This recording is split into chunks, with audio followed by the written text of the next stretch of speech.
When we recruited you, we were looking for smart, fast, physical, fundamental football players that do whatever it takes to win and leave no doubt. Well, today is the day, man. You understand that? Yes, sir. We're looking for smart, fast, physical, fundamental football players that do whatever it takes to win and leave no doubt. Sweet, hard, sweet, hard, sweet, hard.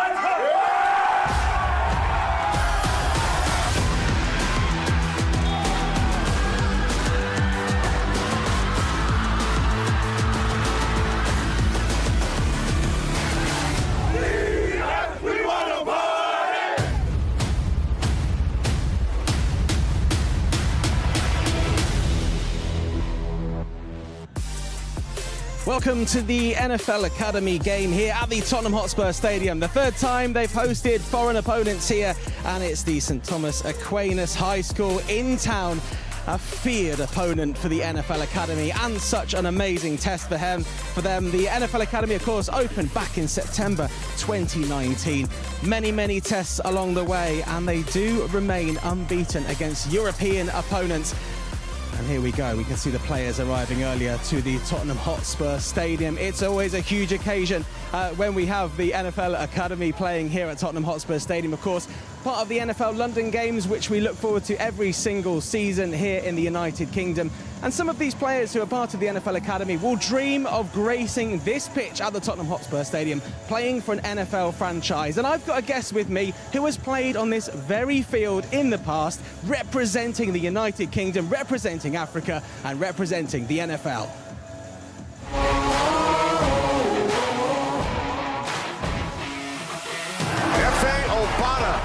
F.A. Obada just having a whale of a time. Third and long, another blitz coming. Brady taken down.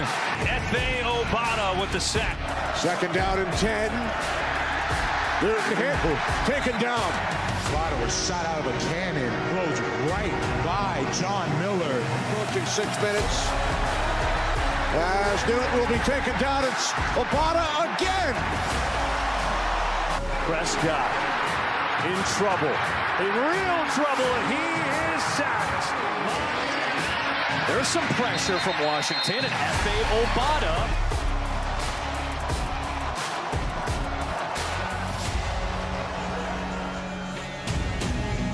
Yeah, it's a man I wouldn't certainly mess with, and I'm sure you wouldn't as well, F.A. Obada. This place holds some special memories for you back in, 2019? Yeah, it does, honestly. First of all, what an amazing highlight. Expect to see that on my Instagram shortly. But like you said, this place, as an Arsenal fan, it does hold some great memories. I had the pleasure of playing here in 2019 with the Carolina Panthers against Tampa Bay, and we won, thank God.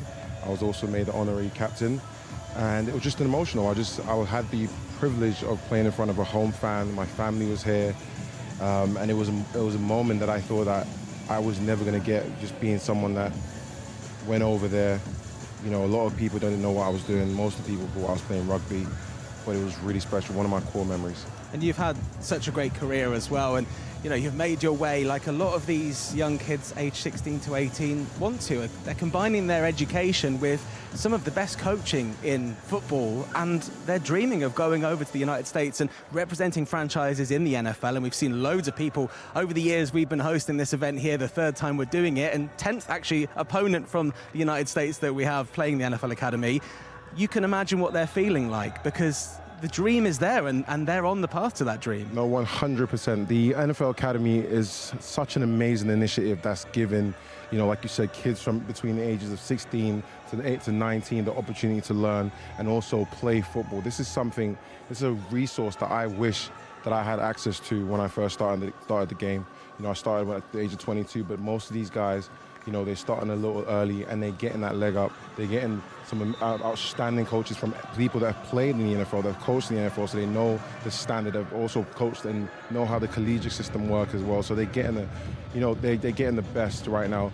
I would love for there to be multiple NFL academies all across Europe, all across the UK, because the disparity between what they have to overcome in order to get to where they want to get to is so huge. So initiatives and programs like this are monumental and very important in terms of giving these kids the opportunity over here that love the game and want to be a part of it. I can imagine. We have the UK in Loughborough. We also have the Gold Coast in Australia. Yes. I mean, the weather's probably a little bit nicer over in Australia, I'm sure. Yeah. We'd rather be there. No, we'd rather be here at Tottenham Hotspur Stadium. We had some good summers this year. Yeah, we did. Are you cool here being as an Arsenal fan? You all right being in the Tottenham Hotspur Stadium? Like 50-50. It's okay. My skin's a little bit. I'm joking. This place, like I said, it holds so much memories for me. Obviously, being an NFL player, but as an Arsenal fan, yeah, you can let it go. I can it's let fine. it go. It's all right. What I think is great about the NFL Academy is that it is that sort of thing that the North American students get with the college system there. They are playing at an incredibly high level, but also getting that education as well. And that is very important to the NFL Academy, that these kids aren't just learning about the sport, they're also getting their education as well, which is hugely important in their growth, because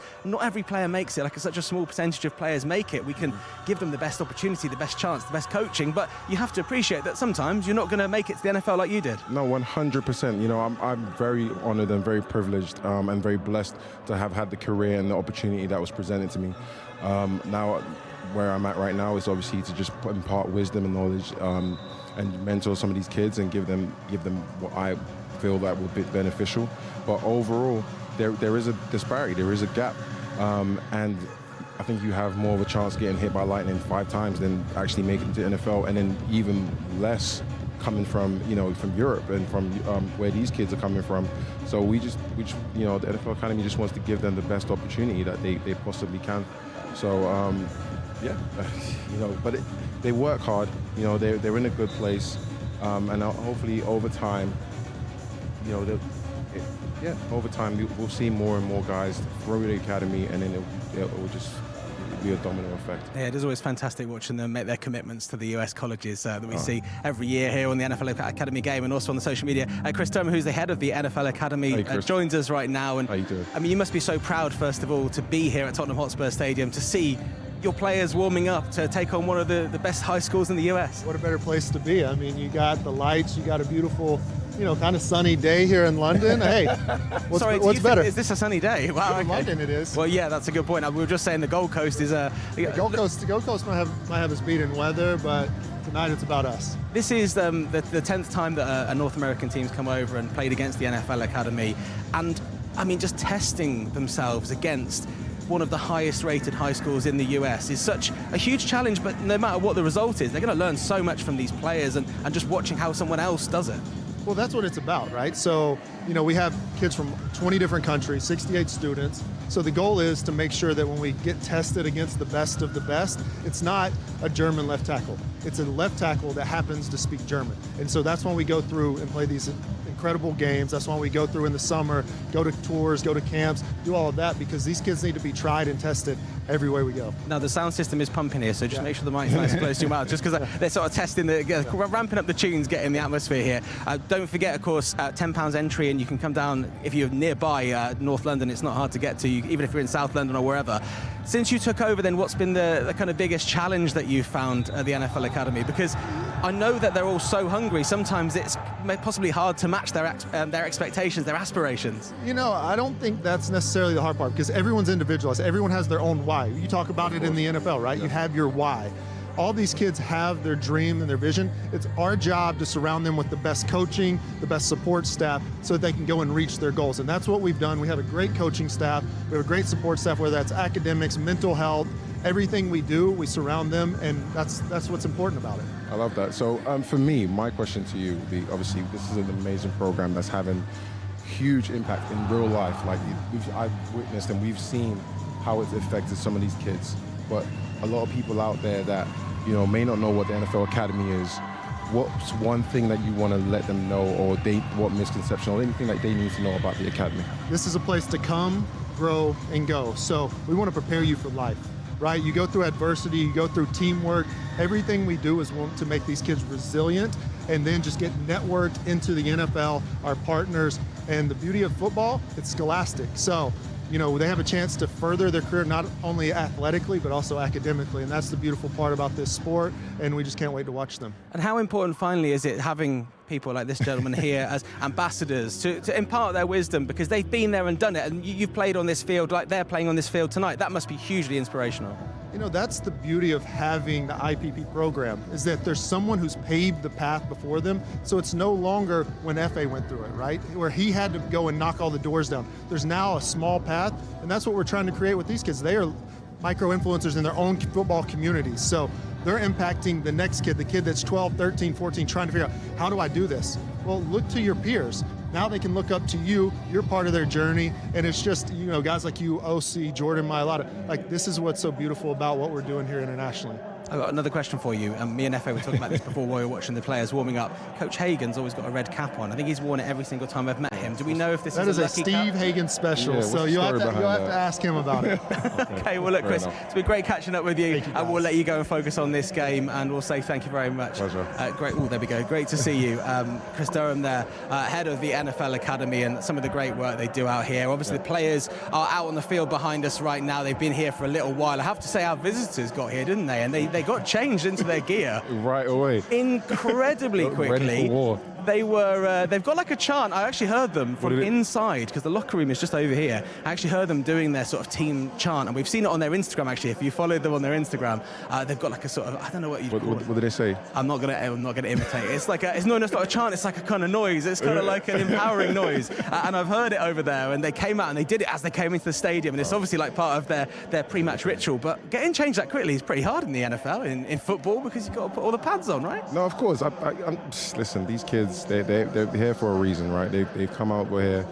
They're prepared. They're a well-oiled machine. You know, they've won a lot of championships. This is nothing to them. This is like second nature to them. So I don't think they were ready for how accommodating this stadium probably is. So a lot of times, especially at this level, most teams, when they go to away games, the locker room don't really facilitate that. So coaches and obviously staff have to prepare them in a way where they're just efficient. So that might be it. But Tottenham's done a great job. They accommodate the NFL, obviously, and Hotspurs, I guess. It's very cool also that they're playing on the same field that the Jets and the Broncos were playing out on Sunday. We saw them having their pre-match meal as well, which is a huge undertaking when you've got so many players in a football team. Now, this is obviously the third time that we've had matches here at the Tottenham Hotspur Stadium. I know FA loves this place. As an Arsenal fan, it seems weird, but I'm going to get my head around it. Let's just remind ourselves of what happened exactly a year ago today.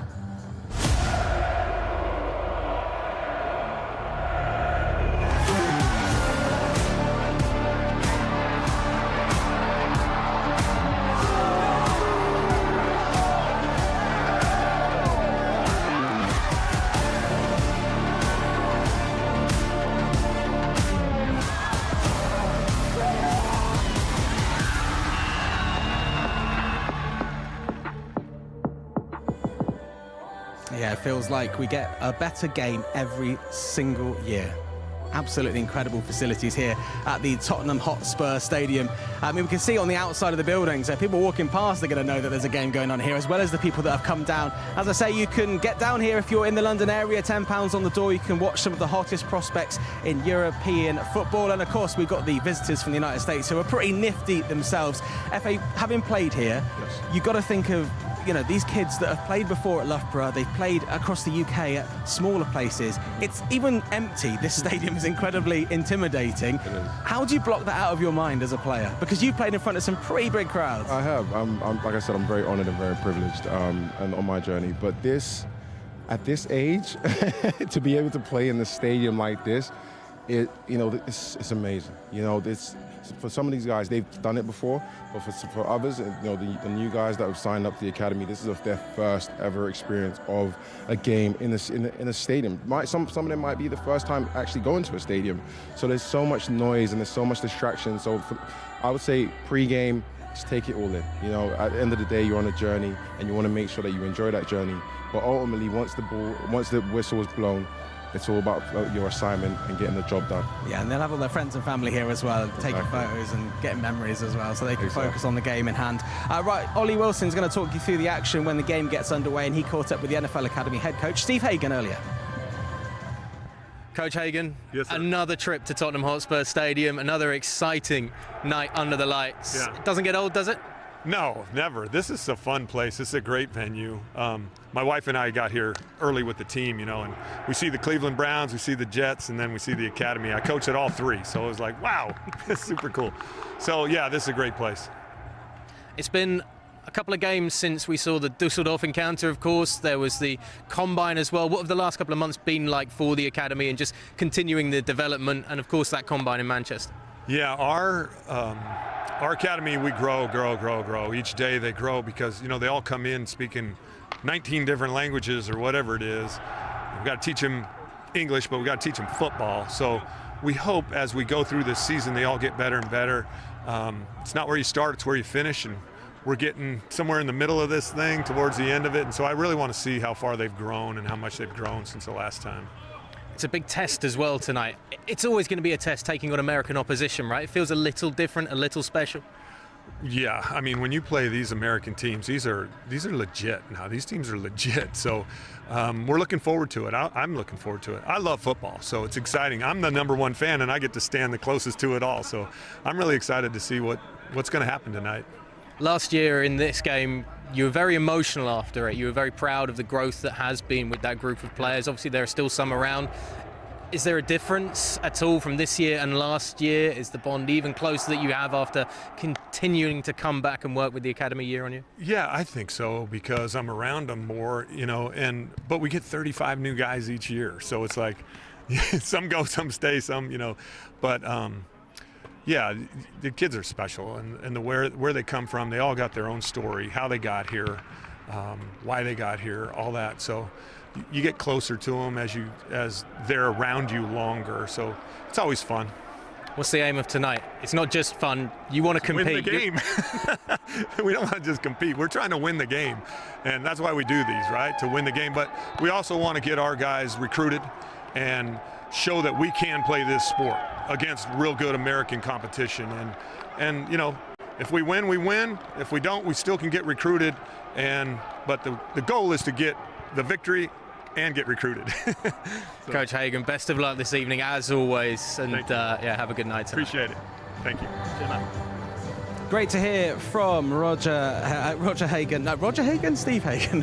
I'm getting confused now. It's got the hat. I was going to say to FA, the pink hat, which I think was red at one point. There must be a lucky hat there. Of course, tonight's showcase is made possible thanks to the continued partnership between the NFL and Nike. This marks the third consecutive year a US-based high school football team has travelled here to London to face the NFL Academy at the resplendent Tottenham Hotspur Stadium. Together with Nike, the NFL is proud to provide student athletes with opportunities that go beyond the field, fostering cultural exchange, global connection, and the continued growth of the game. It really is an amazing facility, the best facility you can get in the UK for NFL, and watching these players warm up now, it's such a good introduction to what is going to be, for some of them, probably most of them, the most competitive game they've ever played since they've been part of the NFL Academy, because, you know, the St. Thomas team are multiple champions. They've won 16 state titles, 3 national championships as well, based in Fort Lauderdale in Florida. Bet it's warmer over there, I think. Definitely warmer over there, but I think Steve said it best.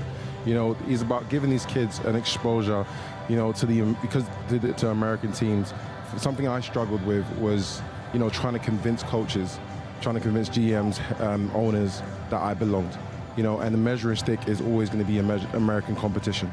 And the more you expose these kids to that, the better it is, and it gives them a better opportunity. Yeah, and ticket proceeds from today will go to the NFL Foundation as well. So if you're watching in the stadium or you're going to come down here and you're on your way in, your £10 will be going to the NFL Foundation, which is absolutely incredible.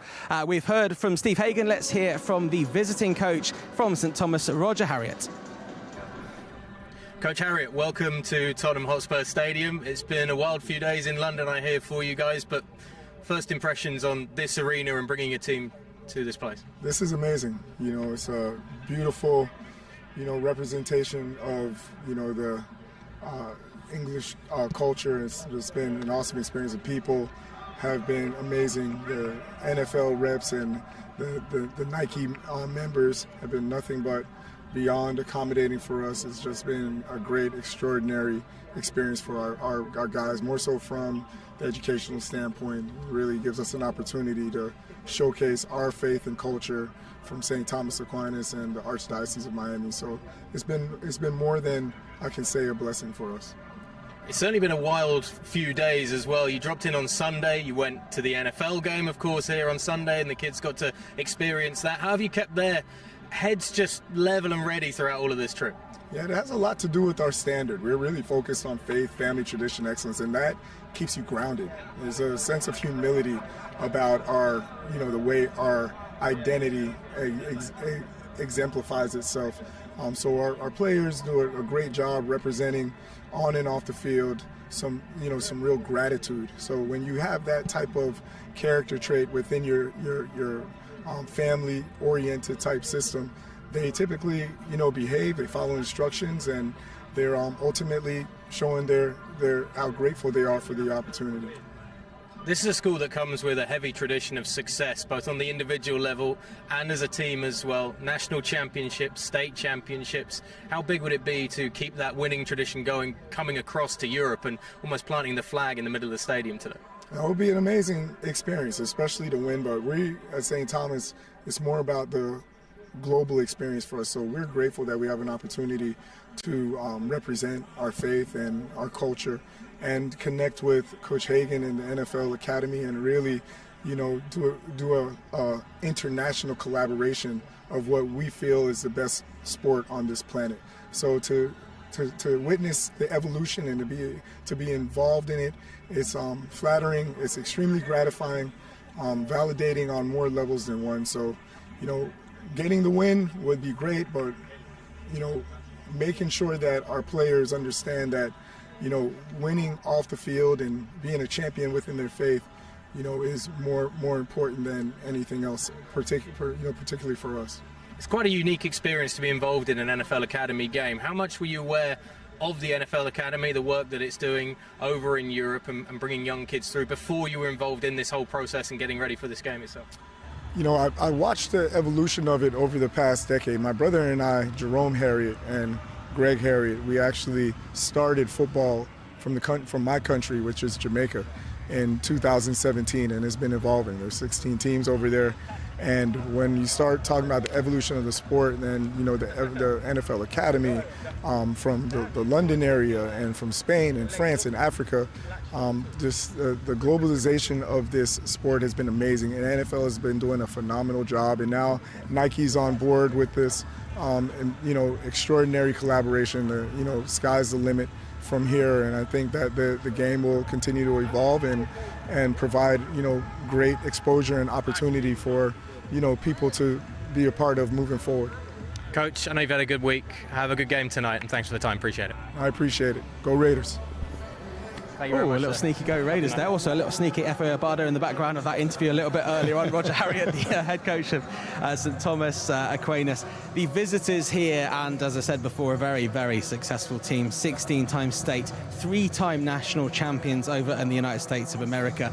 Based in Fort Lauderdale in Florida.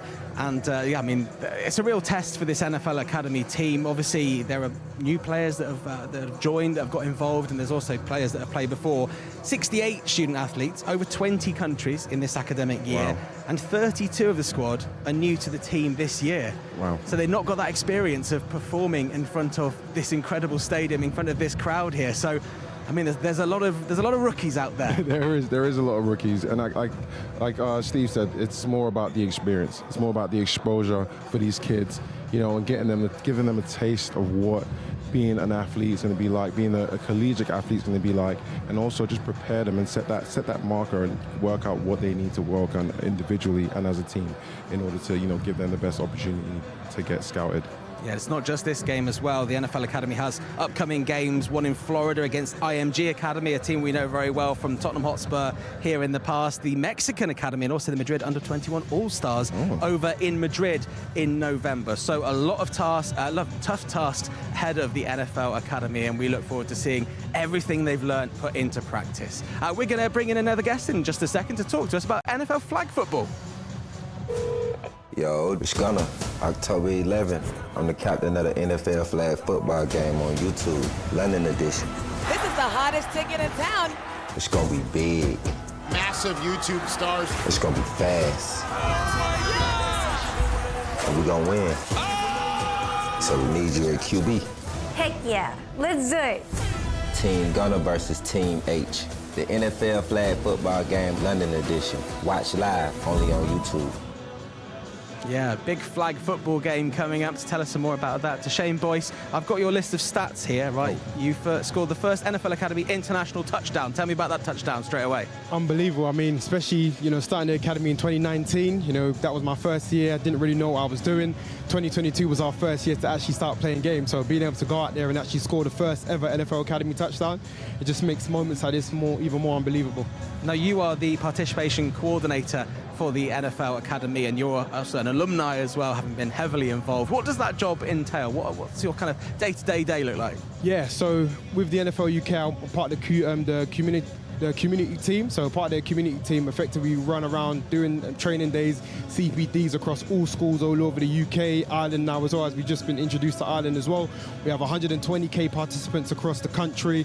That includes 53% of females and 37% of diverse communities as well. So, great work that we're doing at the moment, and we'll continue to grow that even more. So excited to see what else we can do moving forward in the future. Listen, for me, right? To Shane's here, and he's trying to be all modest, but part of this program, and also in terms of just what the academy is about, it's about giving these kids opportunity, but it's about winning off the field as well. And to Shane is someone that, for me, encompasses that. Like he came in a time when the academy, still had some things figuring out, like they were still trying to create.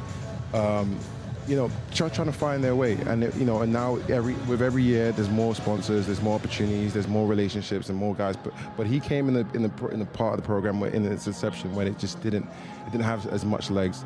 But he the things that he's done and the impact that he's had in Europe, in terms of growing the game, it's huge. And recently, you've had the opportunity to host a session at your secondary school. Yeah, that was unbelievable. Tell me about that. Yesterday I had the opportunity to, with St. Aquinas that actually are here today, I was able to hold a community clinic at my old school. So that's kind of how I started my journey into American football. So what an opportunity to be able to give back to the area, the community, my school, and also give them an opportunity to come and be a part of this as well. And not only that, but some of them are actually going to be in the crowd today, watching, supporting on the NFL Academy, and some of those St. Thomas Aquinas players as well, man. So yeah, we're just growing the game in whatever way that we can.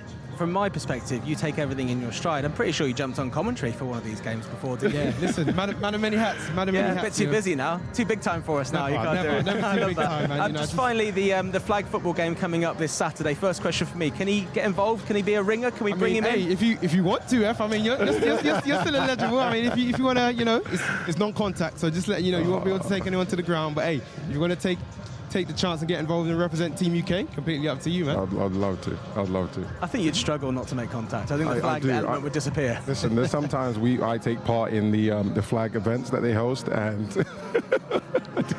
challenging. We've got some ballers out there on the field. We've got some ballers for sure. Well, look, that game's coming up on Saturday the 11th. So Shane, thank you very much for catching up with us. Well done on everything you've achieved and continuing to achieve.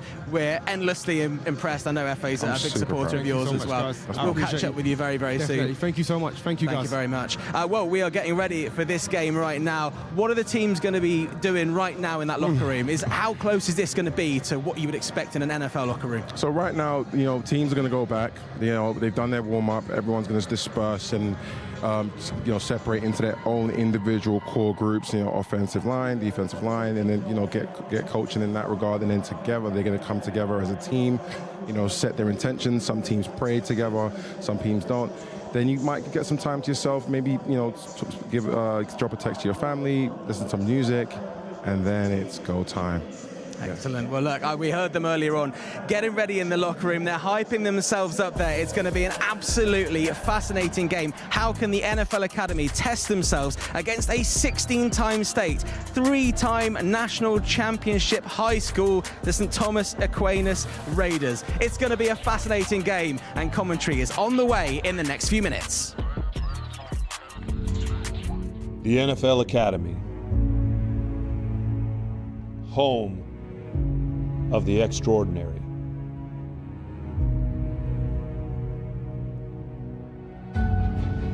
Extraordinary facilities. Extraordinary coaching.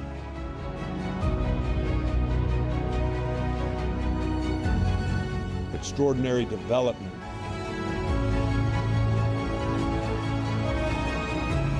extraordinary opportunity. A place where in one moment, you could change your life.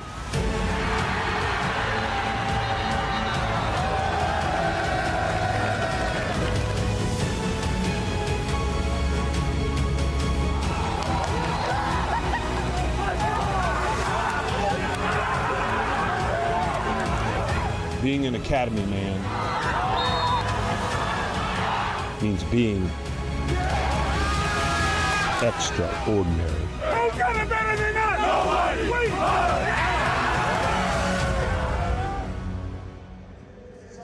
The stage is set right here at the Tottenham Hotspur Stadium. The NFL Academy, all that hard work is going to be put into practice right now. The St. Thomas Aquinas High School are over from the United States. They've been here last Sunday to watch an NFL game. They've been in a private box. They've had the full rock star treatment, but now it comes down to this. All the players out on the field, battling it out against each other. The NFL Academy versus St. Thomas Aquinas here at the Tottenham Hotspur Stadium, and it's live with your commentator, Ollie Wilson.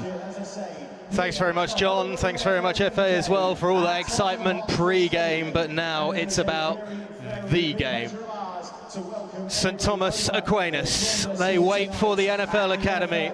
A daunting task in front of Coach Hagen and co for this evening. Number 3 in the state of Florida, number 16 in the nation this year. The Aquinas Raiders make their entry into Tottenham Hotspur Stadium. And we've seen already this evening that this is a confident bunch of players that have made their way across from Florida and Fort Lauderdale to come to the capital city for tonight.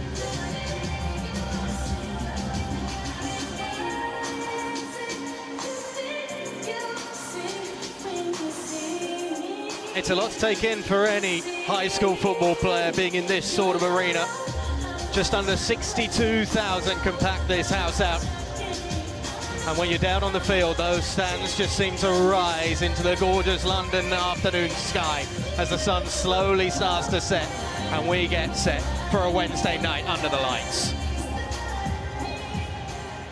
And now, please welcome the home team, your NFL Academy! Coach Hagen leads out the Academy.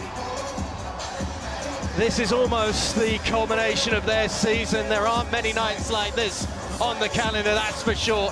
And the Academy want to come here and represent, shake off the struggles from De La Salle 12 months ago and test themselves against one of the best high schools across the pond.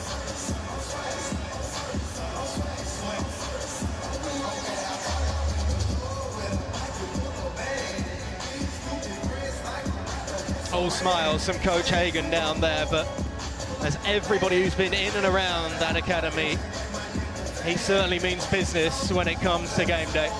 Lined up with his captains. We'll have the coin toss in just a moment, of course. It's the last words of instruction are handed out by the head coach.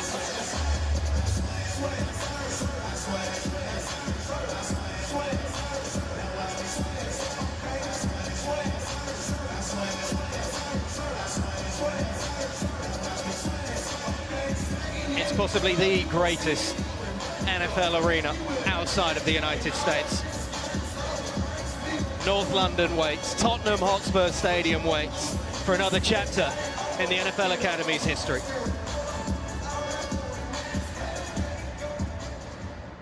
And now, everyone, at this time, for those who are able, please be upstanding for the national anthem of the United States of America.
And now, the national anthem of the United Kingdom.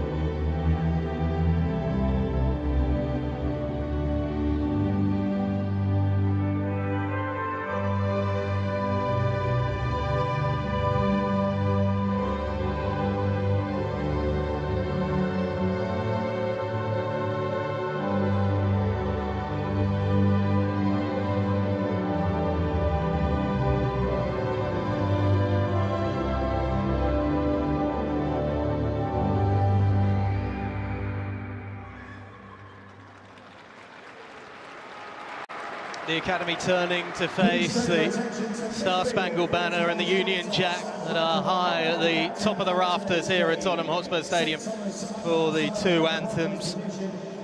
In just a moment we'll have an opportunity to go down to the field. Brian Yates, our referee, in charge of proceedings as the players will prepare to meet in the middle for the first time for the coin toss.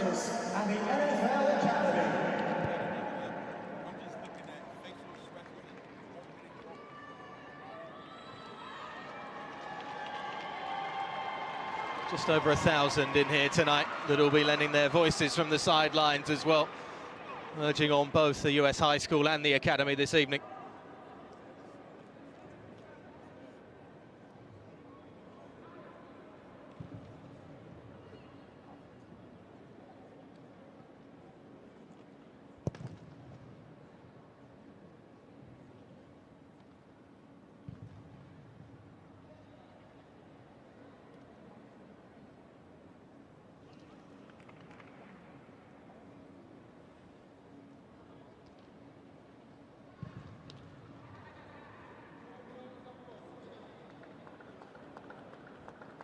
Well, it looks like St Thomas Aquinas Raiders have selected to defer as we wait for the Academy for the first half option, and they will receive the ball. Thank you, gentlemen. Brian Yates finally getting the microphone on for us and just alerting everybody of the coin toss. I'm delighted to say that joining me up here in the booth this evening are two former Academy players. Seb Harris, the man who still, according to his own bio, leads the Academy in receiving touchdowns, and Rafael Verona Blackstead, two men who have made their journeys across the pond as well. Gentlemen, I'll start with you, Seb. These are a little different when you come to an arena like this and you get to pull on the Academy jersey and you get to play, but what is that feeling really like? It's unbelievable, honestly. Just being in Tottenham Stadium, I managed to do it twice at my time at the Academy, and both times it's a memory I'll never forget. That time walking into the locker room, the kit just being there, hung up, ready to go, putting them pads on, getting out onto the field in a stadium, 60,000-seater stadium. It's an experience not many people ever get to achieve in their lifetime. It's great. The boys are going to be really excited for it. Raf, how do you control those emotions on these sorts of evenings, particularly taking on an American high school? How do you control the tension and energy that you've got in your body? I mean, coming out to a stadium like this, seeing your friends, family, a lot of people haven't played in front of so many people. They're used to playing smaller games, school games, especially in the UK, unlike America. And you just got to stay calm, keep breathing, go through your processes, and just know it's like every other game. Just go out there and perform. Johnny De Salvatore is going to kick things off from the 40-yard line for us, as it will be the Academy that will take possession first here at Tottenham Hotspur Stadium.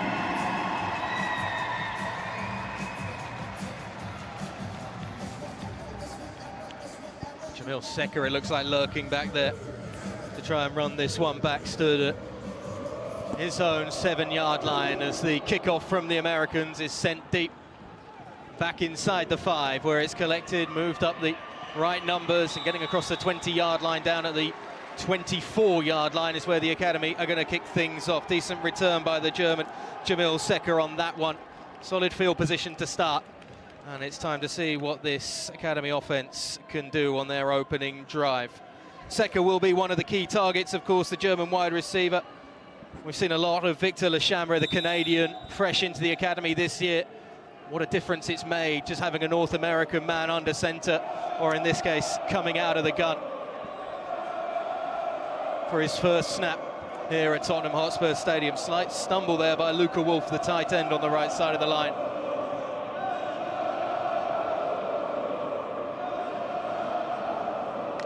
Chambray takes the snap, then just gives the neat little handoff to his running back up towards the 30-yard line and pushing forward for a gain of around about 9.5 for that first play from scrimmage. Andrew Gomon, the fellow Canadian, another new face at the academy with a very good 9.5 yards, and in fact they're going to call it 10 and a fresh set of downs coming up. So that's how you want to start a ball game. First down on the first play, can't really get better than that. The Canadian running back, you know, he's a powerful player, elusive player. You're going to expect to see him get the ball a lot this game. Not the largest in size and stature, but you touched on it, very nippy, very elusive as he gets a second straight run and a short gain of maybe 4 yards on the play as the academy look to go to the ground. It's all about establishing the ground game and then giving Victor Lechambray the opportunity to make plays with those legs and his arm. We've seen his mobility this year already, particularly in that game against the German Panther from Dusseldorf. Yeah, Victor's an exceptional athlete. He can make plays with his feet and he can hit his targets downfield in the air as well. He's got a great arm and great speed, so you're going to see some great plays from him today. Coach Hagen likes to run this offense out of the gun on second down here for the academy.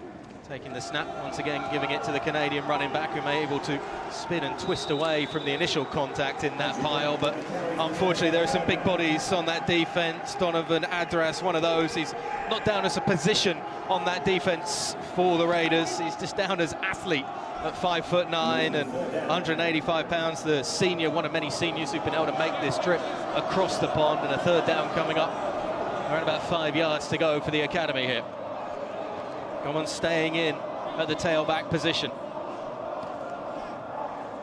Apasalo and Wolf move to the right side of the line and the fullback position respectively.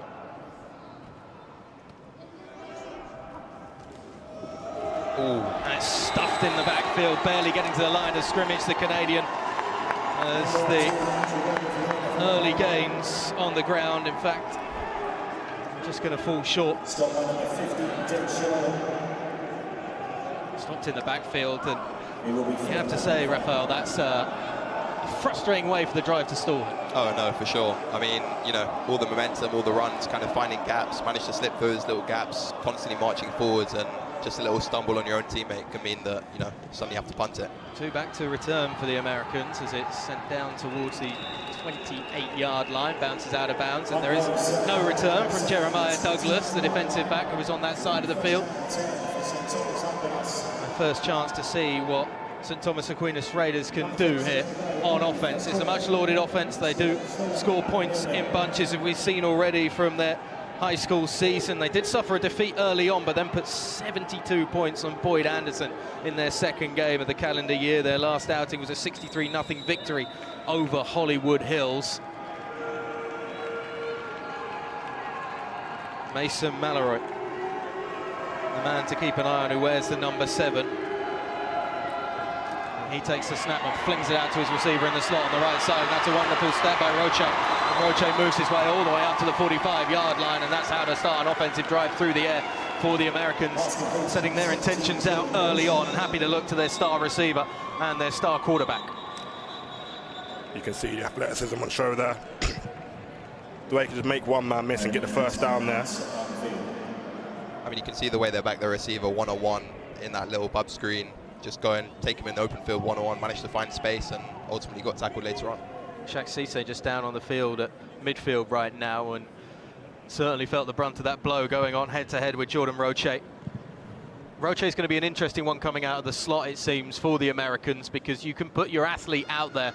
You can work in the screen game, you can work down that seam and post routes as well, and open up space for the wideout on that fellow side too. Is it about spreading out this academy defense as much as possible? I think it's more about exploiting the kind of different avenues that you got. You know, you want the same things to look different and different things to look the same. So you can either use them, you know, in slot or play them wide, or use them for screens, and kind of use that athleticism across the board and essentially give the defense different looks every single time from the same position, same person. Just makes it so much harder to defend. Max Bartolome there was one-on-one initially with the wide out, and just given that shoulder, given that step, I mean, it's such a great tool. Seb, you'll obviously know from the number of DBs that you've been in the past to put up 6 points for the academy. It's a very useful tool if you've got that agility in one-on-one in open field. 100%. They always say if you've got a DB trying to tackle you, you got to win. You got to beat your man. It's one-on-one.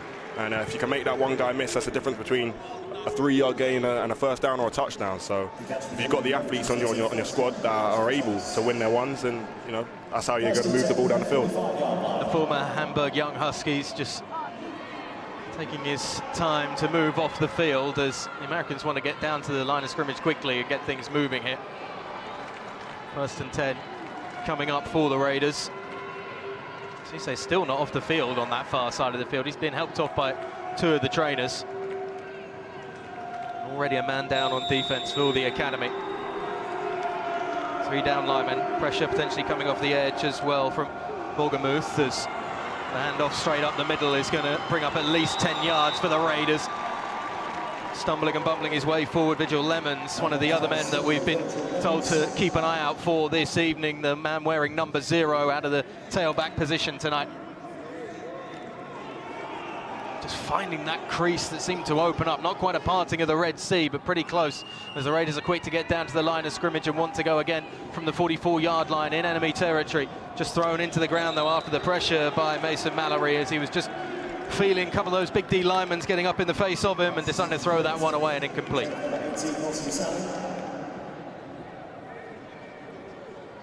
Raf, how do you slow down a defense? In fact, I'll come to you, Seb, on this. It's all about, for the academy tonight, getting penetration early on that line and disrupting timing of that offense this evening. 100%. That's one of the biggest things for a defense. If they can get into the backfield, if they can get to the quarterback, get to the running back, and stuff all the holes that open up by the O-line, then they ain't going to be able to move the ball. Some big bodies on that defensive line as well for the academy. Look at Tobias Skadeberg, the Norwegian, comes in at just over 250 pounds. And an exceptional athlete. He's very powerful. He can penetrate an O-line, and he's going to cause some trouble today. Flag on the play. We'll wait for the call from Brian Yates. 55 on the offense. Remains 6. Mark Matthews, the offender, sending the offense back 5 yards. Second down and 15 from the academy 49-yard line. 2nd and 15 coming up for the Raiders. 2 receivers in the slot and wide out position to the left, as they're just going to give the handoff once again to Lemons, who's stuffed right at the line of scrimmage. Lots of one on that one. And you talk about penetration right there. Joel Quesa, the German, just getting in the backfield nice and quickly, along with a host of other bodies in those black jerseys, able to stuff the run and bring up 3rd and long.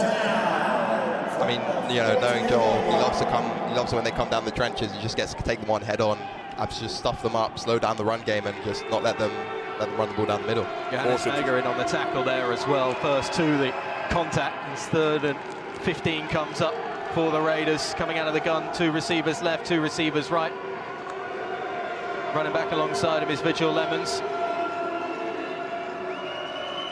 Snaps a low one and awkward for Mallory, who's able to get it off. And look at that seam right down the middle, just arching his way in was Julius Jones, but it falls incomplete as he's overthrown thanks to the pressure on Mallory.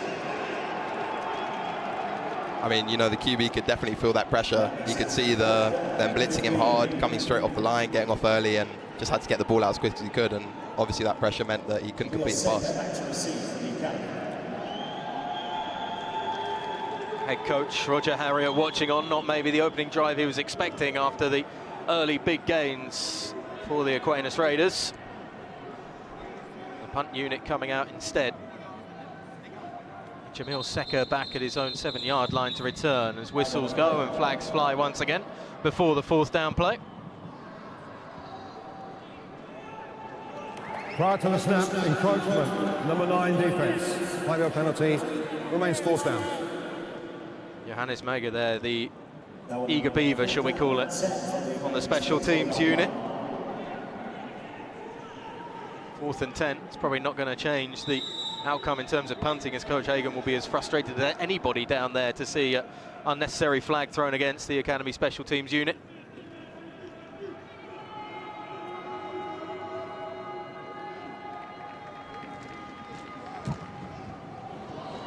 It's not the best punt, squiffed off the outside of the right boot as it goes out of bounds. At the 17-yard line. In fact, they're going to call that at the 21-yard line from the looks of it. I mean, that was a smart play from Jamil in the backfield. You know, he saw he was going straight out and short, and he decided to pretend and think that he was going right, make the defenders chase after him, and meant the ball could bounce out without any interruption. Thought for a second there was a flag down on the field, but it's going to be the Academy offense that come out with this second drive of this first quarter. 1st and 10 then from their own 20, and be interested to see if they look to the ground game as much as they did on that opening drive. We saw a lot of the Canadian come out of the backfield. This time the tailback is Raitanen, the Finnish running back. 2 receivers in the wide position to the right as Chambray just surveys his offense. 4 down linemen and extra pressure looking like it's coming as they do go to the tailback, and he goes nowhere than maybe half a yard further up the field. Absolutely no gaps whatsoever coming as the defensive line prowess of the Americans comes to the forefront. The Academy looking to go quickly though to the line of scrimmage. Difficult to try and bounce one for the man that also plays wide receiver, about 5'10" out of the Rue Juniors.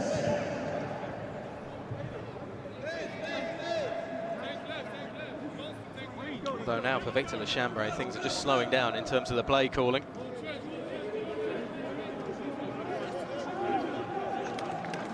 Second and probably about 9 to go for the Academy. Twin tight ends in as there's another look to the sideline, flags fly, and that's going to be a delay of game, I imagine, on the offense. Slight communication problem. Offense, number 18, remains second down. Raf, that's 2 silly penalties, one on the special teams unit and then one on the offense straight away before they even get the drive probably going with any sort of momentum that's going to really frustrate someone like Coach Hagen. What is it? It's fundamental football's always stressed, right? Yeah, no, for sure. I mean, especially being backed up, you know, snaps on your 15, that extra pressure, having to make plays, second down. Essentially the communication breaking down from the sideline to the QB, no understanding, and we'll see what they can do here. 2nd and 15, the Academy look to the air, and it's around this almost jump in and out of the hands of Devon Myrie coming off this left wide out position, and well, there were 2 looking to jump the route. It looked like it was Jeremiah Douglas, the one who got closest to it. You can see the athleticism from the corner there. He sniffed out that route straight away and jumped it. Just went straight out of his hands. It was unlucky. It's a nervy moment for Lechambray, who now sets up on 3rd and 14. Tight end to his right, 2 receivers spread out. Now coming in motion with the wide out Seka. So they try the little dump off screen just over the middle, caught by Luca Wolf, who doesn't go anywhere as he gets maybe back to the original line of scrimmage, but there's 3-4 white jerseys there to hold him up. And holding up the big tight end is a difficult thing to do, Seb, because he's a sizable body down there. Luke is about 6'6", 250 pounds, a big guy. He's hard to tackle one-on-one because of his size, so if you see Luca go to the floor today, he's usually at least 3 guys taking him down. Yeah, well, it took 4 on that one to make sure he was down as the punt unit comes out for the Academy. Boomed away by Bobby Bridges, but doesn't make it to midfield, unfortunately. The game of field position's already coming into the equation here, Rafa, as the Raiders going to take over in Academy territory, which is pretty much ideal for Roger Harriott and his offensive coordinators down there. I mean, it just shows you how, although it's such a short part of the game, you know, kicks, that it's so important. It gives you that field positioning and means that, you know, you're suddenly not giving them opportunity to attack you from your own 40. I mean, a good and a bad kick can be the difference between, you know, adding pressure and adding pressure to yourself. Scoreless still so far as we get to around about the midway point of this first quarter, and it creates a nervy, edgy atmosphere as well. It's a big stadium, but you can hear a lot of the echoes coming from the crowd and from the sideline as well. It's just going to be kept by the quarterback, who's stopped in the backfield once again. Once again, the pressure coming from the German Quasar, one of the first to it, meeting it in the backfield, and there's nowhere to go for Mallory. You can see that passion coming out of him. He absolutely loves it. You know, he loves when he can stop a play, you know, influence the game on defense, and such a physical guy. You don't want him coming down your lane to hit you. And in these nervy starts, these edgy starts, when it's fine margins already in this one, that kind of leader coming to the forefront early on Can be a big motivating factor as well for the academy here. Fake the handoff instead. This time Mallory goes to his wideout. Could step inside, but there's 3 or 4 black jerseys there just to slow down the advance of Roche. As we were speaking about earlier, it's about open field tackling. You know, he made one guy miss, but luckily there was other guys to make up for that. But that could have been devastating for the academy defense if he would have broke that. Great blocking as well from Alan Norcius there, just giving his fellow wideout a step inside. 3rd down coming up, and 8 yards to go. Mallory's got 2 receivers alongside him, 2 wideouts to his right, 1 option to the left. Sends a man in motion, steps into the pocket, going to be flushed immediately though. Quick flip of that left wrist out to this near sideline, and a bump as well for Vigil Lemons, who saw it go pretty much through his hands and had open space in front of him if he'd been able to bring that one in. Incomplete, 4th down. Punt unit comes out once again. The academy defense holding stern early on. Again, it's the small fundamentals. If he makes that catch, there's a good chance he can make a 1st down there. Just got to look at him. Shams El Nusairat, the one who was in with the pressure up the middle and flushing the quarterback out to his right. Made it difficult as well for a left-handed quarterback going out to his right side. Seka once again back into return. Sent downfield by Tolerico. Again, it's not a great pump once more, but this one at least out of bounds at the 11.5-yard mark. And once again, the academy has to take over deep inside their own territory. Seb, how do the academy get things moving? We've seen a little bit through the air. We've seen a lot on the ground, obviously, already. Through the air has thrown up some dicey moments early on. What goes through someone like Coach Hagen's play calling at this point when you've seen a bit of success, but now the Americans are starting to key on that as well on the ground game? I personally don't think it's to do with the play calling right now. I think it's about settling nerves, the players settling into the game, blocking out the crowd, blocking out the stadium, just focusing on their game, what they know, what they've been practicing for the whole season. Once again, they bring the tight ends to the right side of the line, heavy set on that right side of the offensive line. It's the handoff, once again goes to the Canadian. There's a huge hole up the middle. And Goman's going to make his way up to the 40, up towards midfield. Surging run by Goman. He's at the 30, he's at the 25, and the academy are knocking on the door of the red zone. Just like that, that offense suddenly looks very settled indeed. Huge gain from Andrew Goman. I mean, you can see him just see that gap open up, part like the Red Sea, and just he found it, just put his head down, dug deep, and as you can see, it got them towards the 20. See the athleticism, breaking tackles, making guys miss, and just charging down the field. This is going to be a massive confidence boost for the NFL Academy. I don't know about commentators, but you two are a bit like cheerleaders up here as well. You can see the smiles beaming off these two. Absolutely love the big break from the tailback. Academy set up, 24-yard line. Fake the handoff. The Chambray stands, goes to his fellow countryman, in and out of the hands, and there was a streaking Luca Wolf on that left sideline that was wide open, looking for something in the end zone. Second down and 10. I mean, you can see how comfortable Victor was in that pocket, having time, trusting his offensive line to basically keep that shell and give him the opportunity to throw it there. Definitely had an opportunity to hit Jamil there on the post route. Incomplete. 2nd and 10.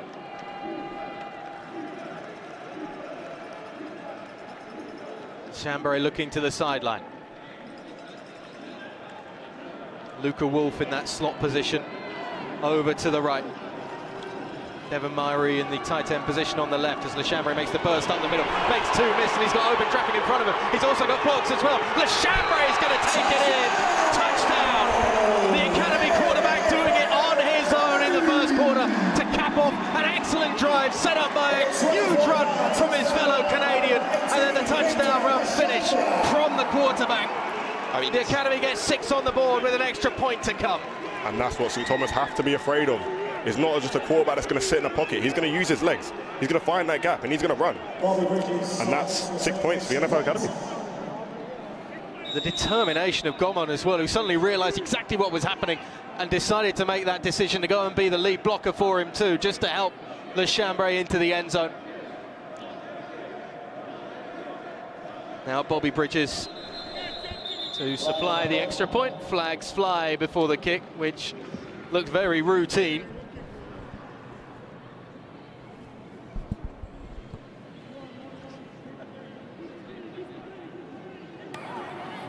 Dead ball, encroachment, defense, half distance to the goal, still the try.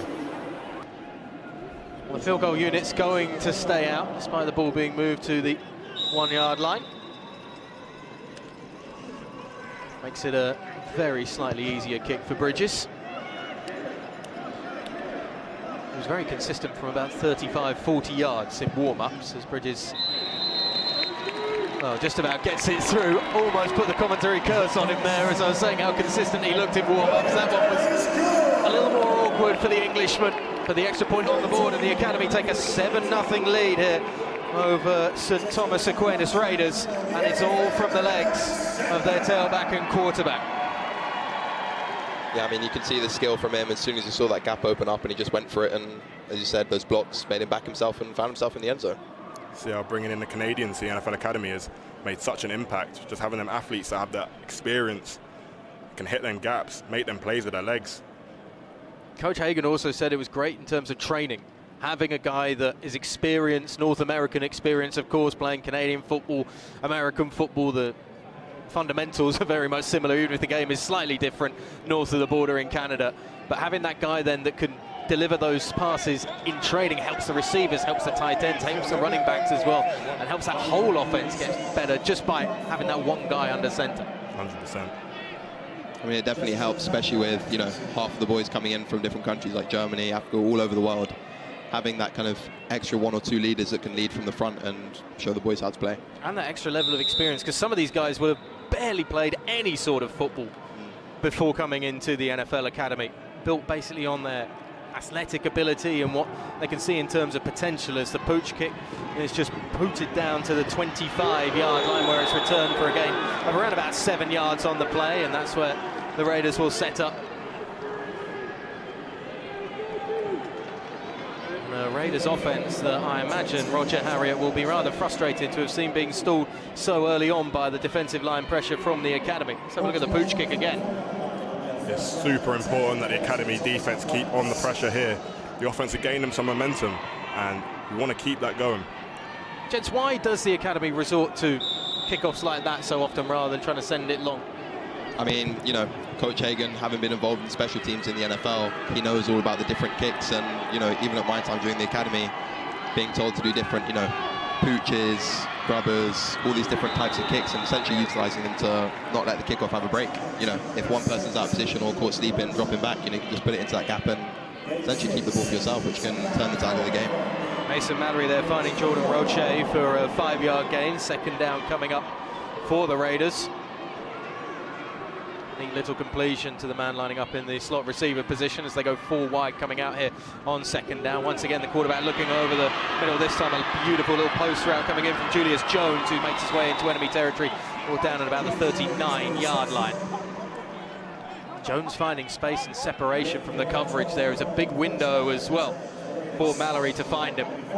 Sometimes as a receiver, that's what it is. You need to find a soft spot in the zone. He did that there on the mini post route.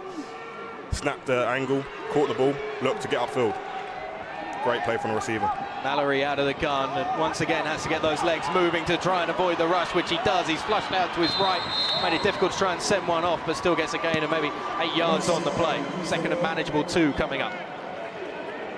That's the athleticism. We've been talking already about the Academy's quarterback, but that is the extra dimension that Mason Mallory will have probably seen and thought, I can do something like that. Anything you can do, I can do better. There's a bit of grandstanding, and the Americans don't want to come here and get blown out. They don't want to come here and lose at all. There was an expectation that this was going to be one of the most dominant teams we've had come across in terms of the high school sides that have made their way to London over the last couple of years.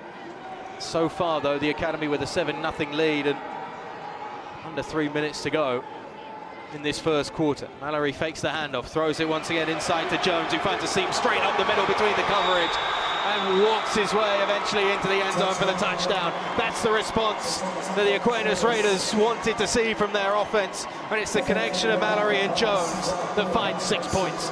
Talk about the receiver finding space. Sometimes it's just about beating your man. He beat his man inside, caught the ball, got upfield. space there to run. He ran, found 6 points. I mean, you could see from the play before, snapping that, he knew he could beat his corner inside and find that gap and essentially stick it upfield and get there. DB caught a bit flat-footed there. Yeah, Brandon Bryant on the coverage. Just watch Jones flash straight in front of him. And then find the gap straight up the middle into the end zone for the touchdown. And the extra point is good. And we are at a tie ball game, 7-7 here, as we get towards the end of the first quarter here at Tottenham Hotspur Stadium. This is the touchdown again. I have to say, it's a beautifully run route as well, finding that gap in the zone coverage. Great route. Stayed flat, caught the ball, and got upfield. That's what you need to do as a receiver. As soon as you catch the ball, you're looking to get more yards. The job's not finished at the catch. The job's finished when you get tackled or you end up in the end zone. Couldn't have said it any better. Pressure moves suddenly to the academy offense to find a response once again. After having a nothing ball game over the first 4 drives or so, we've suddenly started to find some points on the board, and maybe players are just starting to settle into the environment here at Tottenham Hotspur Stadium. The lights are certainly on. Very much blocks out a large part of the stands, which just start to shy away into the darkness here of this stadium, particularly in the upper bowl. And the focus very much on the field that is beautifully lit up under the night sky of the capital.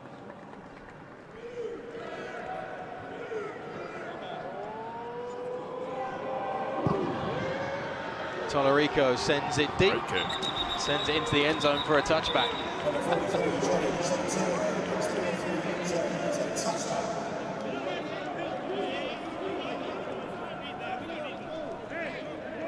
Victor Lechambre will once again try to be the thorn in Roger Harriott's side right now.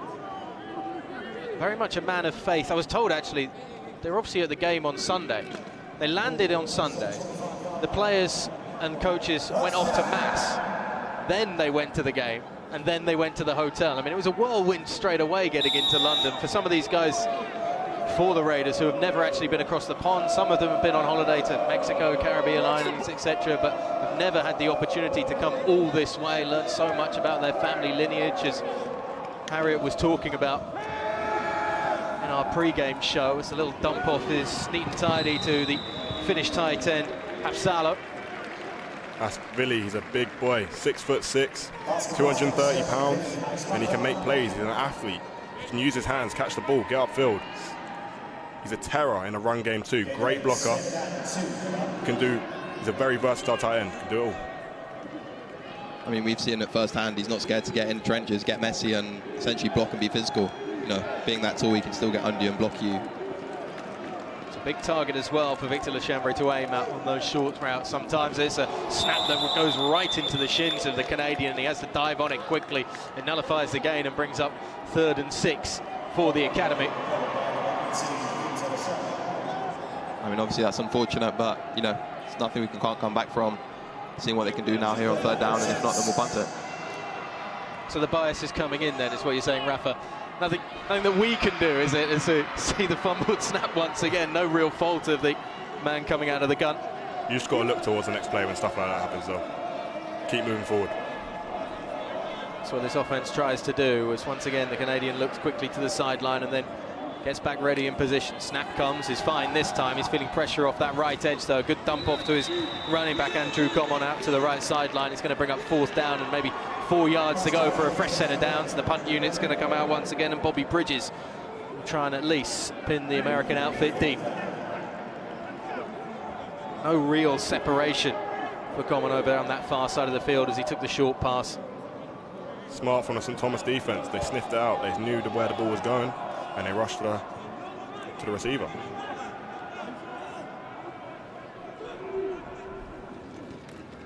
Bridges able to take the snap. It's another one, though, that just comes up high and slightly short and off the outside of the right boot. Once again, the Raiders are going to take over in academy territory. It's not going to help matters too much. You can see by the way he's walking off there, Bridges. He's frustrated his own punt there. No reaction, though, from Coach Hagen, really, on the sideline. What's he like as a guy behind closed doors, Coach Hagen? You've got to give us some of the dirt.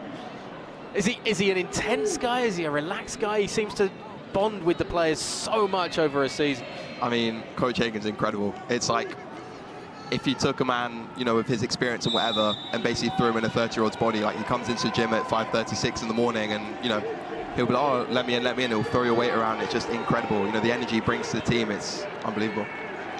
Always a positive man when we talk to him before game, on game day as well. And his defense have got a job to do with the Raiders starting on the 45-yard line. Flags fly before the snap.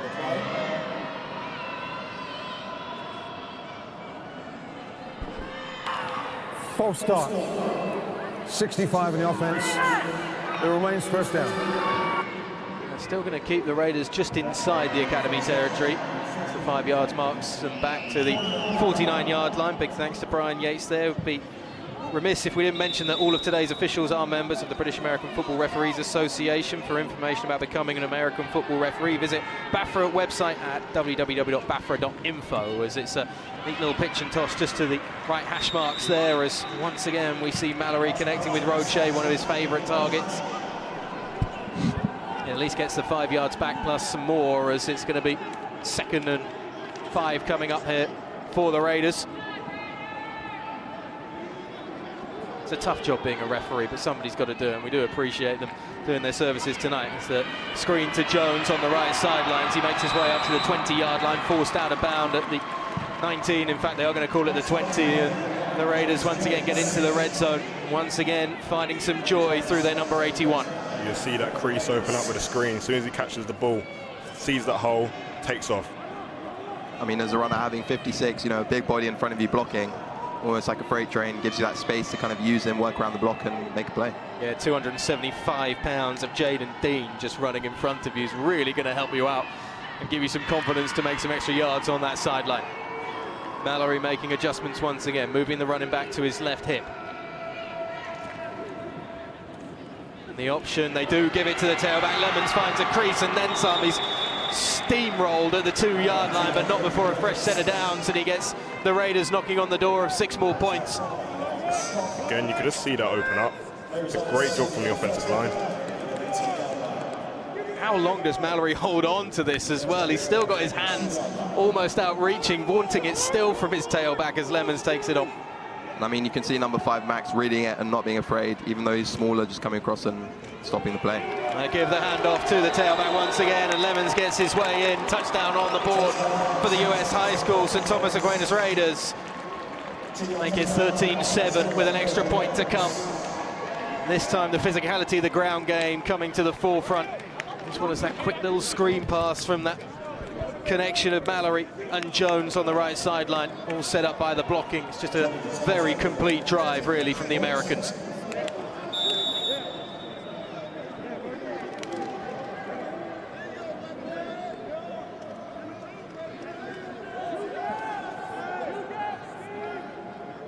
Extra point to come. Just straight through the uprights from Johnny DeSalvatore. It's 14-7 the Academy Trail. I mean, there you can see the gap open up, and it's just a simple run through. Number 0 does well to power through and roll and pop back up and celebrate with his boys.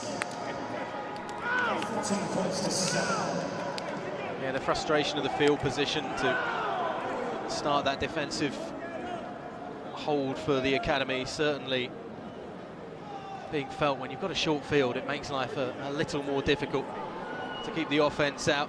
A few words to our camera as well there from Jones. I don't think he's mic'd up for this one, so I wonder what he's saying if he was. We'll save it for the online post-game show. I think that'll be okay.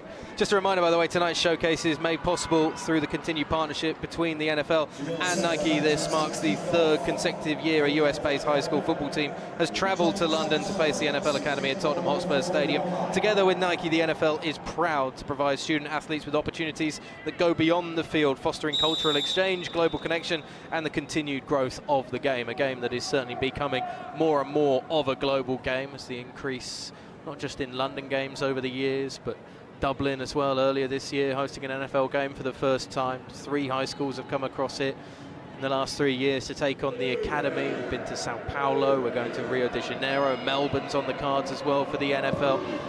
As the onside kick is attempted and it's collected at the 50-yard line. Flags fly.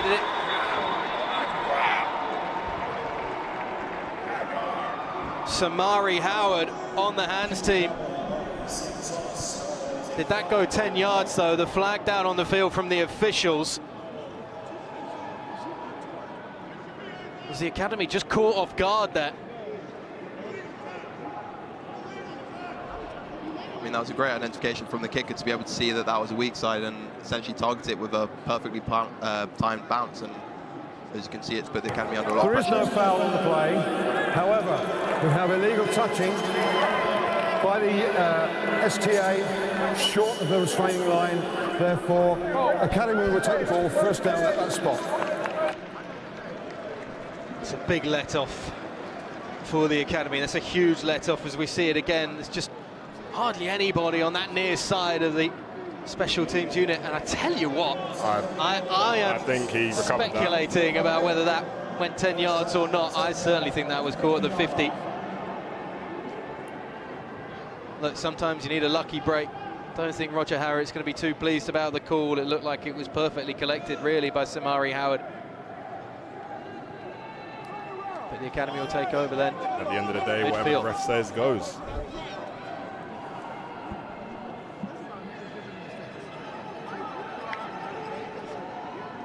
So a let off, and the Chambra comes out.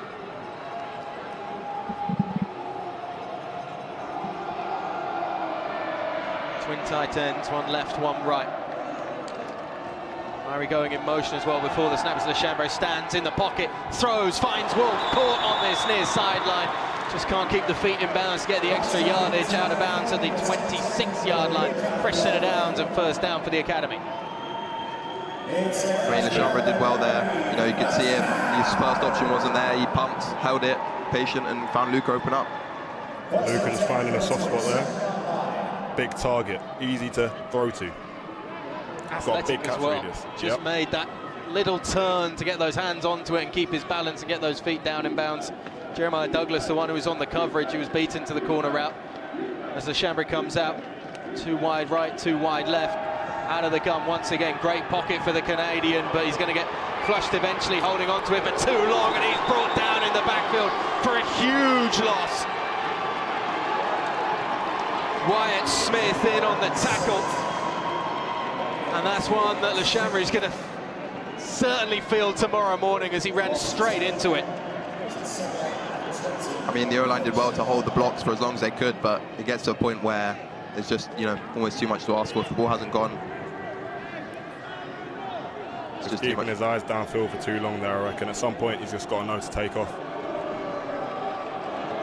Second and long coming up.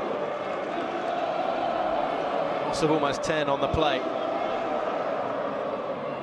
Last few seconds of this first quarter. The Chambra takes the snap, now just throws the screen off to this left side to Wolf, who's got blockers in front of him.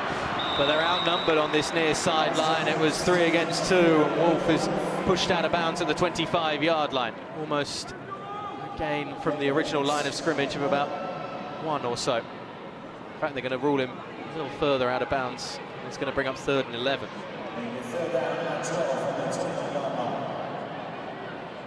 Had the blockers in front of him, just didn't necessarily have the gap as well. Wolf, though, making it a far more manageable 3rd down here. 30 yards out. Could think about a shot. Maybe wondering if they can set up Bobby Bridges in a decent field goal position. Le Chambra on the roll out to his right, finds the open receiver over the centre of the field, brought in by Avasalo once again, as the big tight end is a big body to aim at, as we've touched on already. Be interesting to see what the spot is here from the officials. I think they're going to call it just short. 4th and 1 is the call on the field. I'd expect the academy to go for this. Avasalo is just slow to make his way over to the sideline. It's a Finnish tight end taking a shot. We have come to the end of the first quarter here at Tottenham Hotspur Stadium. Gentlemen, it has been a diligent performance so far from the academy, opening the scoring through that Lechambre touchdown run, but 2 scores unanswered from the St. Thomas Aquinas Raiders as the Americans 7 points up at the end of this first quarter. The Aquinas Raiders 14, the NFL Academy 7.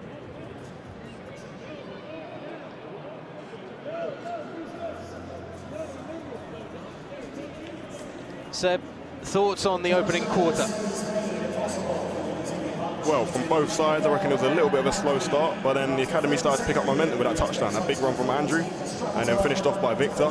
Both using very strong runs, managing to get 6 points, but then it kind of slowed down a bit again. They let St. Thomas come back. They now had 2 unanswered scores. We need to find our momentum again in the second quarter, get some points back on the board, and stay in this game. I believe the boys can do this. Where do you want to see, if there are adjustments that need to be made, particularly on that offensive side of the ball, because we have seen that the academy can make some big plays, they can find particularly some joy in the aerial attack with the tight ends, and there is a ground game to be had too. Oh, for sure. I mean, offensively, you've got players like Luke Wolf, Billy, as you said, really big frames, got the size, got the strength, got the body. Just about finding ways within the playbook to target these boys, find mismatches, use motions to essentially find weaknesses and get them the ball and let them make plays. So 4th and 1 to start this second quarter. I feel this could be a really important momentum boost as well for the academy if they can find the conversion here.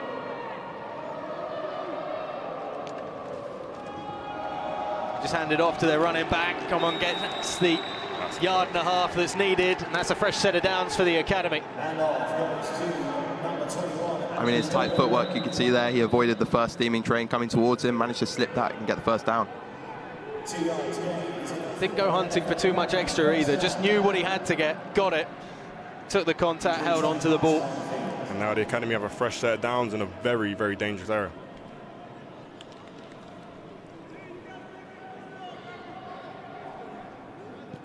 What's the kind of modus operandi from Coach Hagen? Is he a bit of a chancer sometimes in these sorts of positions? Do you like to throw in a few curveballs as well, Seb?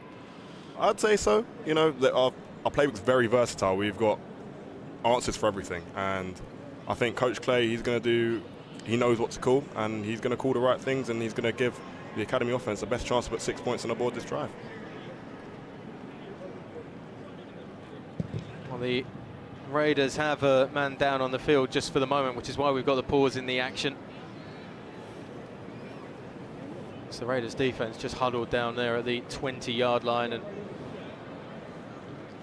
there's not too many displeased faces coming from their coaching staff. There's a huge coaching staff that's come across with the high school outfit, as back on his feet Juan Tabio is making his way off to the sideline once again. He can't go straight back into the huddle, of course, after receiving treatment. He's still looking a little ungainly as well as he makes his way off the field. But yeah, it's a huge unit. I mean, we're up here in the broadcast booth. We've got 6 coaches behind us. Probably a good 7, 8, 10 coaches down on the sideline as well, plus all the support staff.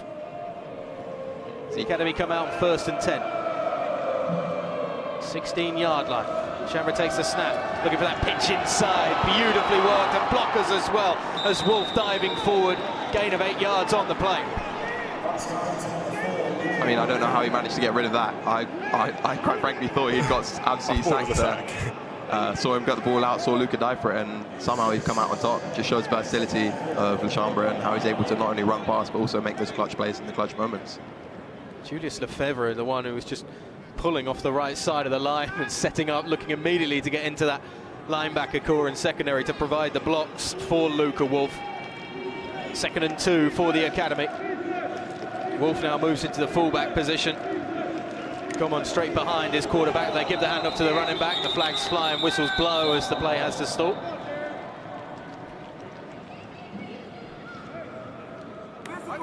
False start. Number 60, offense. 5-yard penalty. It remains 2nd down. Well, Seb, sometimes it's nicer to have a bit more room to work with when you're in this part of the field, rather than being too bunched towards the goal line, but 5 yards back and Maybe it only helps a wide receiver who's looking to find a little nice corner route or post route. Nobody else would be too happy about it. I'll say it definitely only helps a wide receiver in that situation. You know, as a receiver, especially when you're isolated on the far side, you know, looking for one-on-one matchups, you know, you're always hungry for them to throw the ball, and, you know, in your mind, you'd catch every time. But as you said, the play callers need to make decisions, make the best right calls, and see the best way to get the ball in the end zone. Second and about 7 or 8 for the academy this time. Send a man in motion in stand pitch on the Belgian. Chambray feeling the pressure, Gaumont feeling the hit as well.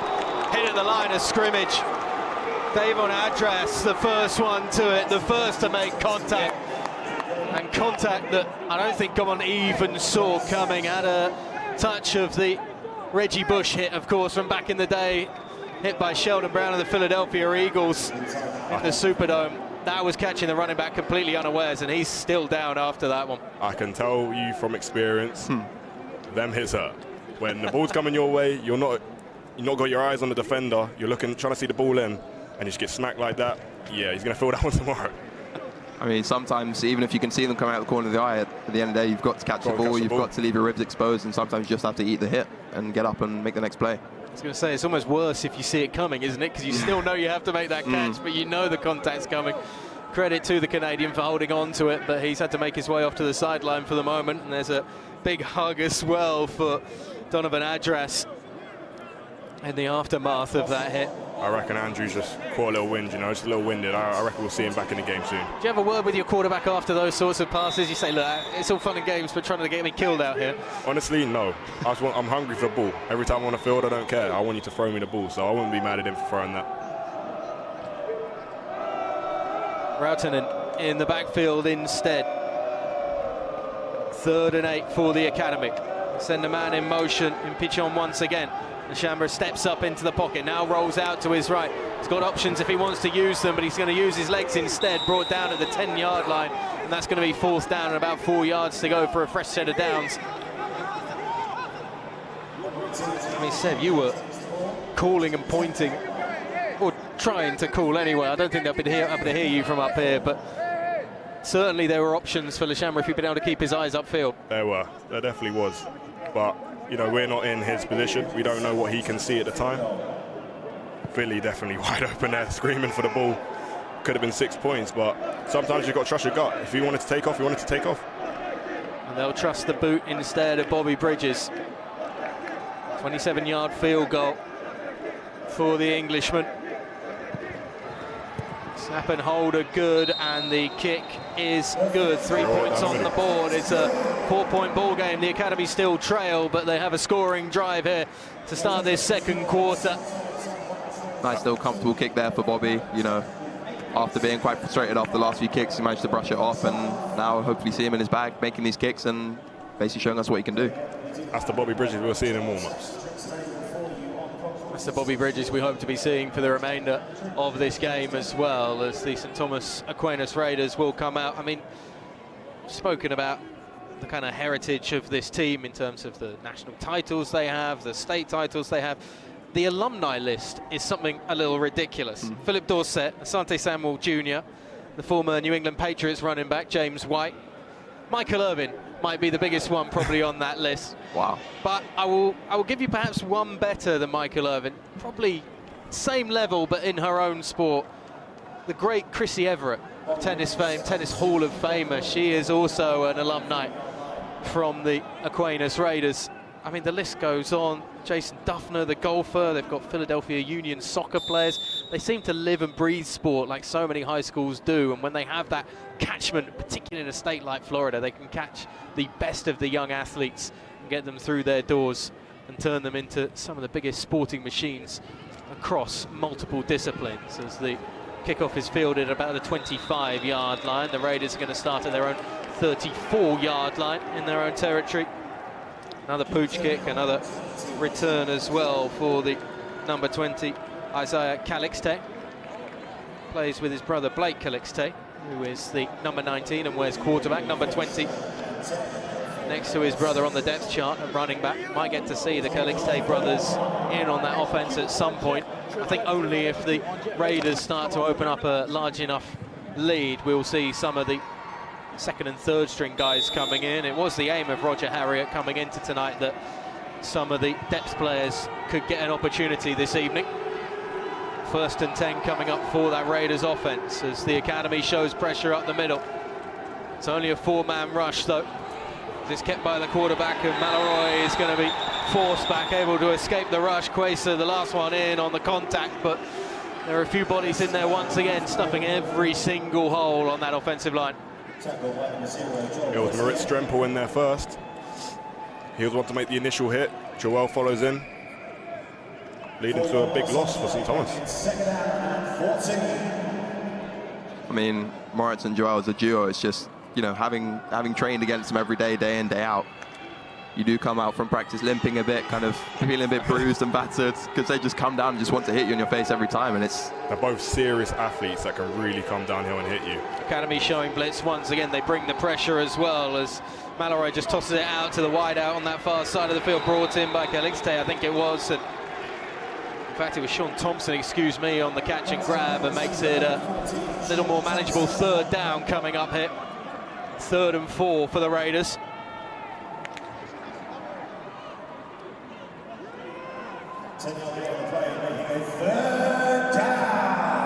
Three receivers to the left of Mallory, running back alongside him. Quarterback takes the snap, pressure coming up the middle again. They'll just try the screen, but that's going to be grounded and down as Vigil Lemons just slipping at the line of scrimmage. Had blockers for days in front of him, but just couldn't keep his feet. It's called down short of the 1st down marker. 4th down coming up for the Raiders. I think you could see him trip there. You know, he had 3-4 blockers in front of him. Just managed to trip on the heels of the defenders that were essentially coming up and blocking him. Unfortunately, he stumbled and yeah, that's one he walks off, and he'll be kicking himself for it, won't he? Just catching a toe, working his way through, say, a very busy line. The punt team comes out once again.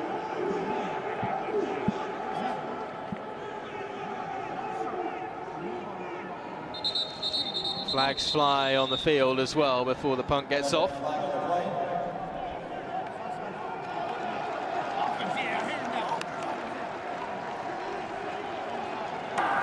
Encroachment, defense, 5-yard penalty, results in a 1st down.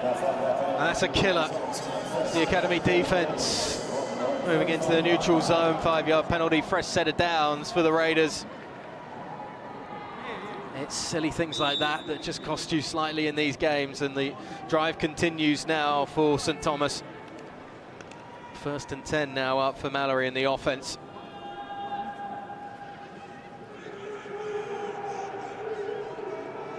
Receivers spread, 3 down linemen for the academy. Mallory's got so much time to stand back there, finds his receiver Jones across the middle. Falls in, flags on the play, in fact. Maybe not. We've got a slight problem here with our graphics. There is no flag. Couldn't be brought in by Jones. 2nd and 10 coming up. Had another inside route though, another short post that opened space in front of him across the middle. You saw him cross-face with a defensive player there, the linebacker there, and that's just where the space was. The receiver knew where it was, the quarterback knew where it was. Jones has had that route time and time again so far this evening. 2nd and 10 though after the incompletion. Whistles go again before the snap. Looks like timeout called. Timeout. St. Thomas Aquinas, they're first. 6:33 left, 2nd quarter. Roger Harriott and his coaching staff seeing something that maybe he didn't like before the snap. Gents, can I just go back to the frustration of that penalty on 4th down and what that academy sideline ends up being like in those sorts of moments? Everybody is young, inexperienced, and it's very difficult to instill fundamentals and be perfect every single time. But the players beat themselves up a bit about that? Do the players rally around whoever's made the mistake? What's the interaction like with the coaches as well on the sideline? Coach Hagen has a saying, so what, now what? When you make a mistake like that, he always says just look towards the next play. It's happened now, you can't change the past. just got to look forward and keep doing what you're meant to be doing. I mean, it's also a great boys, great group of lads that, you know, when you do make a mistake, you'll be the one down on yourself, and it'll be the guys around you and your receiver group in whatever group you're part of. They'll pull you up, make sure, head up next play and get you in that headspace to be able to make plays next time you're on the pitch.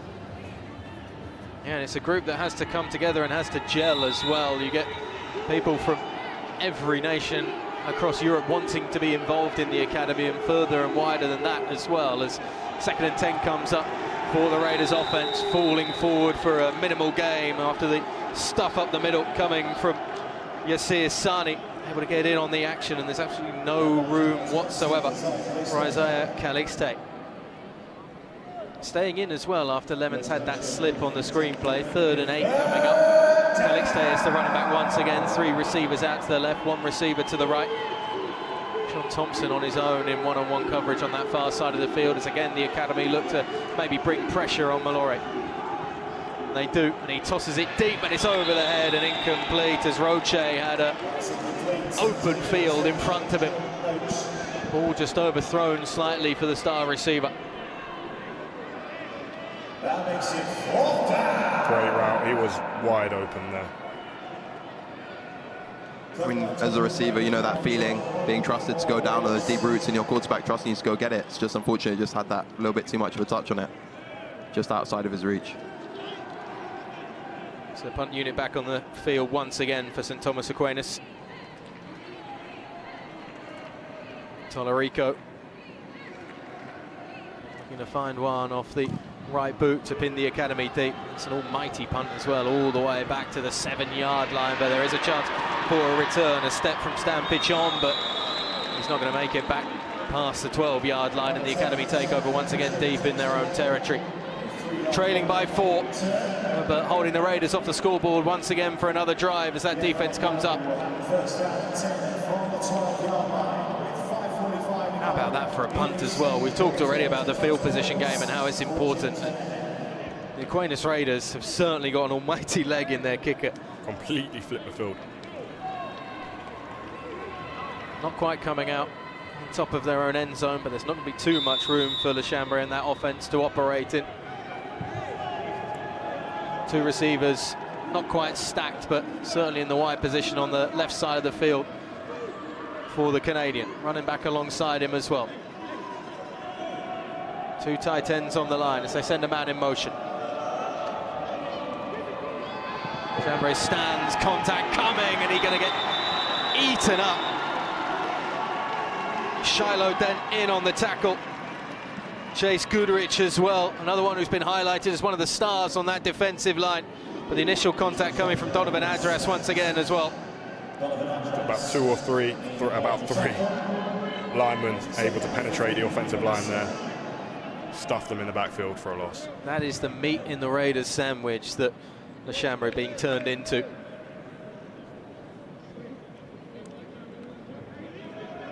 Big loss again, and maybe 6 yards on the play.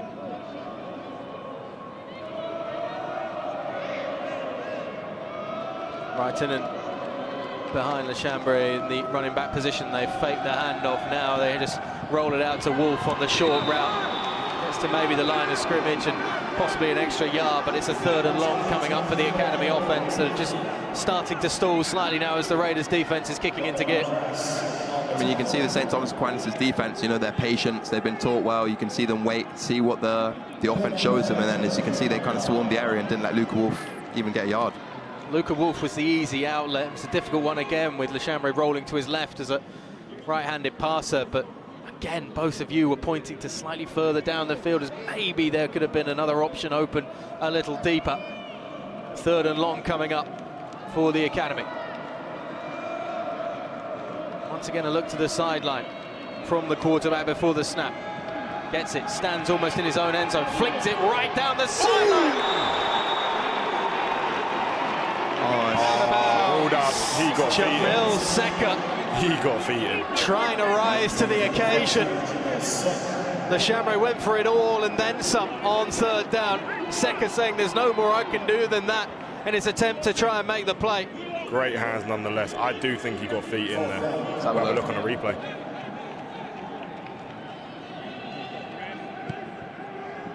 Well, there's possession. He There's had, the yeah, one he had feet in. As you said, you know, we got one call earlier, and now the call's gone the other way. It's just the way the game goes, and just got to keep playing now. Remember, if you do want to become an official, you can.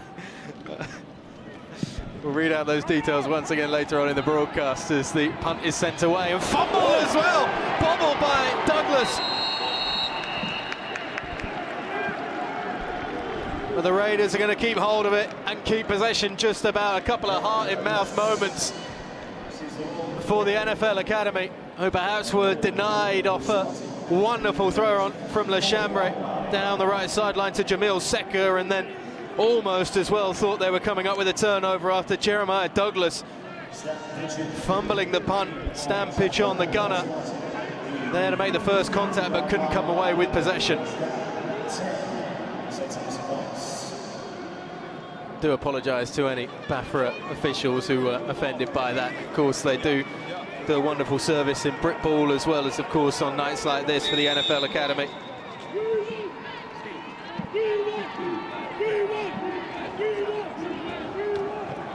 Handoff up the middle is going to bring a gain of maybe 4 yards on the play for the Raiders as they start once again on the correct side of the 50-yard line for their offense.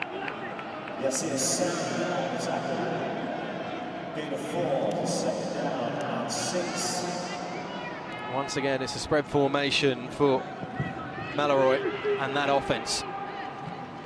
Once again, the Academy want to show pressure, but only rush 4. Flipped out quickly, though, from the left arm of the quarterback, who was able to find his target. Brought in over on the far side of the field once again by Kelixte. The Raiders just keeping this ball moving as the clock ticks down with about 3 minutes to go in this second quarter, and the clock will start to become a little more of a factor at the end of this half.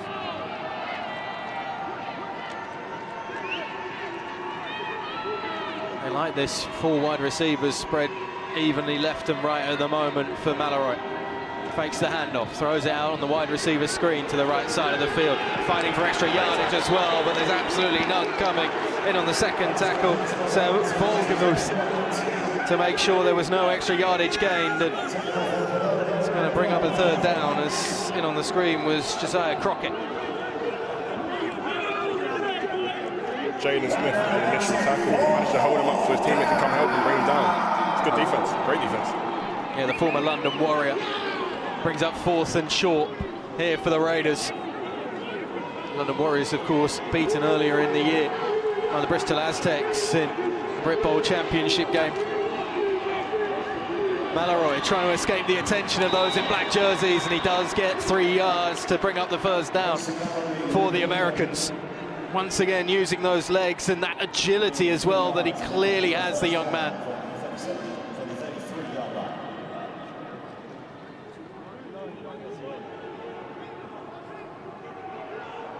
So we just wait for the chain gang to set up on the far side of the field. Mallory takes the snap out of the gun. And his tight end to the left along with 2 receivers. He's going to look to his running back instead as he drops it right into the hole. Lemon's able to grasp it. How, oh how, did Mallory find a window through those 2 defensive backs on that far side? Not only that, he got it out just in time. Joel was coming for him, and he managed to just about get it out before the hit. But you can see that with finesse. A great ball down the sideline. You can see that finesse, that little touch, and he manages to just drop it in the bucket, as they say, and find it that split second, that gap that was open. That's sometimes all you need to make a play. Nixon Massa and Max Bartholomew, the two defensive backs, split there by the throw of Mallory. Quasar just leaving his mark on him still, and just reminding him that there's still a physical football game to be had, even for quarterbacks. Mallory takes the snap out of the empty backfield, and he's going to find a way up the left side with his legs. Ball comes out! Ball comes out! Academy have the turnover at the 10-yard line. Wow, what a play. Brandon Bryant in on the recovery, and the Academy get the big turnover once again. The defense able to slow down the Aquinas Raiders. I mean, you can see the DB there, you know, managed to get off his block and just absolutely flatten the quarterback.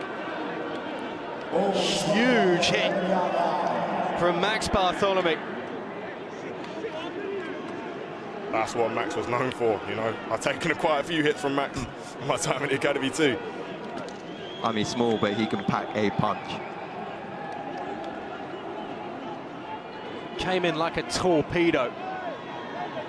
Knew exactly what he wanted to try and get. Take the man, take the ball. Give Bryant the opportunity to get the recovery. Now can the Academy capitalise? 1:43 to go here in the second quarter. 3 timeouts as well for the Academy.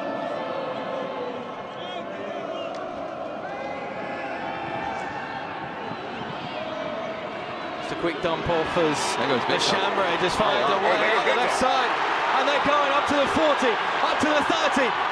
Out of bounds at the 25-yard line. They call it out of bounds at the 30, in fact, as once again, number 18 for the Academy just keeping it in his hand to Leshambra, finding some wiggle room, making men miss. Look at the gap that opens up on that right side of the line. And then it's the agility once again. And then he gets the afterburners on down the left side of the field. Helmet's almost coming off as he's running, in fact. Maybe needs to tighten those chin straps. And he comes out of the gun, takes the quick snap, throws it out to the right sideline. Brought in by Jamil Seka, who's brought down at the line of scrimmage. Bro, just a bit behind him. Meant it take him a little longer for him to be able to go upfield. Timeout. Academy. 1 minute, 9 seconds left in the second quarter. That's Academy's first timeout. 2 timeouts remaining for the Academy. This is suddenly a bit of a game changer in terms of that huge run from their Canadian quarterback. We spoke about the punts flipping the field, but that run has suddenly completely flipped the pressure and put it on that Raiders defense right now. And it's amazing to think that all started from Max's tackle, backed up on your own 10. And the fact that, one play like that can suddenly turn the tide from, a possibly conceding points to now being in a very good position to go attack St. Aquinas. 60-yard gain on the ground from the Canadian. Suddenly it sets up the opportunity for at least 3 points to come, perhaps, before half-time, let alone the possibility of another 6 and an extra point to come as well. There's much to discuss down there for Coach Hagen and Co.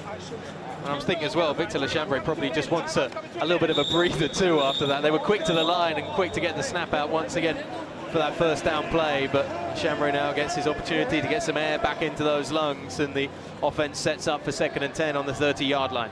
I think Victor will be happy for that little breather, and also the O-line having to run halfway down the field to tee up, because sometimes Coach Clare, our offense coordinator, likes to play quick. Andrew Common in the backfield. 2 receivers out to the left. One comes in motion now. Fake the handoff to Common and just flip it out on the jet to Jamil Seka, and Seka's slowed down after a gain of maybe 2 on the play, and then he got his bell rocked as well by Daniel Norman and Co. 3rd down and timeout. About 7 coming. Academy. The Academy take another time out here and want to assess things. 57 seconds left, second quarter. I mean, wow, Jamil just took probably like about 5 shots from different people. And I don't know how he got up from that one. I mean, it's incredible how you can just get absolutely destroyed and be able to pop back up. Yeah, there's going to be some walking wounded tomorrow, that's for sure, as these Academy players and these Aquinas Raiders players are leaving their bodies on the line. There'll be some repair jobs needed at halftime as well in the respective locker rooms. Jamil Seka, who's seen a lot of the ball and seen a lot of the contact. So once again, just see that offense huddled over on that far sideline. Coach Hagen just standing away and trusting his coordinators. We'll see what we can do as the NFL Academy set up here for around about a 3rd and 6. In fact, 3rd and 7. Coming out of the gun. 3 receivers left. Leshambray needed to get it off. It's pounced upon by the offensive lineman Theo Andal, but offensive lineman can't be trying to bring that one in and can't collect it. Should have just been allowed to fall incomplete as Leshambray was hit as he threw, and it was well, no hoper on the play immediately as the pressure coming from that defensive line.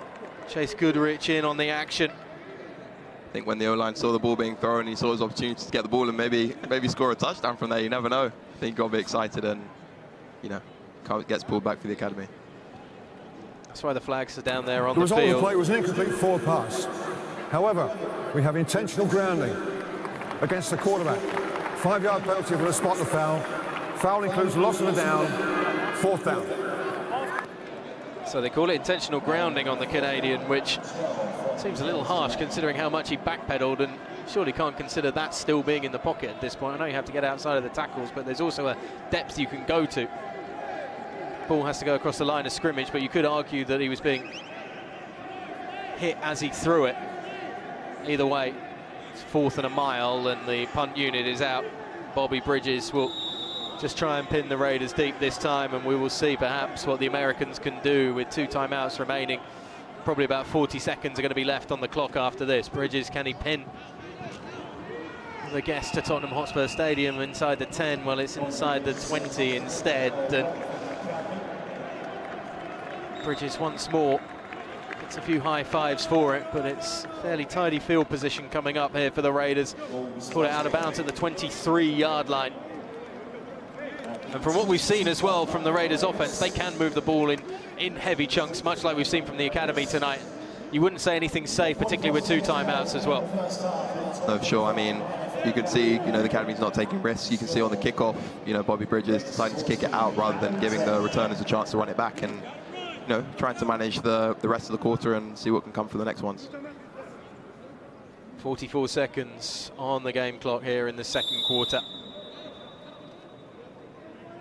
Vigil Lemons is back in at the running back position.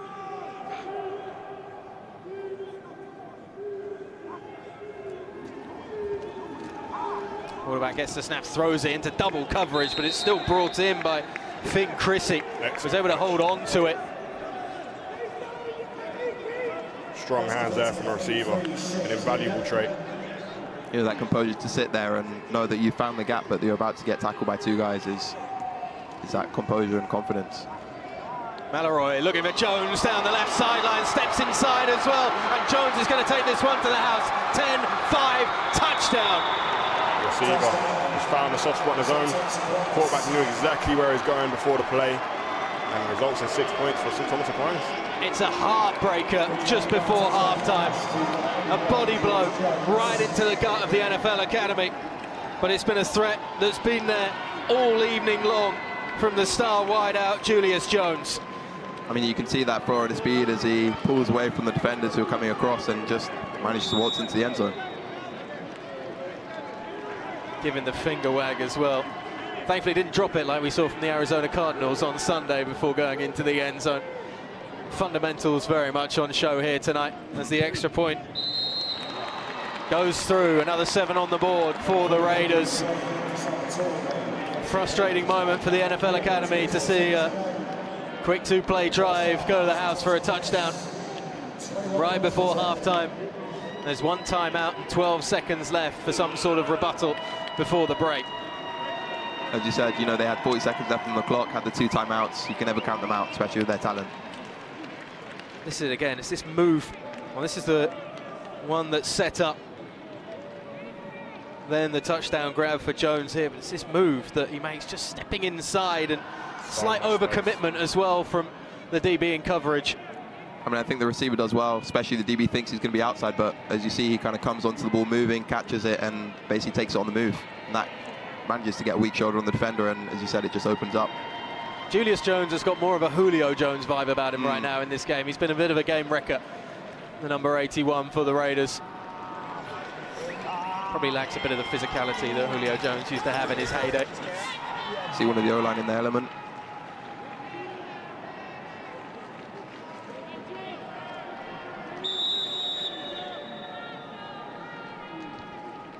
Now the question is, will Coach Hagen and co decide to maybe just see these last few seconds out with a couple of kneel down, or whether they'll look to try and run something in the final 12 of this first half?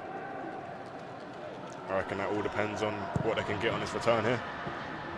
Right, it's fielded at the 20-yard line and brought up to the 40. Suddenly a space up the centre of the field. Max Bartholomew bringing that one in, and that's very good field position indeed for the NFL Academy. Never say never in this game. 8 seconds to go, 1 timeout.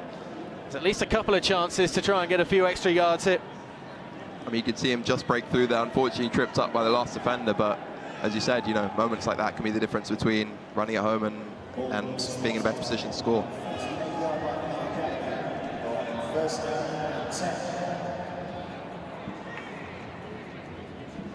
This is the excellent hands by Max Bartholomew as well. That ball was coming hot and he just took it on the run. Managed to get some really positive yards for the academy there. As you can see, influencing the game on so many different parts, making an impact.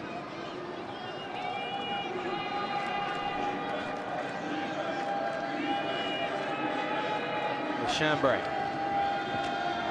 Going Hail Mary. Steps up. He's got 3 options deep downfield. Ball comes out. Fumble down at the 45-yard line. The Raiders pounce on it. It's going to bring up zeros on the clock anyway, but Le Chambray taking a shot. And just for a moment, there was fear that there could be more and worse to come from the Raiders before halftime. Drama at the end of this second quarter in every sense of the word. We've seen big plays and big mistakes. And the academy perhaps get away with one right at the end. They trail by 11 going into the half. It's the St. Thomas Aquinas Raiders 21, the NFL Academy 10 here at halftime at Tottenham Hotspur Stadium. The 3rd straight year with a visit from an American high school. Once again, the academy are being pushed and tested by one of the very best from across the pond.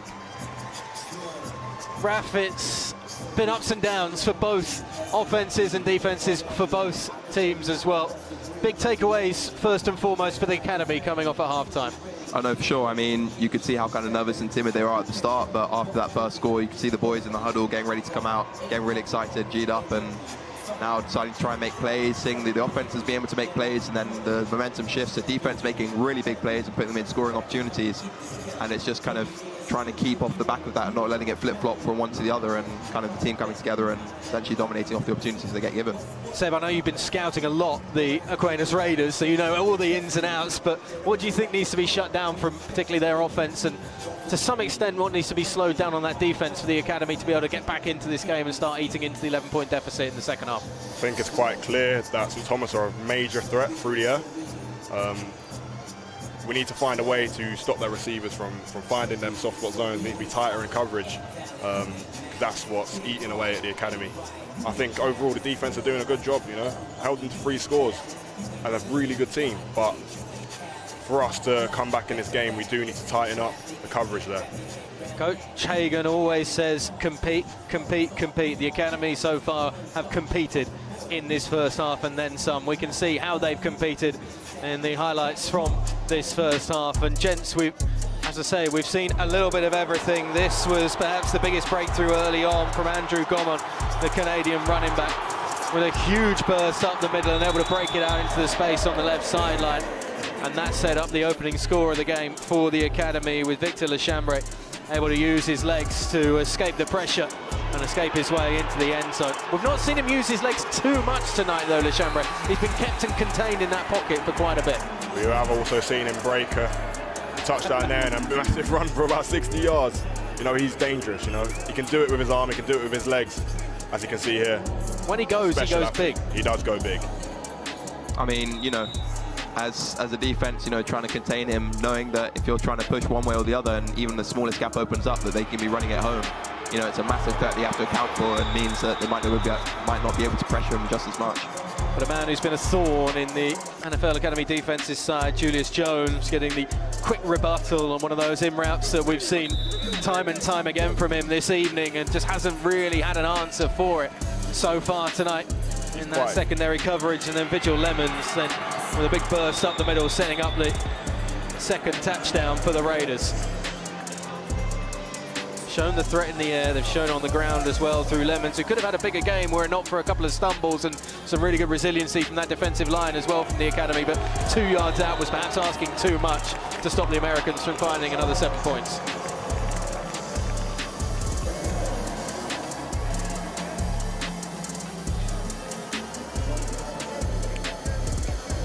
Just see that hole opening up, wasn't enough time to lock it down for Joel Quasar and co. Good job from the whole offense there. Hasn't been the easiest night so far this evening for Bobby Bridges, but he put 3 points on the board with a neat and tidy field goal. put up the 10 on the board for the academy, but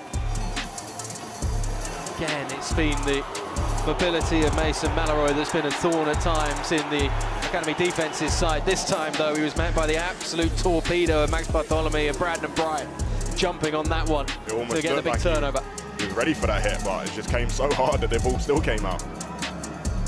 It wouldn't mean too much, though, after the big run from the academy quarterback, Victor Lechambre, ended up being wasted and no points added onto the board, and then Jones once again just finding that separation on that left sideline, just a quick in and then arcing it back out wide, and nothing but daylight in front of him.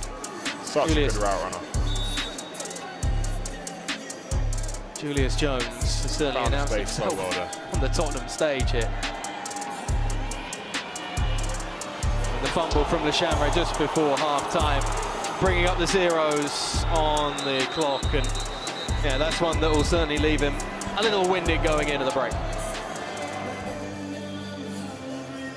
Well, of course, the NFL Academy is trying to outreach its wings and find talent from all over the world, as is, of course, the NFL as a whole. And they're certainly making inroads thanks to Osi Omenura in the great continent of Africa. Today's another exciting day, right? Exciting day because we're all playing here in Tottenham Stadium against St. Thomas Aquinas, so we're super excited. But before all that, you have a big announcement to make. You want to share this with all your teammates and friends? First of all, I want to say glory belongs to God, because in his word he said, Jeremiah 29:11, for I know the thoughts that I think towards you. They are thoughts of peace and not of evil, and to give me an expected end. So it's been an amazing journey. I want to say thank you to OC, Teal, Chris, all the coaching staff, all my homeboys, Brandon, some of the alumni. This is my family now, like coming out from the trenches to this place. Like, the academy have shown me the world in ways I've never seen or in ways I've never imagined. And today I will be committing to Northern State University, taking this great talent to Northern State University in South Dakota, Aberdeen. And I want to say thank you to all the coaching staff over here. The lesson I learned here, I'll definitely take it in life, and then it has really helped me so much. And I want to say thank you to everybody. And then Northern State, here we go. Let's go!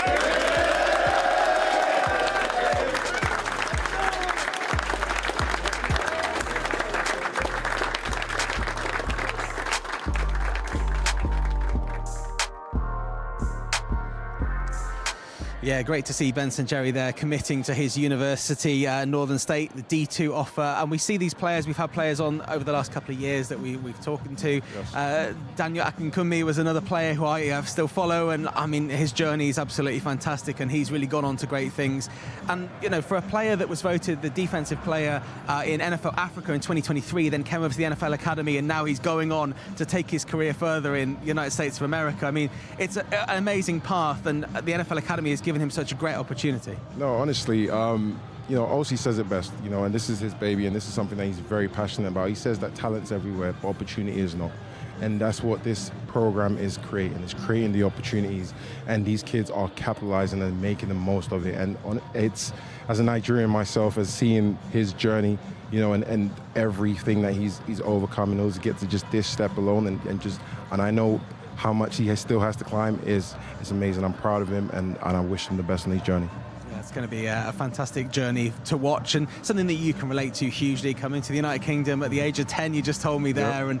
And you know, made your way and hugely successful in the NFL. You've played on this field, and we've just watched that first half. What are your thoughts? Because for me, the NFL Academy, they really held their own against this high school team. No, 100%. You know, going into it, you know, this is a very accomplished team.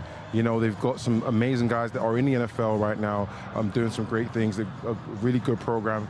And in the NFL Academy, they've got some young guys, quite a lot of rookies. So going into it, a lot of people was uncertain of what the performance is. And, you know, you heard the head coach initially saying, you know, it's just about giving them the opportunity and exposure. But once the game started, they were ready. They were ready to compete. They weren't, you know, taking a back seat and just being a punching bag. They really set the tone, especially, you know, going and scoring that first touchdown. I think it's been a defensive game, and I just think offense needs to obviously capitalize on some of the opportunities, but it's such an amazing game to watch. 32 players that have joined the NFL Academy involved tonight for their first time in the last year. They're in this new sort of college school year, which is incredible to have such rookie players doing so well. Unfortunate with that last touchdown there, because it should have been maybe a little bit closer at half time, really. No, I agree, but that's just a testament to the program and the coaches and the level of detail and preparation that they're exposed to. You got these rookies probably started playing a couple months ago, still trying to find that balance between study and life, and some of them it's their first time in the UK as well, because some of them come from abroad, so just trying to figure it out. And then also now they're on a big stage, bright lights, and they're performing. They're making the most of the opportunity and just showing a great case of why they should be considered in terms of scouting and opportunities in the collegiate level. Yeah, it's great to see. Also some pretty hard hits out there, which I guess might be a bit new to the NFL Academy players. Right, Damani Leach is here over for the game this weekend. Of course, the president of the Denver Broncos. Pleasure. How you doing? Great past weekend for you guys. Yeah, coming back to beat the Eagles. Always first good defeat to get for them. a win on the road. Another one coming up this Sunday. As Sean Payton said, there's nothing like winning in Philly, so it was a lot of fun. And you've got obviously the London game coming up this Sunday against the Jets. You reckon you can make it 2 in a row? I think we can. We can. We're excited about it, so it's a good opportunity. What have you done so far since you've been in London? Yeah, London's a good experience for us. Obviously, the football team's been out at Hanbury Manor practicing, getting in work. They were at Tottenham today.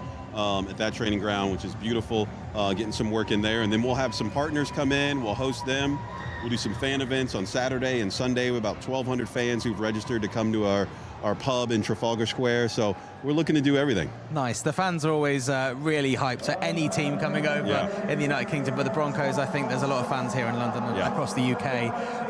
Have you been maybe spotting a bit of talent that you might be keeping an eye on for the next few years? This is just so much fun to see. I think the St. Thomas Aquinas squad came in and everybody was expecting them to just sort of steamroll, and it's good to see the Academy kids kind of buck up and show themselves and keep it a close game. We were looking forward to some action, and we certainly got some action in that first right half. away. Yeah. 100%. So, Damani, you're a big advocate for the international program and expanding the game internationally and creating opportunities for these guys. I haven't seen this and seen the growth of the game over here.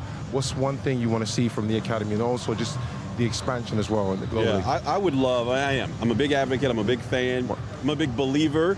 You were a testament to that there's just a finite number of people walking the planet that have the physical skills to play this game at a high level, and they all aren't born in the United States. So we've got to work really, really hard to get all those players into the NFL, get them into college football. And so I love this. I think it's a great testament to what is available from a talent perspective.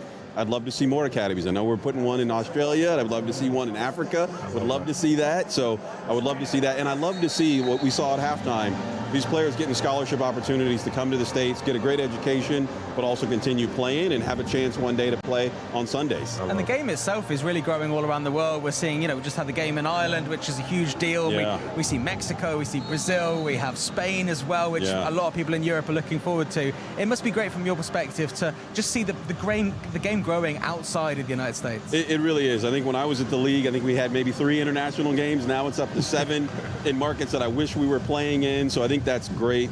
I think it's great, obviously, for the game itself. It's great for fans around the world to be able to see our game up close and personal and really take it in and see the speed and the power and all of those great things. So I love it. And look, we appreciate all the good work you do. We know you're here to play a game, and you're going to go and focus on that as soon as you're here. But enjoy the second half. All right. And great to chat to you. I appreciate it. Thank you very much. Damani Leach there, the president of the Broncos. Thank you very much. I mean, he's going to be seeing some epic talent in this second half. We've seen a load of action so far in the first half. NFL Academy going ahead with that 1 touchdown. St. Thomas bringing it back to level. Then St. Thomas going ahead. The NFL Academy got that field goal. But then St. Thomas with that late touchdown means it's 21-10 to the visitors at half-time. And second half action will be coming up next here from Tottenham Hotspur Stadium.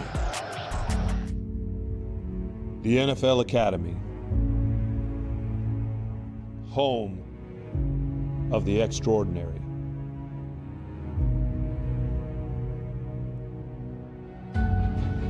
Extraordinary facilities. Extraordinary coaching.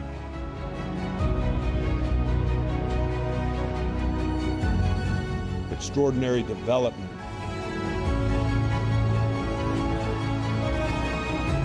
Extraordinary opportunity.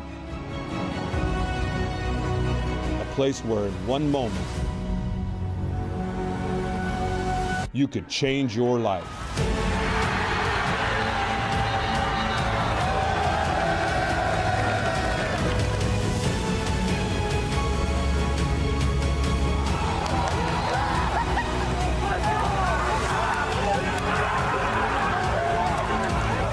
Being an academy man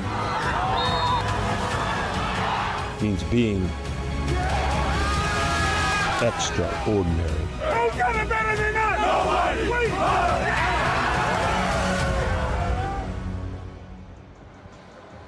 Well, the players are warming up, ready for the second half. Right in front of me here, the NFL Academy going through the motions in their brand new black jerseys, which they're wearing for the first time today. Check out them in more detail on their social media account. Very, very incredible detail on these jerseys. And really, I mean, it's going to be a fascinating second half already with that late touchdown for the visitors. They're going to want to hit back straight away. And tonight's showcase, of course, is made possible thanks to the continued partnership between the NFL and Nike. This marks the third consecutive year a US-based high school football team has travelled to London to face the NFL Academy here at Tottenham Hotspur Stadium. And together with Nike, the NFL is proud to provide student athletes with opportunities that go beyond the field, fostering some cultural exchange, global connection, and the continued growth of the game. And having spoken to some of these players and watched them, I mean, they are making friends for life here, being part of the NFL Academy. We can see the visitors from St. Thomas getting ready here. The quarterback, number 7 there. Always good to see a left-handed quarterback throwing some balls, getting into the zone as we get ready to resume the game. Of course, the half-time score, 21-10 in the favour of the visitors. And to talk through the action in the second half, it's Ollie Wilson. Thanks very much, John. Thanks very much, FA, for the half-time analysis there as the St. Thomas Aquinas Raiders just starting to make their way off to their sideline. It was interesting, actually, the American outfit staying pretty much on the field for the whole time.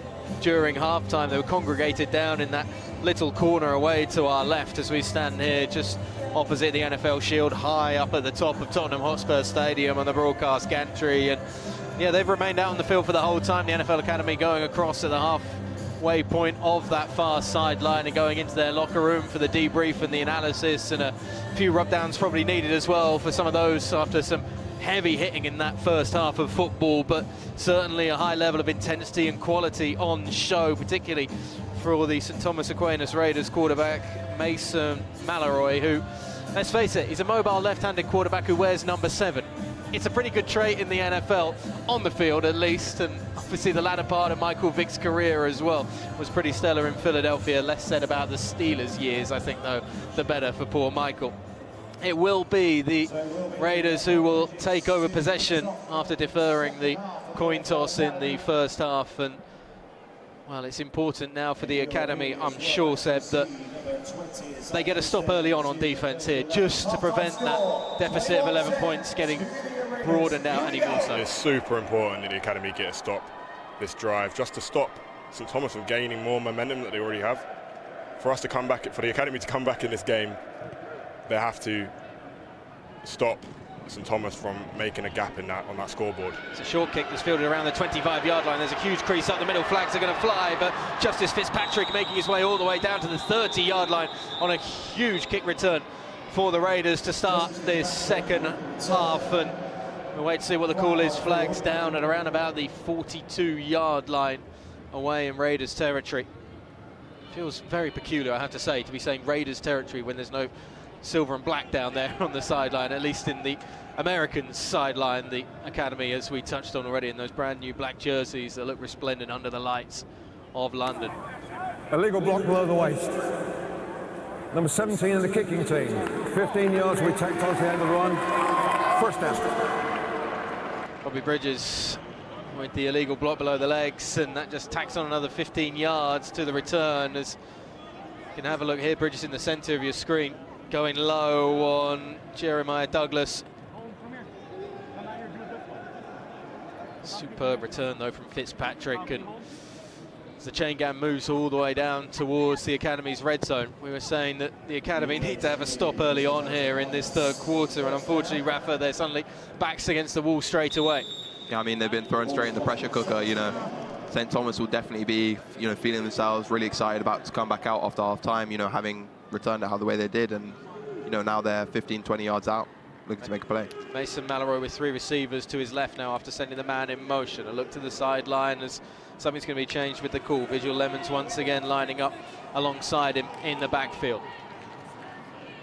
Jones up on that left side of the field as it's very short, minimal game. Maybe back to the line of scrimmage, in fact, for Lemons.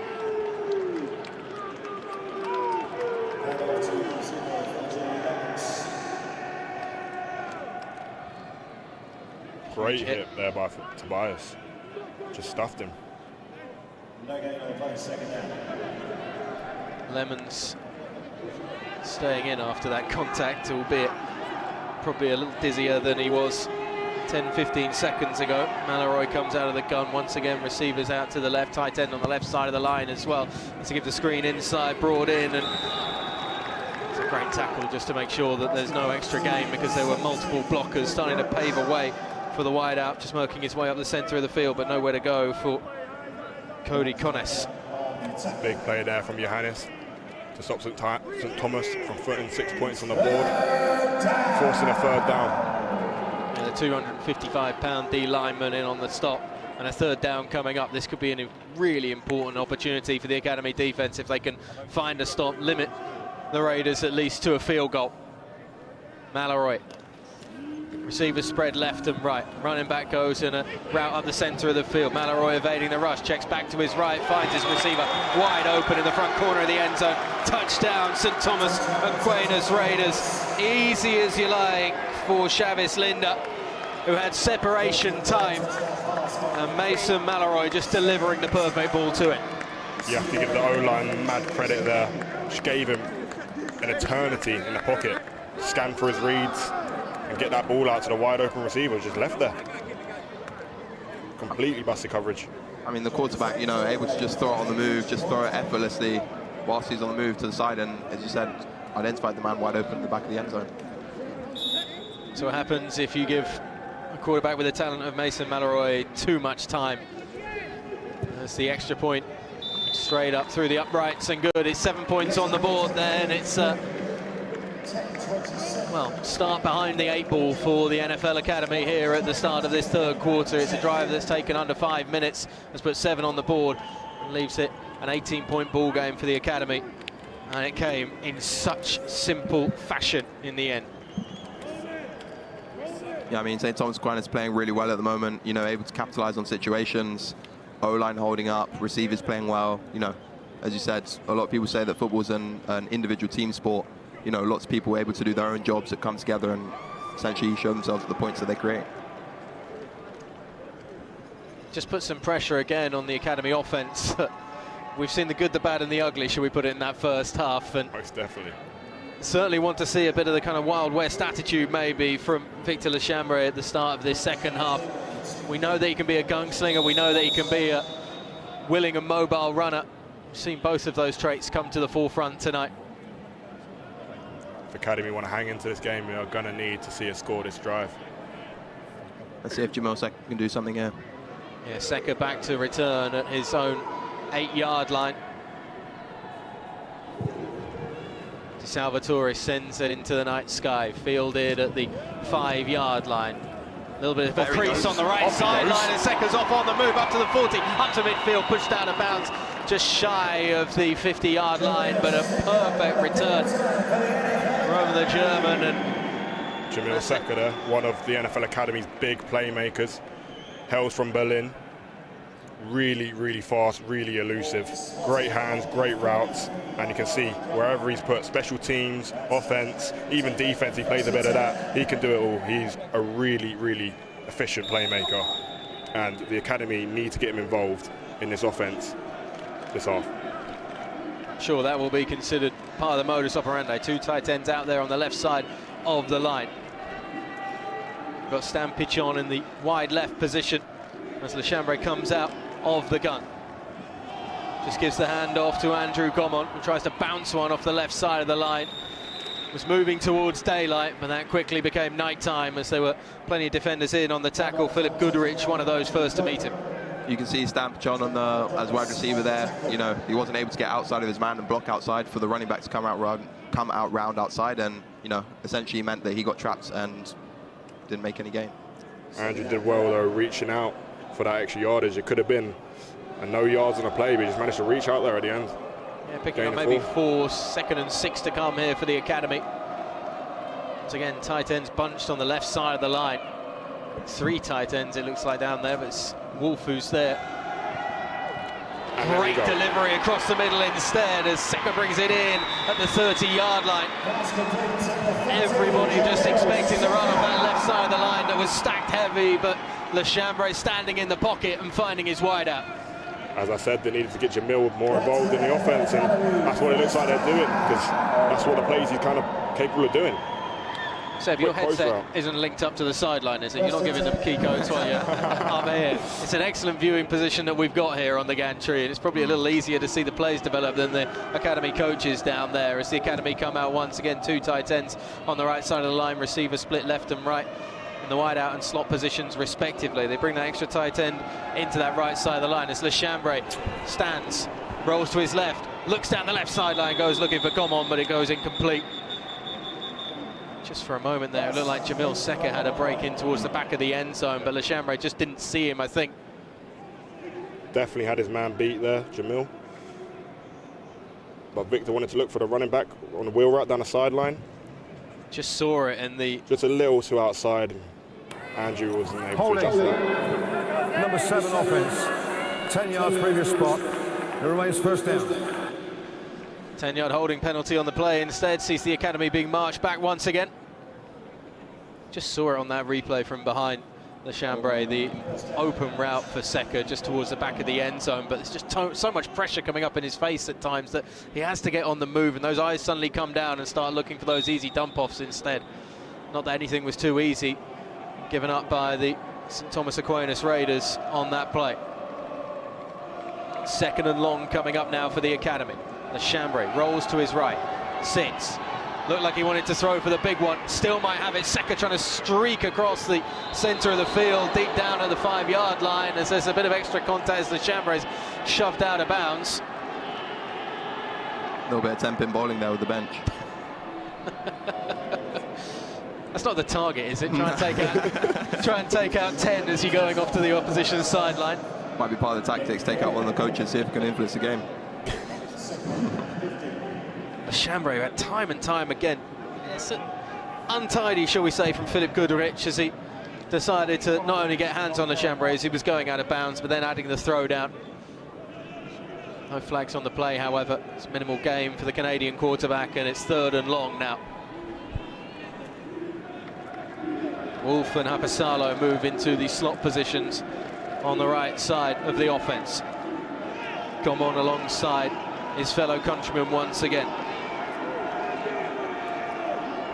The big body of Myrie in the left wide out position. Some big targets to aim at. They go looking for Myrie. It's a short gain.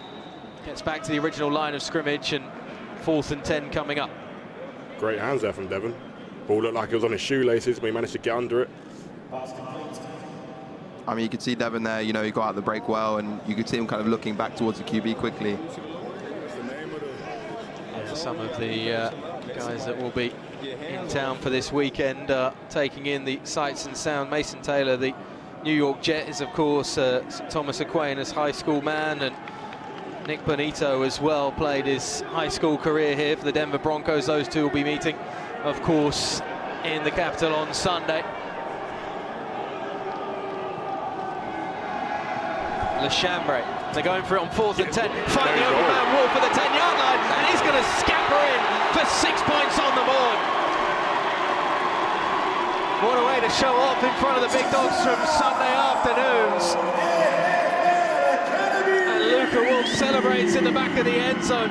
LeChambre patient to find him, and Wolf in acres of space and able to turn it upfield for the touchdown. I mean, Luca was able to adjust to that throw, and, you know, the way he catches the ball and just managed to bring it in and basically take it into the end zone. Managed to find the soft spot.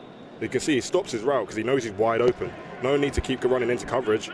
Victor just finds him on the run, and he just walks in for 6. You know, having that awareness to catch the ball and know that your defender's, you know, behind you to your right, and therefore to cut left and find that pylon's, you know, amazing. Field goal through the uprights from Bobby Bridges for the extra point.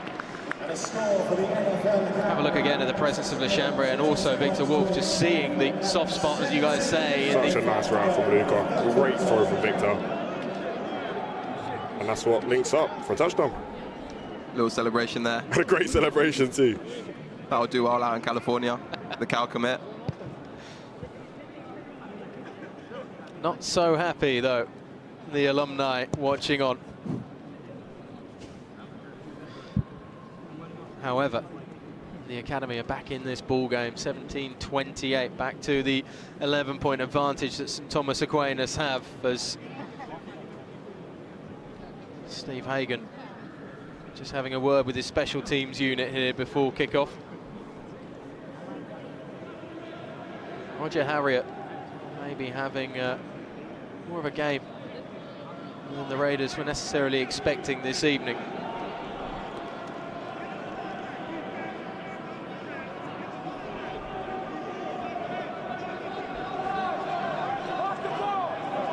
When it all is discussed as a great spectacle and the ability to come here to Tottenham Hotspur Stadium and play, but at the end of the day, it's a game, it's a competitive game, and while it's all smiles pre-kickoff, there is a brooding intensity down there that as we go deeper and deeper, and this game hopefully stays tighter and tighter as the pooch kick once again is fielded at the 30-yard line. Flags fly on the field as the Raiders will set themselves up at the 46-yard line in their own territory. We'll wait to see what the call is on the play. Fitzpatrick with the return. We'll wait to see what Brian Yates has to say. During the return, illegal block in the back, number 46, return team, 10 yards from the spot of the foul, first down. Jackson Leonberger, the one who was the offender on that, just on the right side of your screen there.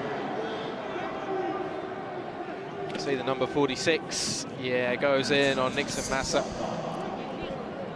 Right into the back of the Academy's number 3. That's why the flag was thrown, and that's why the Raiders are going to start back at their own 25-yard line. Far more manageable field position than we've seen for a bit of time for the Academy defence here. Stop now with 8 minutes to go in the third quarter. Would be grateful for Coach Hagen and co. Oh, it's picked up, and that's one going back to the house. Jaden Smith. Jaden Smith on the return, and the Academy not only get the stop, but they get another touchdown on the board as the defence comes up big. Jaden Smith anticipating the route and taking it to the house. I mean, below us you can see Jaden's family jumping and shouting. Unbelievable. I mean, he deserves it. That's a big one for us. Out of all the boys to get that pick, Jaden absolutely deserves that one. Worked so hard, he studied his film, you can see it there. He just anticipated, he knew what was coming. Watch the replay here. Look, he's just creeping. He's creeping towards it. He knows what's coming. He knows where the ball's going. Picks it off, takes it for 6. That's what you need in your free safety.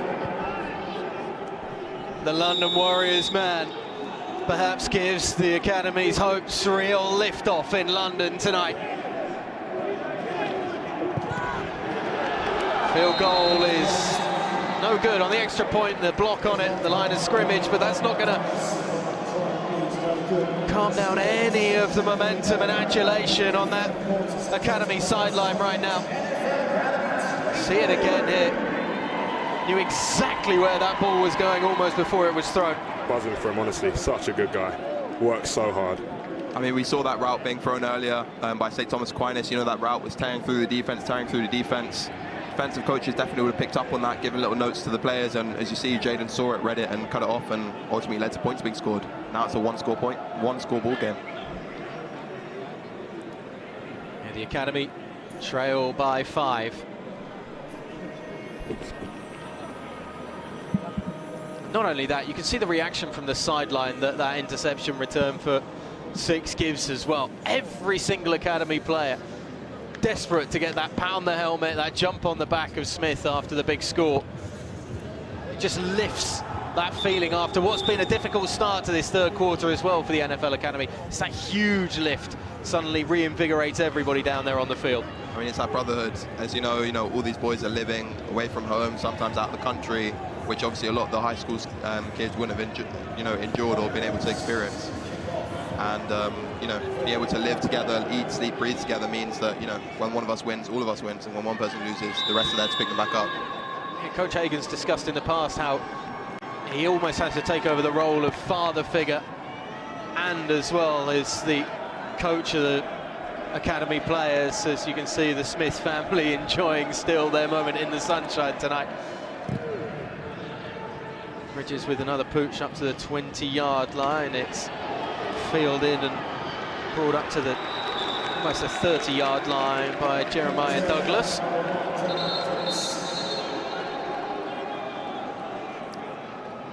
Nixon having a hard time tonight. Yeah, Nixon on the ground again. Just slow to get up.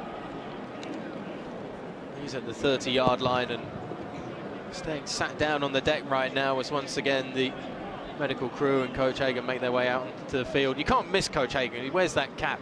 Have you guys got the inside of what the lucky red cap is? I mean, or is this a inside? No, I genuinely think no one really knows at the moment. He's just a man in the red hat. That's I mean, who he is. All through our tour in America, you know, he'd find, you know, caps and stuff and be all cool, but every single one of them would be red. You know, went to Notre Dame, this and that, he'd find a red cap everywhere he went. It's like he's just drawn to them. And I remember his wife saying to us that, you know, anytime she loses him, just look for a red cap and you'll find him very soon enough. It makes life easy, that's for sure, on the broadcast, as both head coaches, Roger Harriott and Steve Hagen, stood over and just checking on Nick Massa. You can certainly find him on the sideline down there, however many bodies there are, Coach Hagen.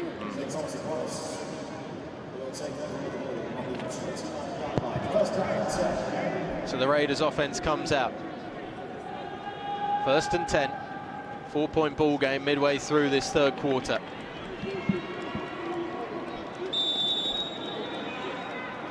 Repeat performance perhaps from Jaden Smith would be thanked very kindly indeed, as Mason Mallory gives the handoff up the middle, and that's going to be stopped for a minimal gain as the academy defensive line come up trumps once more. Yassir Sani, one of those first into it, the former Cologne Crocodile. A little bit of snap in the tackle perhaps. NFL Academy defense clearly have some momentum now. They're feeling themselves. They are hungry to make plays. Making plays like Jaden's just done, like Joel's been doing all game, is contagious. Everyone's hungry to do the same. 2 receivers left, 2 receivers right once again for the Raiders. Mallory takes the snap, drops back. He's got time for a moment. Then the pressure comes, but he's going deep to Jones. And it's out of the hands. Mikael Gasser couldn't bring it in. Looked like he had it, and it just slipped out from underneath him at the last moment. The deep shot to Jones, falling slightly short of the receiver. We haven't said that too often tonight. And then Gasser almost coming up with a second straight turnover for the academy. Almost an amazing, still was an amazing play by Mickey. I mean, you know, from up here we saw how open he was, and you know, the way that Mickey came back, used his tall, long frame, as you can see, to leap in the air and intercept it. Almost brought that in, it just slipped out at the last second. For a moment I thought that looked like more of a fumble than anything else, because he looks like he gets down with it.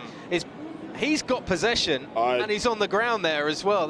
Yeah, it's a tricky one, it really is. Are we going to play the game, what is a catch in the NFL and American football at this point? Because it's one we play every single Sunday, of course. And yeah, that looked like he had possession. He had his back down and his bum down as well. 1 bum cheek generally means 2 feet, only 1 foot needed, of course, here for the NFL Academy, playing under the high school rules. In the meantime, we've got a player down on the field as well for the academy, which is why, again, we've got another break in play for the moment. Can't quite see who it is down there on the field, but lying on their back, just being stretched out. As you can see, the academy defense is like an avalanche, you know. You've got the boys feeding off each other's energy, making a play, making another play, and using that energy, especially from the bench. You can see them jumping up and down, using that to make big plays like they did just then. Let's have another look at this one from Gasser. It's such an athletic play. Such an athletic play. You can see the ball skills are there. Just slips out at the last minute. I think it's the ground that makes it a little... On his second roll, yeah. Yeah, just makes it a little wobbly for him. And he wasn't able to hold on. But the ball's never moving. The ball is in, and he's down. So, and it's a great look at it as well from the As a receiver, if I did that, I would want that to be called a catch. I know what it's like. So, as a DB doing the same, I would have called that an interception. But at the end of the day, as we've been saying all game, it's what the refs call. It's the rare moment that the receiver sides with the secondary in these sorts of ones. But I mean, I reckon if he clips that, he can still put that in his highlight reel. I know I would. 3rd and 9 then coming up for the Raiders offense. 3 receivers out to the right. Mallory stands, feels the pressure, tries to escape to his left, looks to take the yardage on himself, and he's forced out of bounds, but not before he gets the 9 yards, and it will be a first down for the Raiders. In fact, no, it looks like they're putting the spot a yard shy of the first down marker. No, that seems harsh. It certainly looked like the Raiders quarterback got the first down. It is 4th and short coming up here for the Raiders, and the offense is making their way off the field as well. Mason, Mallory and co getting set to depart, and the special teams unit coming out for both sides. And once again, the academy will perhaps be looking for a big return from Jamil Seka, who lines up around his 25-yard line, waiting to bring this one back. Let's see if he can run it back like he did last time. See if he can make the plays, find the gaps, and... Flags fly. So we wait to find out from the officials. It was the back judge who was lined up alongside Seka who made the call. Delay of the game, kicking team. 5-yard penalty. It remains 4th down. If there was any doubt that Raiders might go for it, they're going to punt now with a 4th and 6 coming up. Delay of game marching the Americans back an extra 5 yards, and that means Seka can stand at his 30-yard line to try and field this punt, although it's been a punt unit now for the Raiders tonight that has done a very good job of pitting the NFL Academy back deep in their own territory to start a lot of these drives. This one isn't the best of the night, that's for sure, as it bounces out of bounds roughly the 34-yard line. Decent field possession then for the NFL Academy offense. Just starting to feel, gentlemen, that this momentum that can swing from team to team throughout 4 quarters is just staying right now over on that Academy sideline. The Academy offense need to feed off what the defense are giving them. The defense have gained them so much momentum. You know, it started off with that Luke Wolf touchdown and then the interception from Jaden Smith. They need to keep this rolling. Raf, do you feel that as a player? Do you feel momentum come with you? Oh, for sure. I mean, when you see, although you're against them every single day, you know, your brothers on defense, you'll compete with them every single day, but when you see them perform and do the things you've seen them do numerous times in training pay off, you know that when you go out there, you have to convert the opportunities they're giving you. Apasalo and Wolf both moving in motion before the snap, as it's just the handoff once again to Andrew Gomon, who tries to bury his head low and force his way forward as much as possible. Picks up about 2 yards on the play. The 5'8", 180-pound man from Calgary Phoenix football. I know there are some Canadians watching this as well. There's a strong contingent that are keeping an eye on us tonight.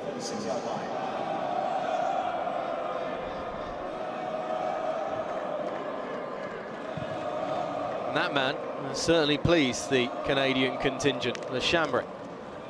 Makes the handoff, now has blocks in front as he darts himself up inside and is able to get the 8 yards needed, plus an extra one to move the Academy to the 45-yard line, still in their own territory, but a fresh set of downs coming up. I mean, you can see the way they're using their quarterback, Lechambra, you know, not scared to use him to run and use his footwork, and as you see, trust him to get past defenders and make grounds and ultimately lead to a first down. Daniel Norman just down on the field for the Raiders defense, which again is why we've got a break in play. We've had a few stoppages tonight just due to injuries. Been saying it all game now, Victor, dual threat, keeps the defense honest. They have to know that he can run the ball and he can pass the ball.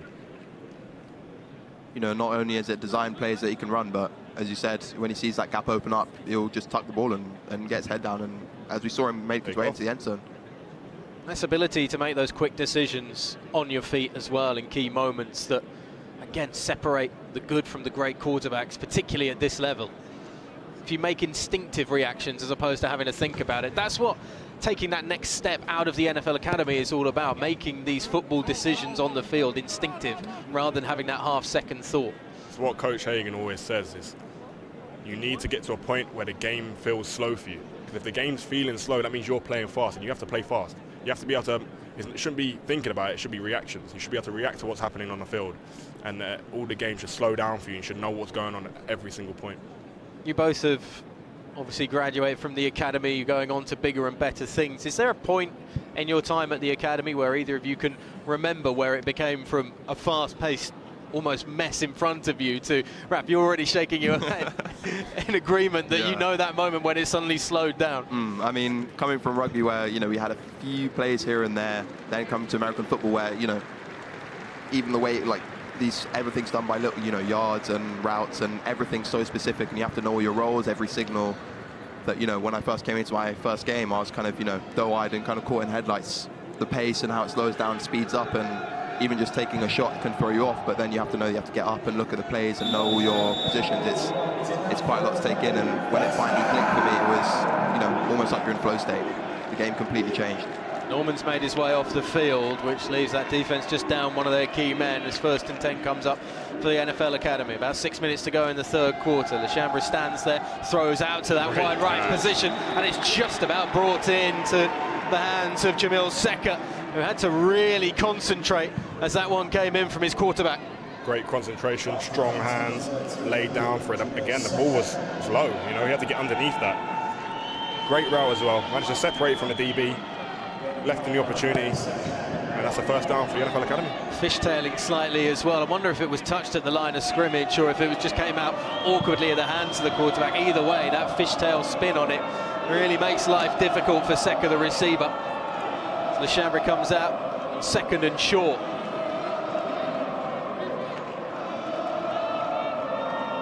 Running back on his right hip, he's going to give the handoff to Goman. Once again, just forcing his way forward.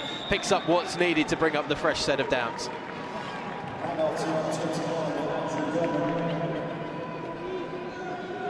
He's such a useful back, isn't he? He can work in open field, but that small stature as well allows him with that low centre of gravity to get low and get forward. It's come on so much since he joined the academy as well. Clearly been putting in hard work, training, showing up every day for the team, and it's paying dividends here today. I mean, you can see, you know, when all the boys came in, you know, 2-3 months ago, them having to compete against each other, work out the depth charts. He was coming 1st, 2nd, all these little bits that, you know, essentially means that you get started at a stage like this and perform on the biggest stage there is. The Academy take a timeout here just for a moment, which gives us a pause in perhaps some of the momentum that the Academy offense was just starting to garner. I mean, Coach Hagen was saying actually before we spoke to him earlier today how they do keep height and weights and see how you guys have developed. It's not, I'm presuming, the tracing the outline of your scrawny body when you turn up on the wall and then putting you over the top of it and retracing it kind of 8 months later or something once you've been in the gym, what, twice a day? 5 o'clock in the morning starts, is it for you gents at the Academy? Yeah, so gym's always in the morning. We're gymming 3 or 4 times a week. You know, usually first group starting 6:30. So meaning you've got to wake up 5:45, get yourself ready for that. And then practices every single day, Monday to Friday, sometimes even on the weekends leading up to big games or scrimmages, you know. So it's hard work at the NFL Academy, but it shows dividends like here today. Boys are playing hard. They need that time to develop because it's not like most American high schools, you know. They've got a lot of catch up to do, and they're doing a really good job at it. It is about playing catch up. It is also about growing physically as well as mentally with the game. Lechambre takes the snap on 1st and 10, stands in that moving pocket. Oh, it comes out of the hands of Luca Wolf. Big shot there. Wolf didn't have his hands on it and falls incomplete on the pass. For a moment I thought they might have called that a fumble because there was half a step from the German tight end who took a shot as he made his way across the field. I'd say he definitely caught that ball, but in the rules of football, didn't quite have enough control to rule that a catch, which goes in their favour because that is a big shot. Oh yeah, he bobbled that.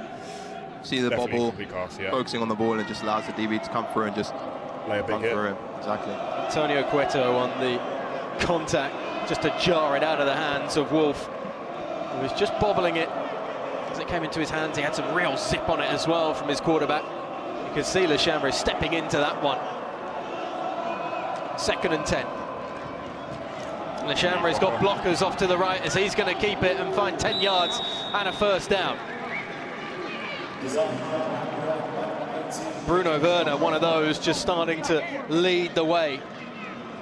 I mean, he's definitely a leader in that room. You know, performed really well at the American camps at the moment. Got quite a few offers. Committed to Boston at the moment. He's just, you know, his stature. He's, you know, when you walk next to him, he makes anyone look small. It's just unbelievable. 6'8", 6'9". And his wingspan's unbelievable. And the way he's just able to protect his quarterback, you know, don't have to worry about his man opposite him. It's another one of those success stories from the NFL Academy that will just continue to come and come, hopefully, as the presence of the Academy continues to grow. 1st and 10, LeChambre, contact coming though, brought down for the sack, ball comes out as well, and this one's being taken back to the house, unless Luca Wolf can make the game-saving tackle. Oh, it's going to be kept and held, and into the end zone for the touchdown. Sack, fumble, touchdown from Chase Goodrich. LeChambre just standing in the pocket for a touch too long, and he took a shot, couldn't keep hold of it, and the big defensive tackle taking it back to the house. He was waiting for the route to develop there from Jamil Secker. He was clearly running an out and up route, which is quite of a, it takes a little bit of time. He didn't quite have that time to throw that route, which ended up being a fumble. There's a big... It was a feeling that Luca Wolf might have just got there to make the tackle at the end, but just missed it. It's unfortunate, and a big man gets in for a score. Jaden Carey with the tackle, Goodrich with the touchdown, and another big body blow to the NFL Academy's hopes. The field goal is no good. The Academy just need to shade it off. They just need to shade it off and try to find that momentum that they were building at the start of the second half. You can see, look, through the pump, waiting for Jamil to get upfield. Just too long. Too long. The linemen were ready for it. Made a big hit. They came for his blind spot, you know, an area which he wasn't thinking of, looking out to the open, looking for the opportunity, but, you know, there's always that, scored a blind spot for a reason, you know, anyone can come out, and if you don't trust the guys and they get beat behind you, there's nothing you can do about it apart from getting hit. We haven't seen a smile like that from Coach Harriott in a few minutes, particularly in a large part of this third quarter, but the Raiders going to need a bit of recovery as well. That's how you do it. Let the big boy get some rest. He just made a big play. I think he deserves it. He deserves it. 6'1", 285 pounds of junior footballer Chase Goodrich. There he is, he's back. They're letting the crowd know. Showman, I think you call that. Real showman. Saw the cameras back on and we hopped straight back up. Can't get caught sleeping, literally. Oh, look forward to see what happens here on the kickoff. So Secker's back there to return once again at the 7-yard line.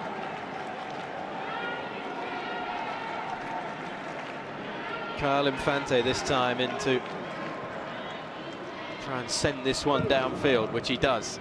It's an almighty leg as well. It's going to send it into the end zone for a touchback.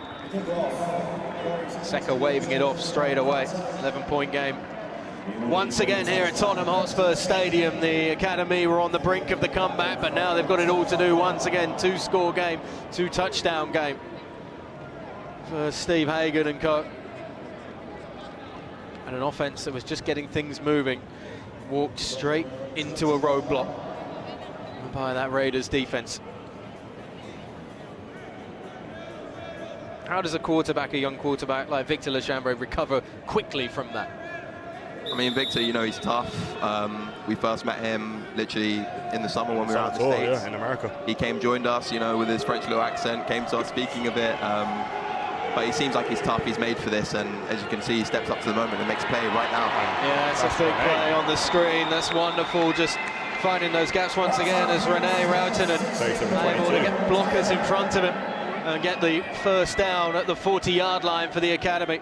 See Victor there, you know, inviting the rush, inviting it, and then, you know, using that, essentially using himself as bait to be able to open up the space in behind and have essentially a 3-4-man block run to create a great opportunity for the Academy.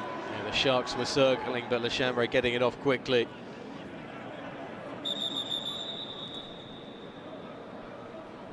So I think LeChambre was just taking a knee down there to signal that he wanted to have an injury timeout. So maybe he's just feeling... Bobby Bridges coming in to replace him, I think. The hands on the helmet straight away, and that's not a good sight for the Academy's starting quarterback, who took a big shot at the end of that last drive. I didn't notice if he got hit on the back end of that screenplay as well. You mentioned it, that he just hung in there as bait for himself before dishing it off to the Finnish wideout. I mean, there you see the man who's been sending the ball through the uprights, Bobby Bridges, is getting set to come in the backup quarterback role. We saw him against Dusseldorf Panther earlier in the year. He knows how to run the offense, but this is a dramatic change. He needs to make sure his nerves are settled now, because he needs to keep up the momentum the academy been giving him, and he's not going to be as warm as Victor was, you know.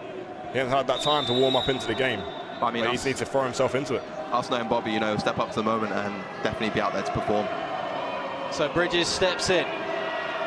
4:08 to go in the third quarter. Pitch on goes in motion. They give it to the running back. No room really for Andrew Common though to find much more than about a 3-4 yard gain. Does it change much for you guys as receivers when you see that second string quarterback walk in?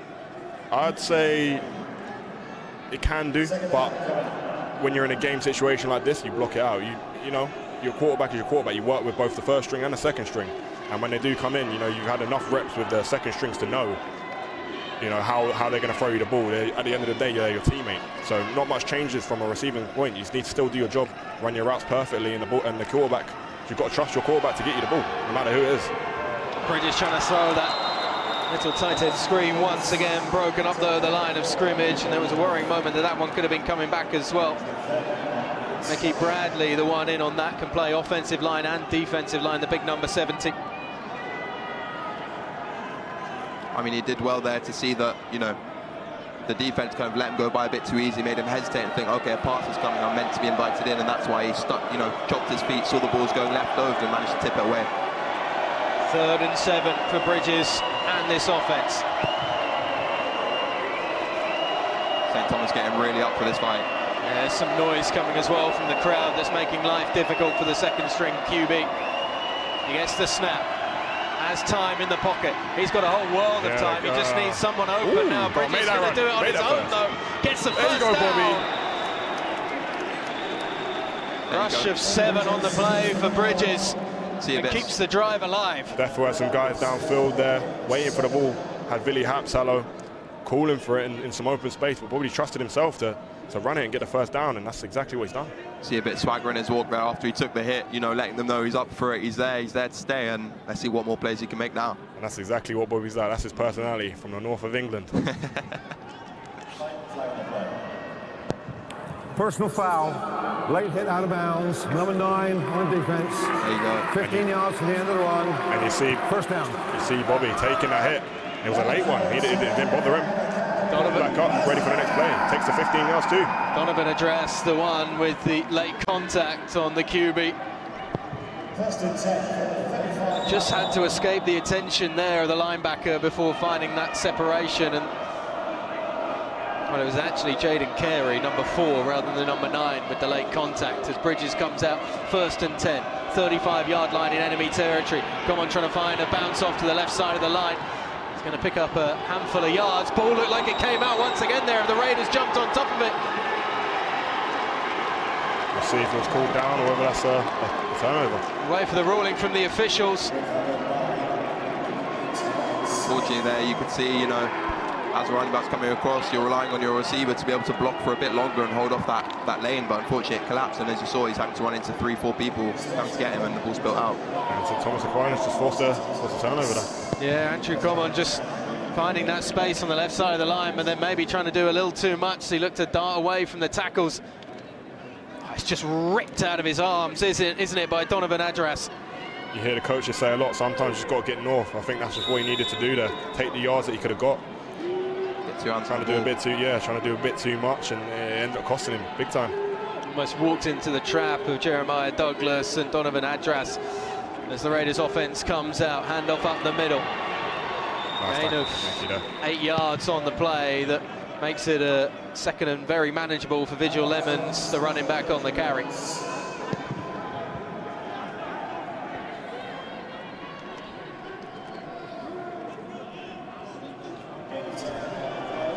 Moving to the back end of this third quarter. Game that still very much feels in the balance, but big play after big play is starting to appear in this second half. Lemons gets the carry once again. They gave him the first down after that first run of 10 yards, and so it's going to bring up 2nd and 7 after that gain. No room up the middle though for Lemons. 5'10" man out of the hometown state of Florida. A bit more tempo from Mason Mallory in this offense, just starting to come into play now. 2:20 to go in the third quarter. Of course, just as you say, there's some tempo, things slow down as Mallory checking to the sideline again. 2 receivers left, 1 right. Number 7 quick to get it out to Jones on this near sideline, and he finds a bump out of bounds, but not before he gets a first down. Mikael Ngassa in on the play. He's having himself a game. Finding the open space, making the catches, making the plays. It can sometimes seem like such a simple game, can't it? Find a little bit of separation, get the ball into the hands of your playmakers quickly, and let them do what they can do. I mean, you know, when you look towards the ball and you see kind of a mess or loads of people, all the O-linemen, D-linemen pushing against each other, but you know, when you actually think about it, the amount of space the receivers have got to go one-on-one, and if one person's blocked up and make opportunities is... Dump off on the screen that goes for a loss of a yard on the play, maybe, as Lemons has nowhere to go. Yasir Sani sniffs the screen out, makes the play. Cologne Crocodile once again. First to the play, the linebacker.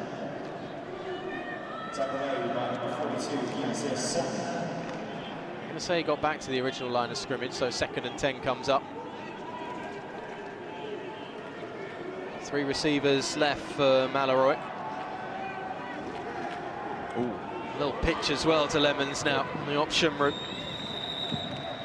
It's a decent gain of around about 8 yards, 3rd and very manageable coming up. Going to call it 7. It's a nice little option there from the QB.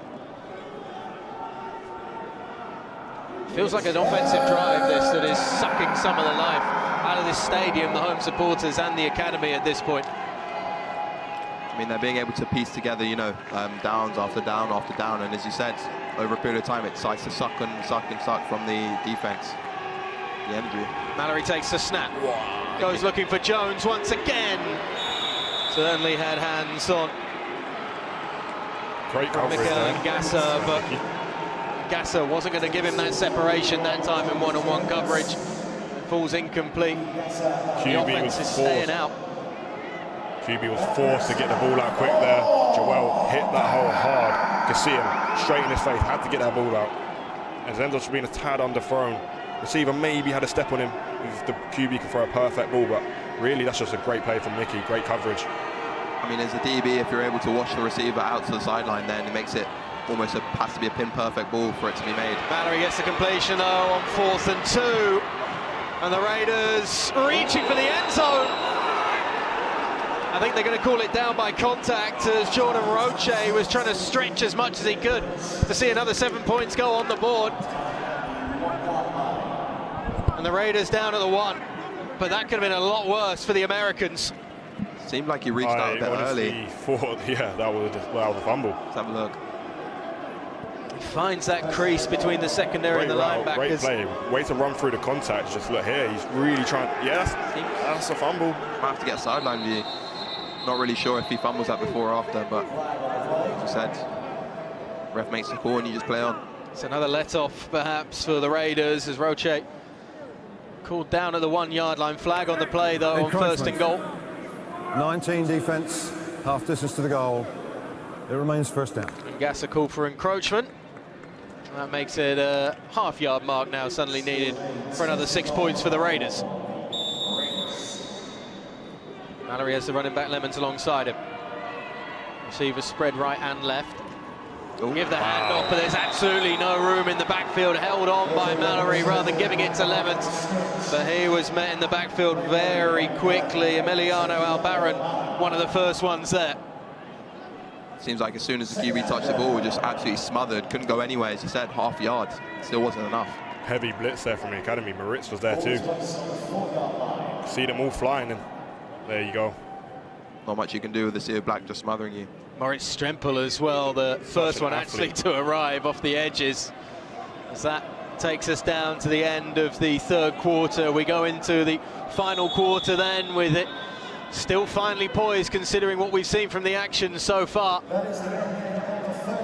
An 11-point ball game. The St. Thomas Aquinas Raiders 34, the NFL Academy 23 here at Tottenham Hotspur Stadium. You just get the feeling there are going to be some small swings in momentum across both sidelines for the remainder of this evening, and certainly a few more twists left in this tale. And there is a big question mark as well over the participation of Victor Lechambre for the remainder of this one, taking himself out of the game on the Academy's last offensive drive. Certainly has had his bell rung a couple of times, particularly with that big hit midway through the third quarter on the drive preceding. Yeah, it definitely takes you know, the right type of person to realise that actually, you know, we're in a situation where we need to come up, make points, and realise that, you know, in that moment, in that second, you're not going to be the best option for it. There you can see Dini's fan base, all his parents, family. It's great to see. They won't be too pleased about seeing that, however. No. That's a tough one for any family member to watch. And that was taken back to the house as well by Chase Goodrich, who I think has just about recovered down there on the Raiders sideline. I've seen him moving a little bit. It's fairly stoic and stationary, lay prone there for a little bit. Definitely been glued to that bench. Emil Lukkegaard as well, one of the other backup QBs for the Academy, just having a word with the Canadian. It's great to see so many family members here supporting their sons in this, and yeah, it's yeah, one for everyone, I think. So in the meantime, the Raiders offense comes out, but it's stopped at the 5-yard line to start the fourth quarter, as the NFL Academy trying to put up a big defensive stand here. Quesa once again in on the tackle. And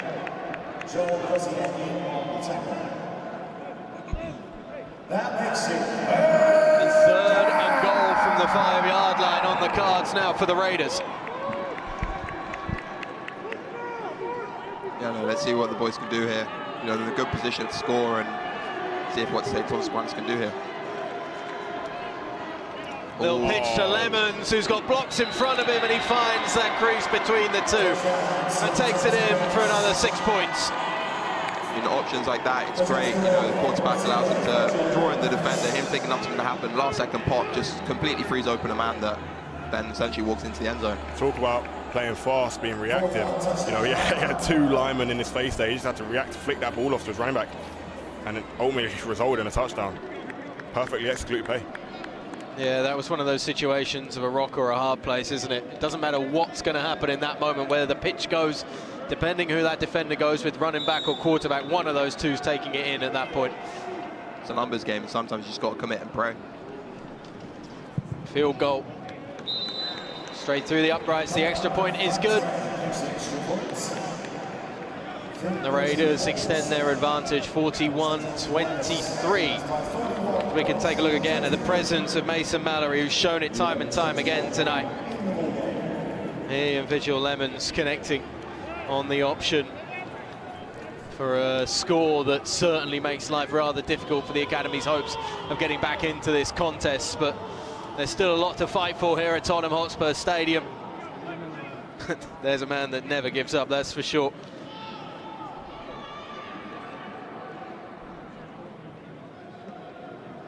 It'd be interesting to see if in a moment that number 18 makes its way back out onto the field once again, or if we will continue to see Bobby Bridges working out under centre.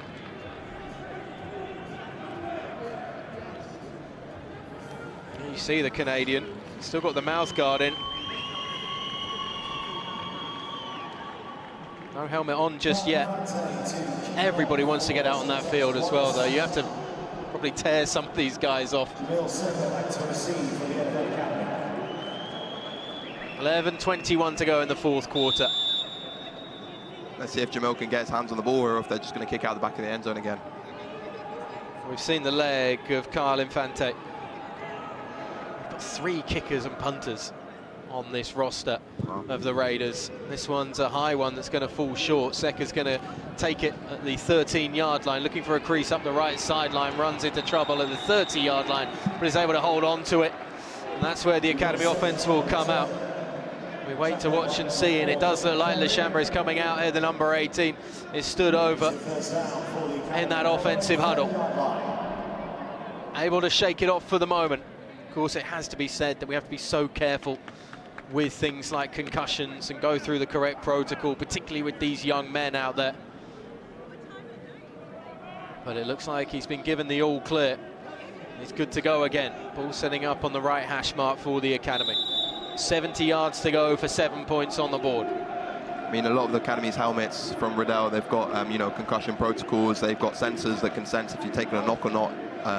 Tells the physios and lets them know straight away if he needs to be taken off or not.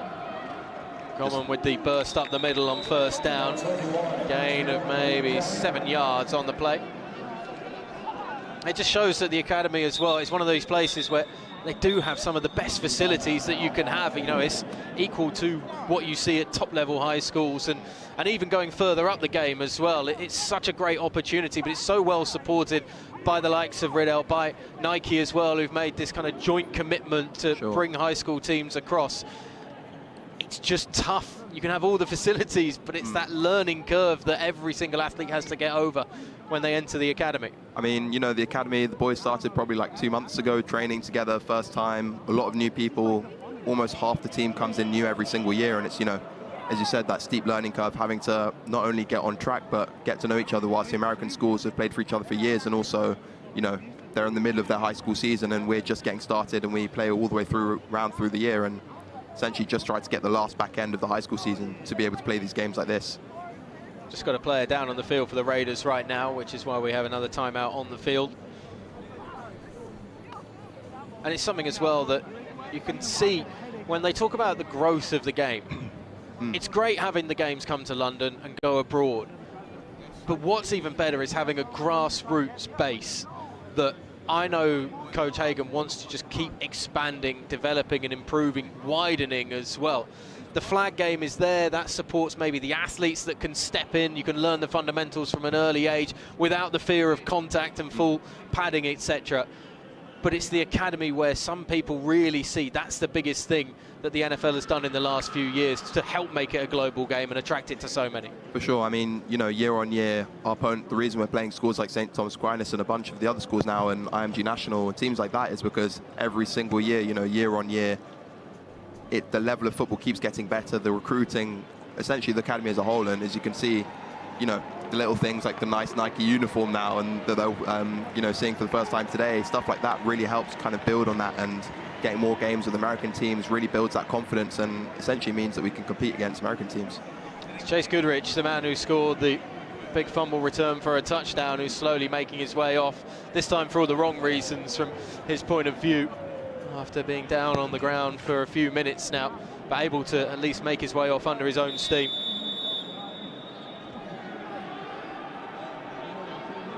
In the meantime, LeChambre comes out, once again out of the gun. 2nd and maybe 4 to go here for the academy offense. LeChambre stands, he's got pressure right in front of him, tipped into the air, but it's going to fall incomplete. Straight in his face was the big number 88, Wyatt Smith, who didn't overcommit, decided to just see what LeChambre could do, backpedaling, get his hands up and bat that one into the ground. That one's about cutting off angles as a defensive player more than anything else. No need to overcommit and let LeChambre escape. They've learned that he's got the legs to really beat them if they give him that opportunity. 3rd and 3 coming up for the academy.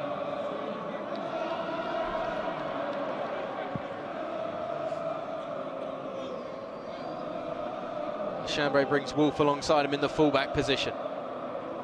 One receiver left, one receiver right. They give it to Goman once again. He's able to pick up the first down, as he has done on so many times tonight on 3rd and short. Gain of 4. The academy keep the ball moving, keeps the clock moving as well, though. We're not at the point where you need big plays, gentlemen, but we are at the point where we need to find a result at the end of this offensive drive. I mean, definitely need players to step up here, you know, like Jamel's been doing earlier, but also other boys to step up and take the place and essentially build on that momentum again, get that ball rolling and see if we can get that energy up. Big body of Hapasalo, I think it is, down there in the left slot position. Seka's there just alongside him as well. Blow split out to the left of Le Chambre. One tight end on the line on the right.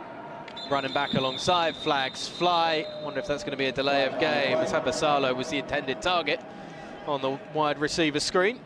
Looked like they had numbers as well. Delay of the game. You can see Billy there. 5-yard penalty. Frustrated. It remains first down. It's only maybe half a second as well that they were slow by, but it's half a second that cost 5 yards, and 1st and 15 now for the Academy.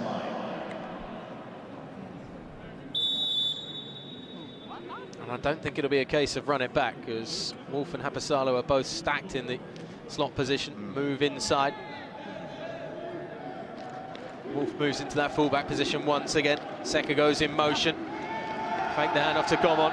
Le Chambre stepping up, evading the tacklers, and gets up to the 50-yard line before he's brought down in enemy territory, falling forward. Pulled down by Jaden Carey. Change move, marked as the first down. Might just be advisable to teach Victor just to slide every so often as well.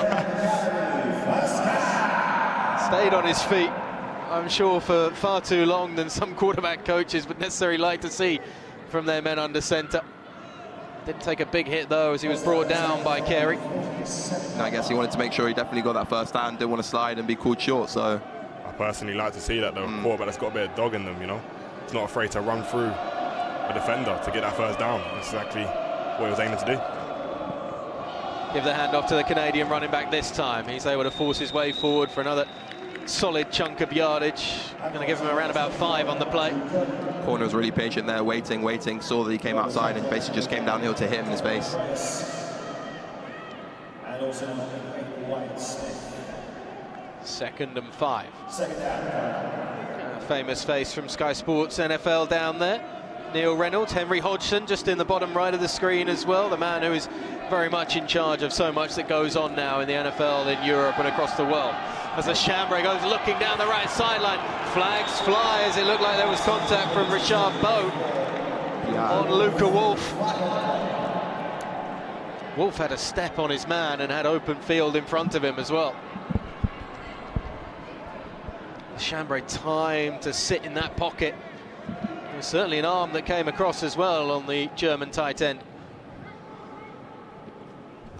Excuse me, Austrian tight end, I do apologise. Pass interference. Number 26 defence. 15-yard penalty. Results in the first down. That will definitely help the wheels get turning on this offense. Just a reminder, it's not a spot the ball foul as many would be used to in the NFL on Sundays. It's a personal foul, 15-yard penalty. But it is a fresh set of downs for the Academy. I mean, as many of you know, there's slightly different rules for college, NFL and also high school football. As you can see, the hashes we're playing on are a bit wider than the ones you can see more highlighted. Only the 1 foot needed as well for those catches in bounds, which makes life easier for you guys as well, as Le Chambre just dumps it off to his running back, finds a step and bursts into the space. Gomon is then brought down at the 16-yard line, but that looks like it should be enough of a gain of 11 on the play. I think they're going to call it. Just got that first down. The defensive back had a little slip, which just allowed Andrew to open up and get them extra few yards he needed for that first down.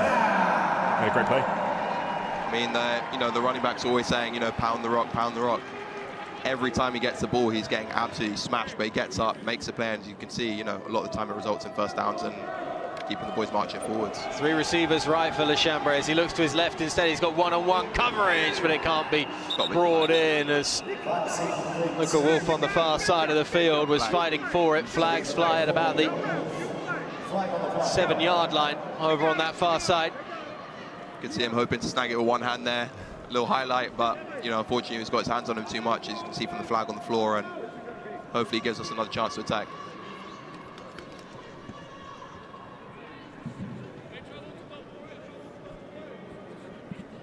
Well, it's initially been picked up on that far side of the field as Brian Yates is the man who is now centre of attention.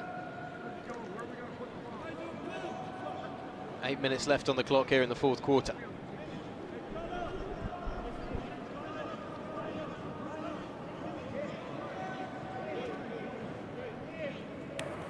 Pass interference.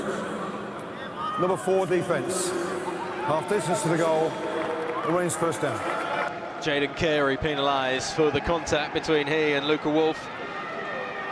You can see him there. He's just a bit too handsy, doesn't get his head around, definitely interferes with Wolf catching the ball there. He nearly makes that as well, Luca Wolf. He's got one hand almost solidly on that. I think the difference there was the fact that he played the man rather than the ball, and that's why he got penalised.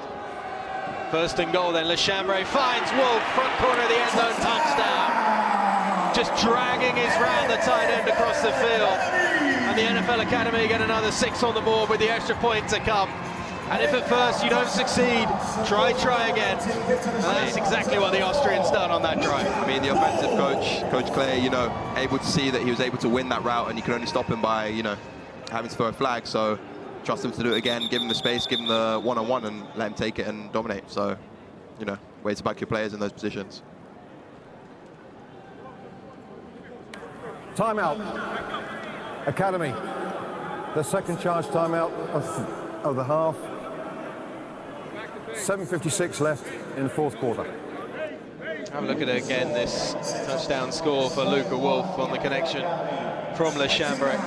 He just eats out of his stance on a shallow route. Pretty much an easy pitch and catch. He was wide open. Just has to keep his eye on the ball, find his way into the end zone for 6. When you get that route called in that position, you must know that you're probably going to be the first look on that play, right? You know, sometimes plays are called. You know if you're the first read, you know if you're the second read, you know if you might not get the ball, but you need to get your boys open. I'm sure Luca knew he was getting the ball on that route, and he knew it was his time to get another touchdown on the ball for the academy. And also a lot of the time, you know, you'll run it in practice so many times, you report it so many times, so when the moment, you know, when they have that play call, you kind of secretly smile to yourself. You think, great, you know, this is my time to shine, and you can see everything opened up, and he was able to capitalize on it. Don't want to give too much away to the coverage. It's the guy beaming from ear to ear with the smile on his face at the line of scrimmage. He's going to be the intended target on that one. So after the timeout before the extra point for the academy. Looks like perhaps is that LeChambre down there. Yeah, the offense is coming back out again, so it's a 2-point conversion going to be attempted instead.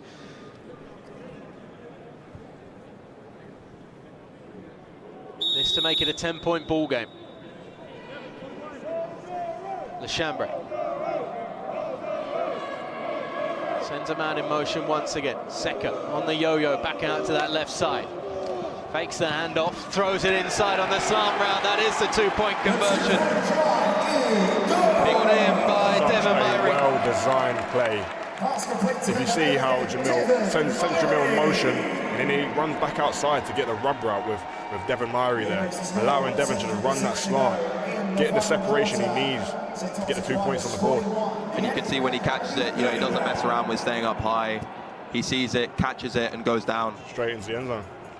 Great composure again from the Canadian under centre or out of the gun, because Kanangula was right in his face off that right edge of the line. He stood there and showed no fear whatsoever just to release it to his big tight end on the slant route. There's 2 points on the board. It's a 10-point ball game. It's not over yet with just under 8 minutes to go here in the fourth quarter at Tottenham Hotspur Stadium. Just then you can see the two Canadians, you know, clearly tired, and, you know, from having to make all these different plays and the link-ups they've had, it's just, you know, you get hit after every single play and able to push through and create opportunities. Tell you what, everything's a little more special and a little different under the lights at Tottenham Hotspur for these games for the NFL Academy. It's been a long night as well at this point. I mean, NFL games normally 3 hours, but that's with all the adverts. We're on around about 2 hours 40 right now. It's been a long evening of mental concentration, of physical exertion as well for these young men. And we're only just getting to the juicy part, particularly if the NFL Academy can find a stop on defense. Bobby Bridges now on the kick. Let's see what they go for here. So this is where Coach Hagen likes the kicks to get quite interesting and see if we can get the ball back. Well, we've seen Bridges just try these pooch kickoffs time and time again tonight.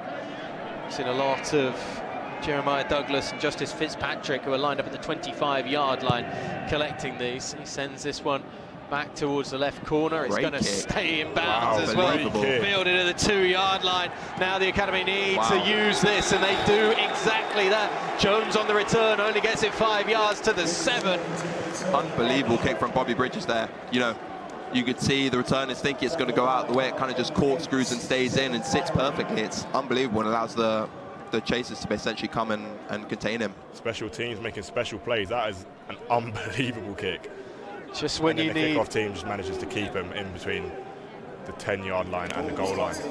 Great field position. Just when you need a little bit of luck and a little bit of help, the kind bounce off the Bridges kickoff sees it scooting back into the centre of the field, and Jones had nowhere to go after collecting it. Underneath almost their own uprights here, the Raiders go out on offense, 1st and 10 from the 7-yard line. Lemons is going to find a little break off the left edge, but he's caught as the meat in the sandwich. A huge hit from Mikkel and Gasser. He loves those hits on the outside, especially when, you know, when you got your teammate coming through, wrapping them up, and he just comes through and absolutely thumps him. See, he's happy with that one. Lemons just bouncing it off the left edge, thought he had the space. Lowers the shoulder. I mean, he's a tall guy as is, you know, you can imagine the points where his shoulders lines up with is going to hurt. Jaden Smith set him up and Gasser knocked him down. 2nd and 5 here for the Raiders. Again, Mason Mallory looking over to this near sideline. You can see the words and the signals from the coaching staff. And there's one of them down there for the Raiders just saying calm, calm to all those in that offense. They give it once again up the middle. Lemons has got a big crease and then some as he gets to the 25-yard line. See Joel leaping, you know, went from the line of scrimmage and absolutely flies on him. Doing whatever it takes to stop him. You can see how hungry they are. The fact that, you know, any sort of break, the swarm of black that follows, you know, even from the DBs out on the edges, you know, it's something they train every single day. Pursuit drills. Just found that gap though of the centre after Evan Mikko, the tight end, just pulling across to the left edge of that line and opening up the hole for Lemons. Hard count suddenly there from Mason Mallory. You know, when you're backed up on your line, close to your line, you're trying to get them on hard counts, get 3 yards that you can get from penalties, and, you know, that's why they're using all these different tempos and false counts. Playing the clock as well with just over 6 minutes to go in the 3rd quarter. Mallory's going to keep it, flings it out towards the right sideline. Hit as he threw, Roche brings it in. It's only a gain of 3 or so as the Academy scramble. All hands to the pumps. Jaden Smith in on the tackle, but unbelievable job from the man wearing number 7 for the Raiders, Mason Mallory. Hit as he threw, able to feed it out to his wide out for a minimal gain. I almost thought that was going to be another Jaden Smith pick there, just sailed over his head, but he still managed to make a great tackle there. I mean, as a quarterback, you know, having someone hanging off you, it was probably, you know, 1-2 second tackle. Having someone hanging off you and having the composure to think, all right, let me still get this throw out, risking it all and essentially completing it for a few yards is amazing. Sam Vogelmuth had his arms wrapped around the quarterback for St. Thomas Aquinas, who keeps it in his hands this time. Dumps it off to his receiver over on the right side. Brought in by Sean Thompson, but doesn't go too far. Gain of maybe 3 on the play.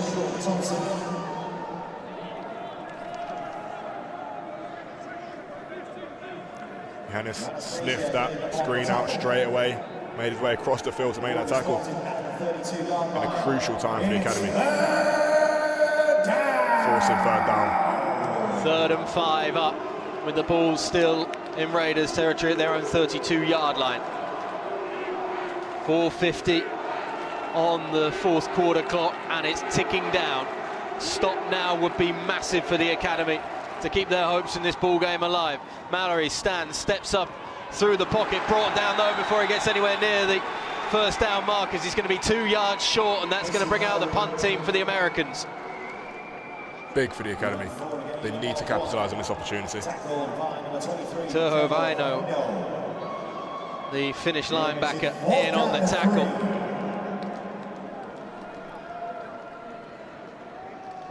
Just looked like he was going to step up into that crease down the centre of the pocket, but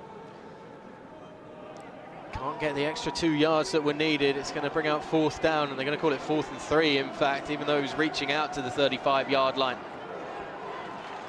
The Academy defense has come up trumps, even if it has wound down a fair couple of minutes off the clock. Fair catch called for and then stepped away in the end, and that's going to be down to the 5-yard line. That's not exactly what the Academy were wanting when Jamil Seka waved off collecting that. Wow. Mistake there from Jamil. So what, now what? I mean, 22 did well. Sorry. On the 5-yard line, you know. I mean, 22 did well there, as you can see on the replay. See the ball, you'd be able to get there before it got to the goal line. And, you know, Neuer's rules that if you can get it before then, just applies so much more pressure on the Academy. Jamil just doubted himself a little bit there. There was a lot going on just in front of him, maybe out of the corner of his eye, as he had his eyes on the ball in the air for the majority of that. Just didn't fancy it, but downed at about the 4-yard line by Andre Jones on the coverage, and it means it's 96 yards for the Academy to give themselves a chance with a field goal to tie this up if they can find a touchdown on this drive. 3:44 to go, only 1 timeout remaining as well for the Academy. Yardage in bunches required as Lechambray rolls out, finds his man up towards the 15-yard line. That's going to be forced out of play as it was brought in well by Stan Pichon. The Academy are going to have to go to the air a lot this drive just to keep time on the clock, to give themselves a chance of coming back in this game and maybe even winning it. I mean, it'd be good, you know, situations like this, although you're coming from behind as an offensive player or receiver, it's quite good because, you know, you get opportunities you might only be afforded, you know, in very small parts of the game. So, you know, being able to air it out and all those things, I know me and Seb love to look forward to times we could make plays here and there, and, you know, it'll be good to see how the offensive staff get creative to make plays. Lechambray steps up, he's got blockers in front of him as well as he moves up the right numbers, pushed forwards, but more importantly a fresh set of downs as he's down at the 37-yard line. Initially looking for Jamil Seka down the sideline, didn't fancy it, fancied his legs more, took off and paid dividends. 1st down and more. I mean, you'll see from this replay here, when he started running, I don't think he fancied the 2 guys coming almost off their feet to take his head off, and he just went down. Smart decision there. Lechambray quick now, he's looking down that left sideline. Can't be brought in though by Pichon, who was rising above the coverage, double coverage at that. And that was almost the best catch of the game. You see how Stan just gets up over the defenders, hits his hands, just really unlucky to not bring that in. Had it for a second, but Jeremiah Douglas in on the tackle, just doing enough to put off the Belgian. You see him elevate, get off his feet so early, and, you know, he essentially sees it in, but the DB is able to keep his hand there even as he's coming down, not see the play out till it's finished, and manage to dislodge the ball. Seka goes in motion as Lechambray gets it out on the screen, out to the left side, blockers in front, but there's not much room to operate in for Pichon. It's going to be a gain of maybe 6 yards, and 3rd and 4 coming up for the Academy. To keep this drive going, 3 minutes to go in the 4th quarter, 1 timeout remaining.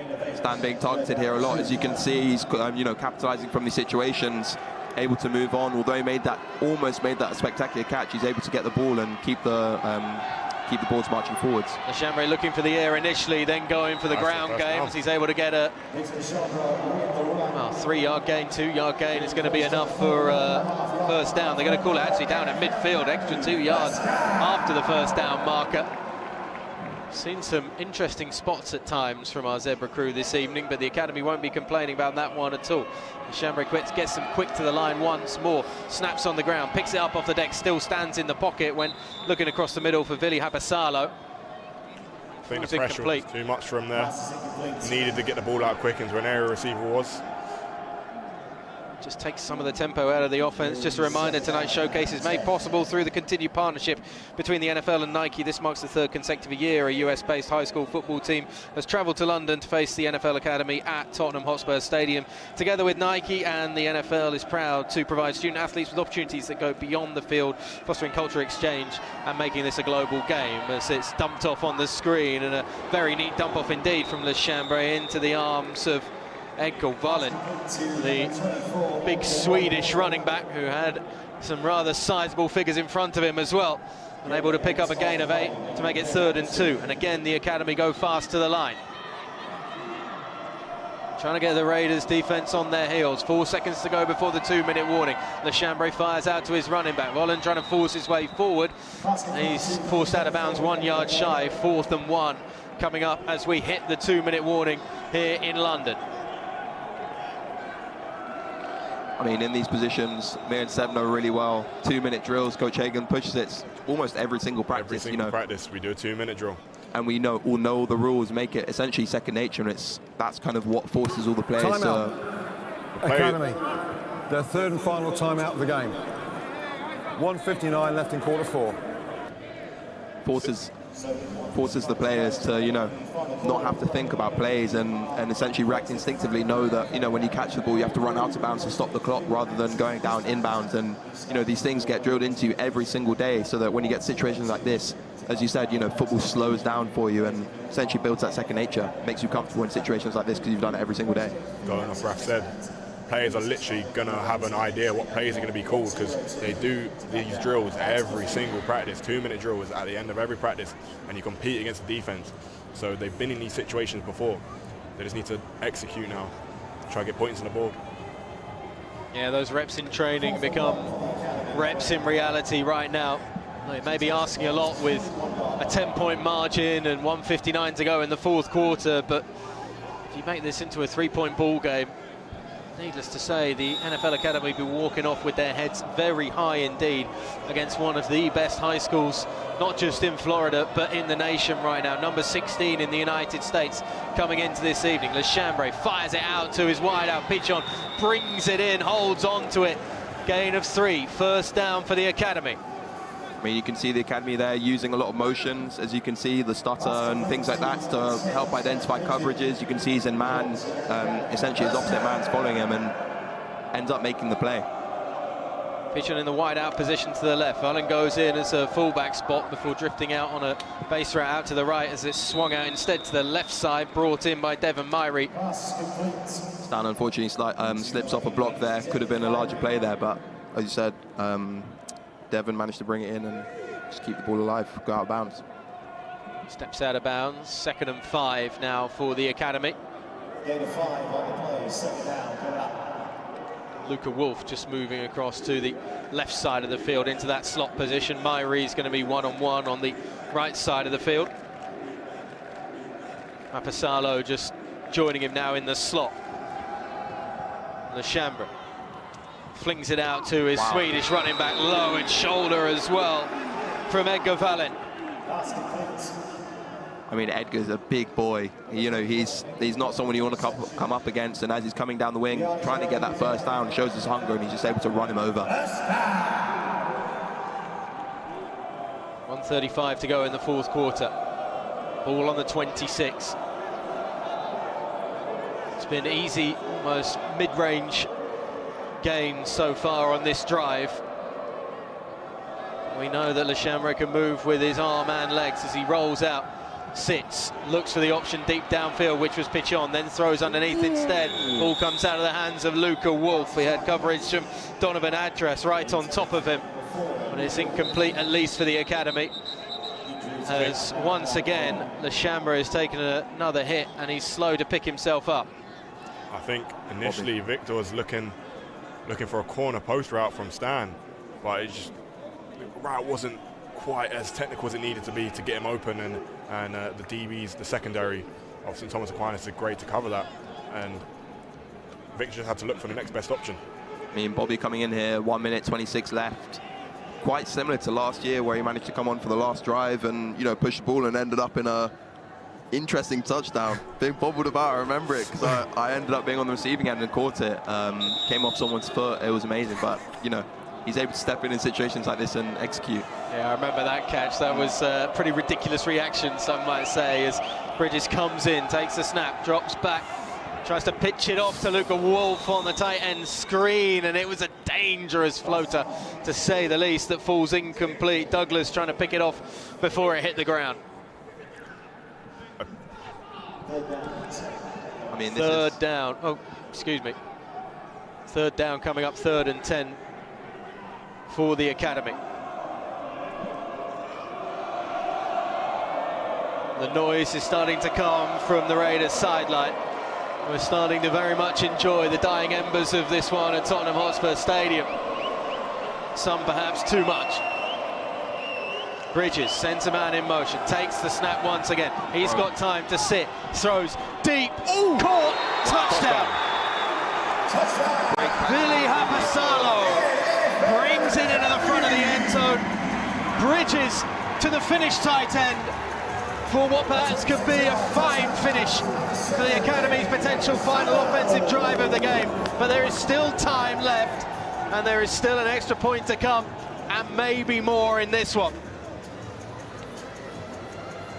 Talked about Bobby warming up into the game. See how poised he is in there in the pocket just to find Billy wide open. It was a great ball, straight on his chest. All he has to do is catch it. You see him hesitate there, thought whether to run it, whether to not. Saw Billy open and just decided to air it out and trust his receiver downfield. Bridges, after the passing touchdown, as flags fly on the play, and the field goal's blocked by Douglas.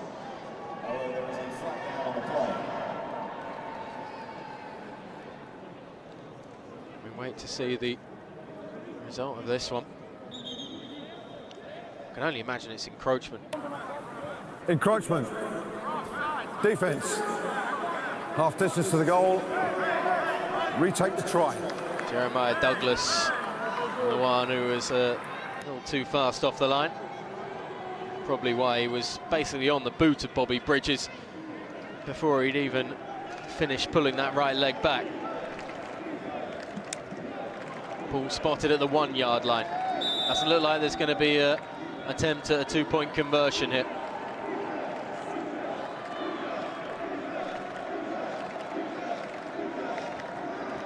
The extra point from Bridges is good.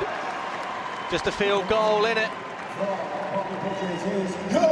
38-41, the NFL Academy trail late on here against St. Thomas Aquinas Raiders. Bobby Bridges standing, throwing, and finding another one of those big tight ends to get another 7 points on the board for the Academy on an almighty night that it's been for Coach Hagen and co. Resilience, guts, determination. There are a few that are maybe just starting to make their way towards the back of the stands and made their way towards the exits with only 1:14 to go. But considering what we've seen all night tonight, you would just never say never at a ball popping loose that something comes out. Although you would imagine as well that the Raiders will be going down into victory formation as long as they can jump on whatever is to come from this kickoff.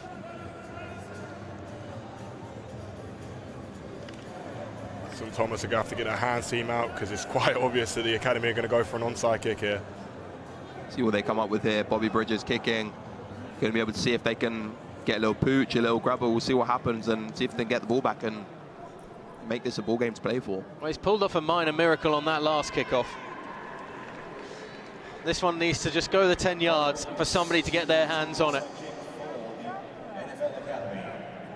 I mean, knowing Hagen and his experience on special teams, it's definitely been an interesting kick.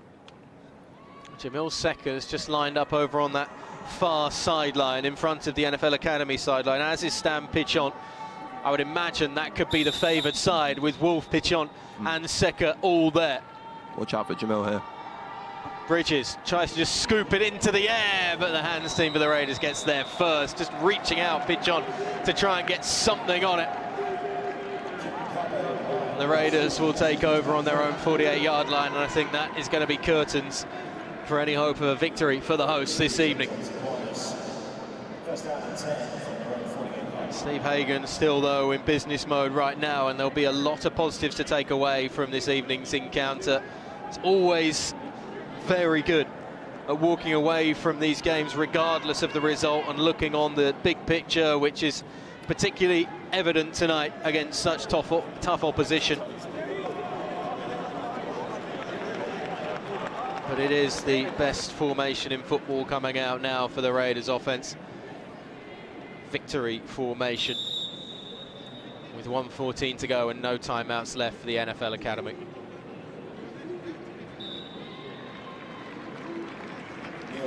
Handshakes down there between the offensive and defensive linemen.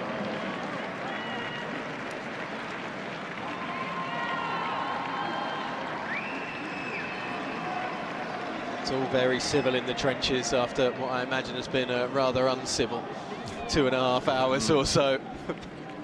I mean, St. Thomas Aquinas clearly, you know, good sports players, very good sportsmanship, and you know, before they came, they were also working with a lot of, you know, local schools and coming in and doing some flag football with them. So, you know, good group of boys and clearly able to take a win well and take a defeat well as well. They've had a wonderful few days on their travels here in London, that's for sure. A chance to drop in on the centre stage last Sunday.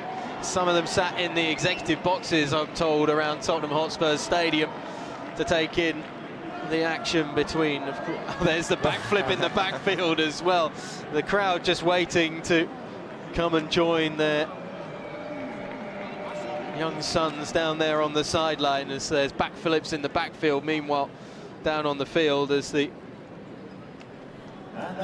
official Brian Yates raises the ball in the air. It is St Thomas Aquinas Raiders that come to London with a victory. 4 days of fun and frolics culminates in a victory at Tottenham Hotspur Stadium for the American high school outfit. The NFL Academy pushed them all away. 41-38, the Raiders take the victory. Heads held high though on both sidelines tonight, as once again Tottenham Hotspur Stadium has put on a show for some of perhaps the game's future stars, some that we may be seeing on Saturdays and Sundays in the next few years. The final score here at Tottenham Hotspur Stadium, St Thomas Aquinas Raiders 41, the NFL Academy 38. Seb, it's been a pleasure firstly to have you both alongside me this evening. It's been some fun and games up here, but how is it from on high watching your teammates, friends, almost second family, taking on an inauspicious task of trying to take down one of the top high schools in the United States? All I can say is I'm just so proud of my boys. So proud of, you know, guys I used to play with, guys that have come through into the academy, into the team that I used to play, and I'm just so proud of all of them. You know, this St. Thomas team is one of the best in America. There's some of these guys that will go on to play high levels of football, whether that's high level of college. Some of them are probably going to go and play in the NFL, and they matched up to them today.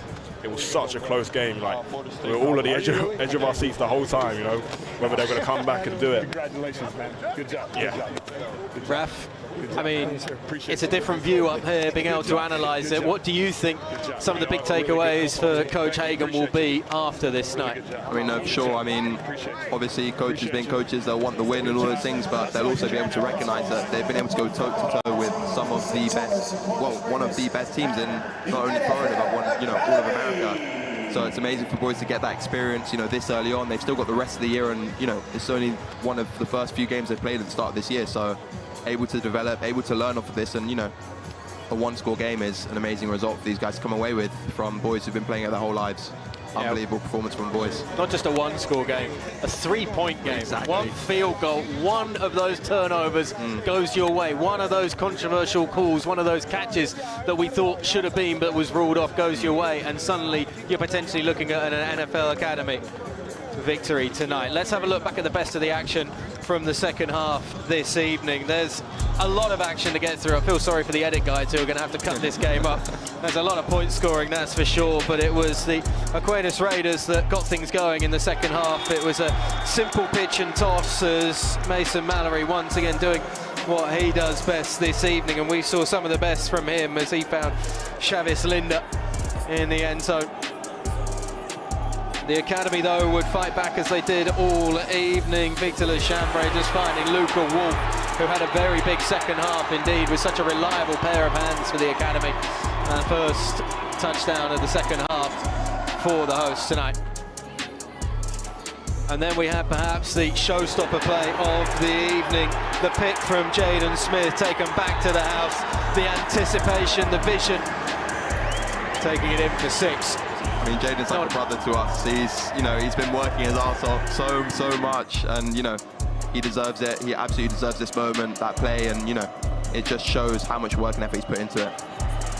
Lechambre, though, taking a big shot on the following drive and taken back to the house by Chase Goodrich, who was able to hold off the chase of Luca Wolf. Didn't see any oxygen down there on the sideline for him. He needed something after that one. All the energy still in the celebration as well, as he was mobbed by his teammates, and a moment to savour for the defensive tackle, the junior on that D-line.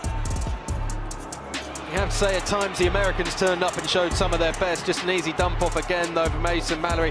This time fighting Jordan Roche, reaching for the line. That looked like it should have been a fumble. It wasn't called in the end. And the option to Vigil Lemons, seeing another 6 points up on the scoreboard for the Raiders. It's a tough nut to crack in the backfield, Lemons, particularly the connection that Mallory had as well, and the way that the NFL Academy defense had to really be careful of the deep threat as well. But the Raiders defense had to be careful of the threat of the Austrian. Luca Wolf once again getting himself in the end zone in the second half. The Chambray then on the 2-point conversion, finding Devin Myrie. The rub route run to perfection.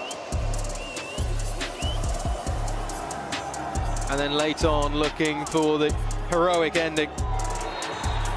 Bobby Bridges finding the connection to Vili Hapasalo. Big celebration from the Big Finish tight end. But there wouldn't be the Big Finish. The onside kick unable to be brought in despite the stretch of Stan Pichon. Justice Fitzpatrick getting his hands on it and ensuring that the Raiders would come away with a victory tonight.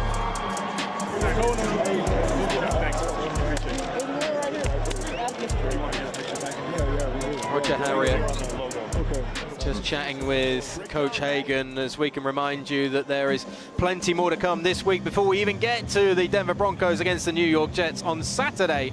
It's all about flag football. Yo, it's gonna October 11th. I'm the captain of the NFL flag football game on YouTube, London edition. This is the hottest ticket in town. It's gonna be big. Massive YouTube stars. It's gonna be fast. And we're gonna win. So we need you at QB. Heck yeah, let's do it. Team Gunner versus Team H. The NFL flag football game, London edition. Watch live, only on YouTube. The NFL Academy. I don't know if you... Home of the extraordinary.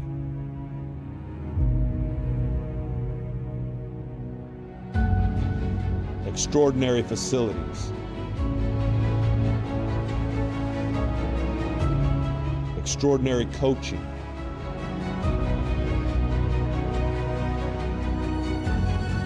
Extraordinary development.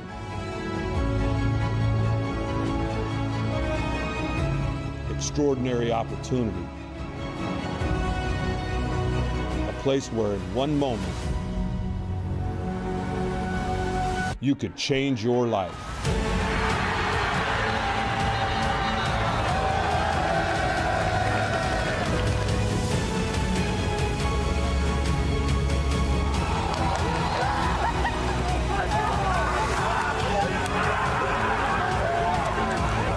Being an academy man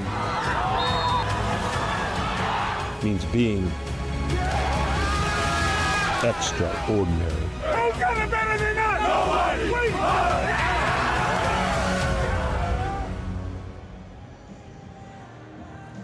And here we go. There's a inter-team photo taking place here. Steve Hagen there, Roger Harriott, both coaches together. Steve Hagen in the red, pinkish cap, and Roger Harriott there. What a great moment this is. Teams bonding here. They live across the pond, but they bond over the sport, and that is what you want to see. Huge mutual respect between the two teams. F.A. Obada is alongside me, and we're watching fans come on now, and this will be friends and family who get in here to take some photos and videos of their loved ones. And a lot of people come over from the States for these games because it's such a big deal. It is, you know, and for a lot of these guys, it's their first time abroad as well, and just to be able to, one, not only be here and support their family and their, you know, their kids chase their dreams, you know, it's also a moment for them to enjoy a British culture. I can tell the Americans actually, because they're the ones wearing the big winter coats, and the Brits are the ones wearing hoodies and jackets, which is quite funny, because they obviously read the headlines about the UK being absolutely freezing cold. You probably played in some pretty cold conditions in the States, though, right? I spent a year in Buffalo, and it snowed in April. And I knew that I was in for a ride. Green Bay Nights as well there. Oh, they were miserable. But unless no. you get the win. I love that. Well, look, at halftime it was 10 to 21 to the visitors. And it was that situation where I feel the NFL Academy needed to score early, but it was actually St. Thomas that got the first touchdown there to make it 10-28. Then there was that touchdown by the NFL Academy coming back, bringing it back to 17-28, but then the game was still in danger of maybe being run away from the NFL Academy until that interception, and I feel that that was a huge turning point that's given us this close score of 41-38 in the end. 100%, you know, turnovers help games, and, you know, this pick by, I think it's just Jaden. Jaden Smith. Just Jaden Smith. Actually, his dad, Marlon Smith, played on the same Baffa team as me. That's how old I am. Amazing.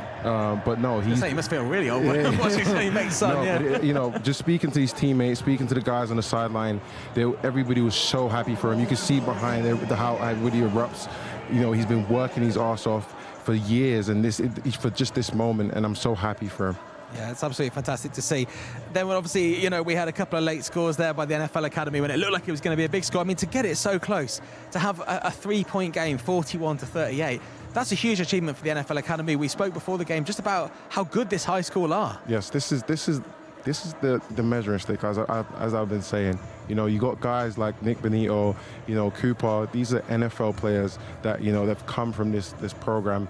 And, you know, you've got the coaches, and these are kids that have been playing from the age of 7. Some of these kids have never played the sport before. And for it to be such a close game, it's amazing. It's amazing. It's a huge, very, very huge accolade for the head coach, Steve Hagen, who I believe is joining us here. In fact, we're going to have both head coaches, Steve Hagen, Roger Harriott.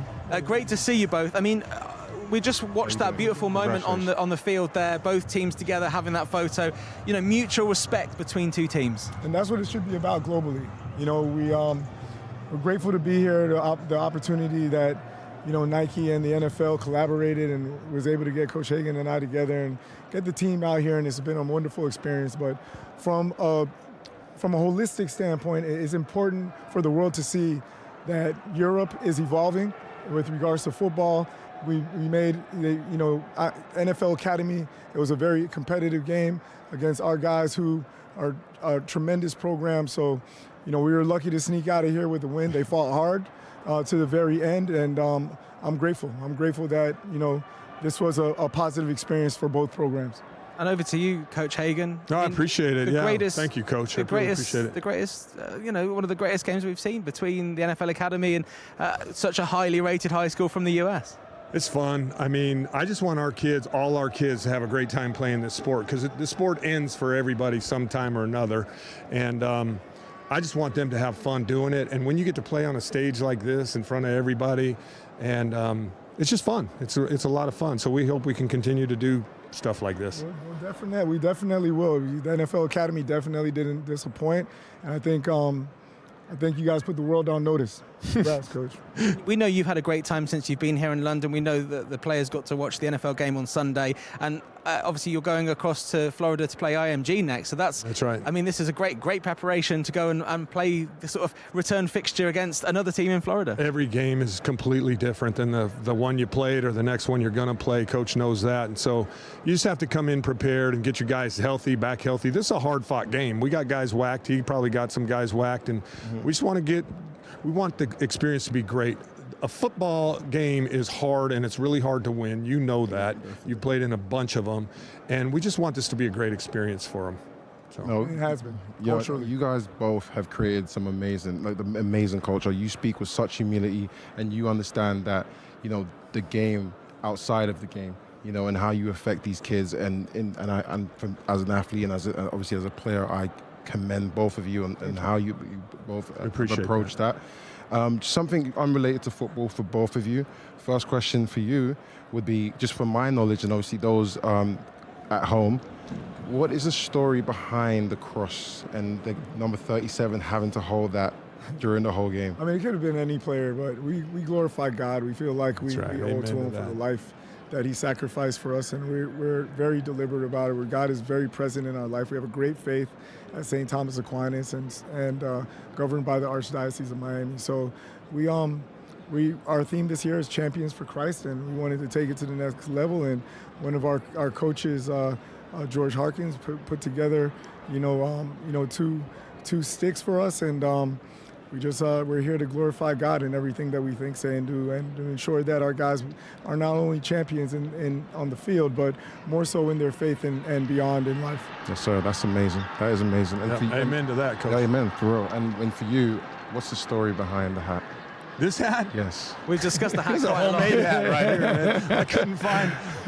We didn't have any hats that said Academy on it, so I just went and got a hat and I put Academy on it, and so we just happened to be red, and that's what it is. I wish it was a better story. It was a better story. And so this is the one I wear. The kids now, oh, look, Coach, where's your red hat? If I put on a blue hat or something else, so. Nothing. It's the lucky red hat. We thought it was a lucky red hat. We love that. Well, look, we don't want to keep you. It was tonight, but it works. We don't want to keep you away from your teams. We know that it's important for you to celebrate with them. So Definitely. Just thank you very much for bringing us such a good game and coaching these kids so well. We'll let you sneak off behind us and we'll wrap this thing up. Thank you very much. Yeah, thank you. It's great to see. FA, I mean, we've seen some real. They said on commentary that Ollie was saying we're going to see some of these players in the NFL. You know, you've played in the NFL. You've had a great career. I mean, there's definitely some stars out there, right? Absolutely. You know, like you've seen the coaches. You speak. You've heard how they speak. You know, and the culture that they create. And I wish I had this coming up. So these kids have the best environment to grow and to learn and to develop both on the field and off the field. You know, and ultimately become great men and leaders in their communities. So we're definitely going to see some of these guys in a couple of years in the NFL and also in the collegiate level, making waves and representing their hometown and countries and communities. Yeah, absolutely. I mean, if you've enjoyed watching a certain player, make sure you follow them on social media, support their career. As we talked about Daniel Akinkunmi, who was a huge character that we've seen here before, such a cool guy. We've got loads coming up. You're obviously going to be down here for the NFL game on Sunday, the Broncos and the Jets. Who do you think is going to win that one? I think the Broncos are going to win for sure. They've got a good chance. And of course, don't forget on Saturday, flag football, the 11th, that's taking place Copper Box Arena ahead of the game this weekend, and loads of creators getting involved there. 7 p.m. Live on YouTube, and you can go down there if you want. You can get your tickets from Ticketmaster and also the NFL UK and Ireland social channels as well. So a huge week in the NFL, and we've started with a really, really close game between these two teams. NFL Academy coming up very close, but it was taken in the end by St Thomas, 41-38. You can rewatch this match wherever you're watching right now. You can make sure you support the NFL Academy like FA is doing here with his t-shirt, which he's very proud of. Extremely. And of course, check out the social channels if you're new. And if you want to get involved in the NFL Academy, or you know someone that would be really stoked to get involved, make sure you check out how to enroll on their website as well. It's been a great show. A great show. I'm telling you, it's been a great show. It's been a great game. We've really enjoyed bringing you this show, and I'm sure we'll be back very, very soon. Don't forget, there's 3 more games for the NFL Academy as well. They're going to be going over to the States and also playing a couple of games in Spain. So lots more to come, and we hope you follow the journey with us.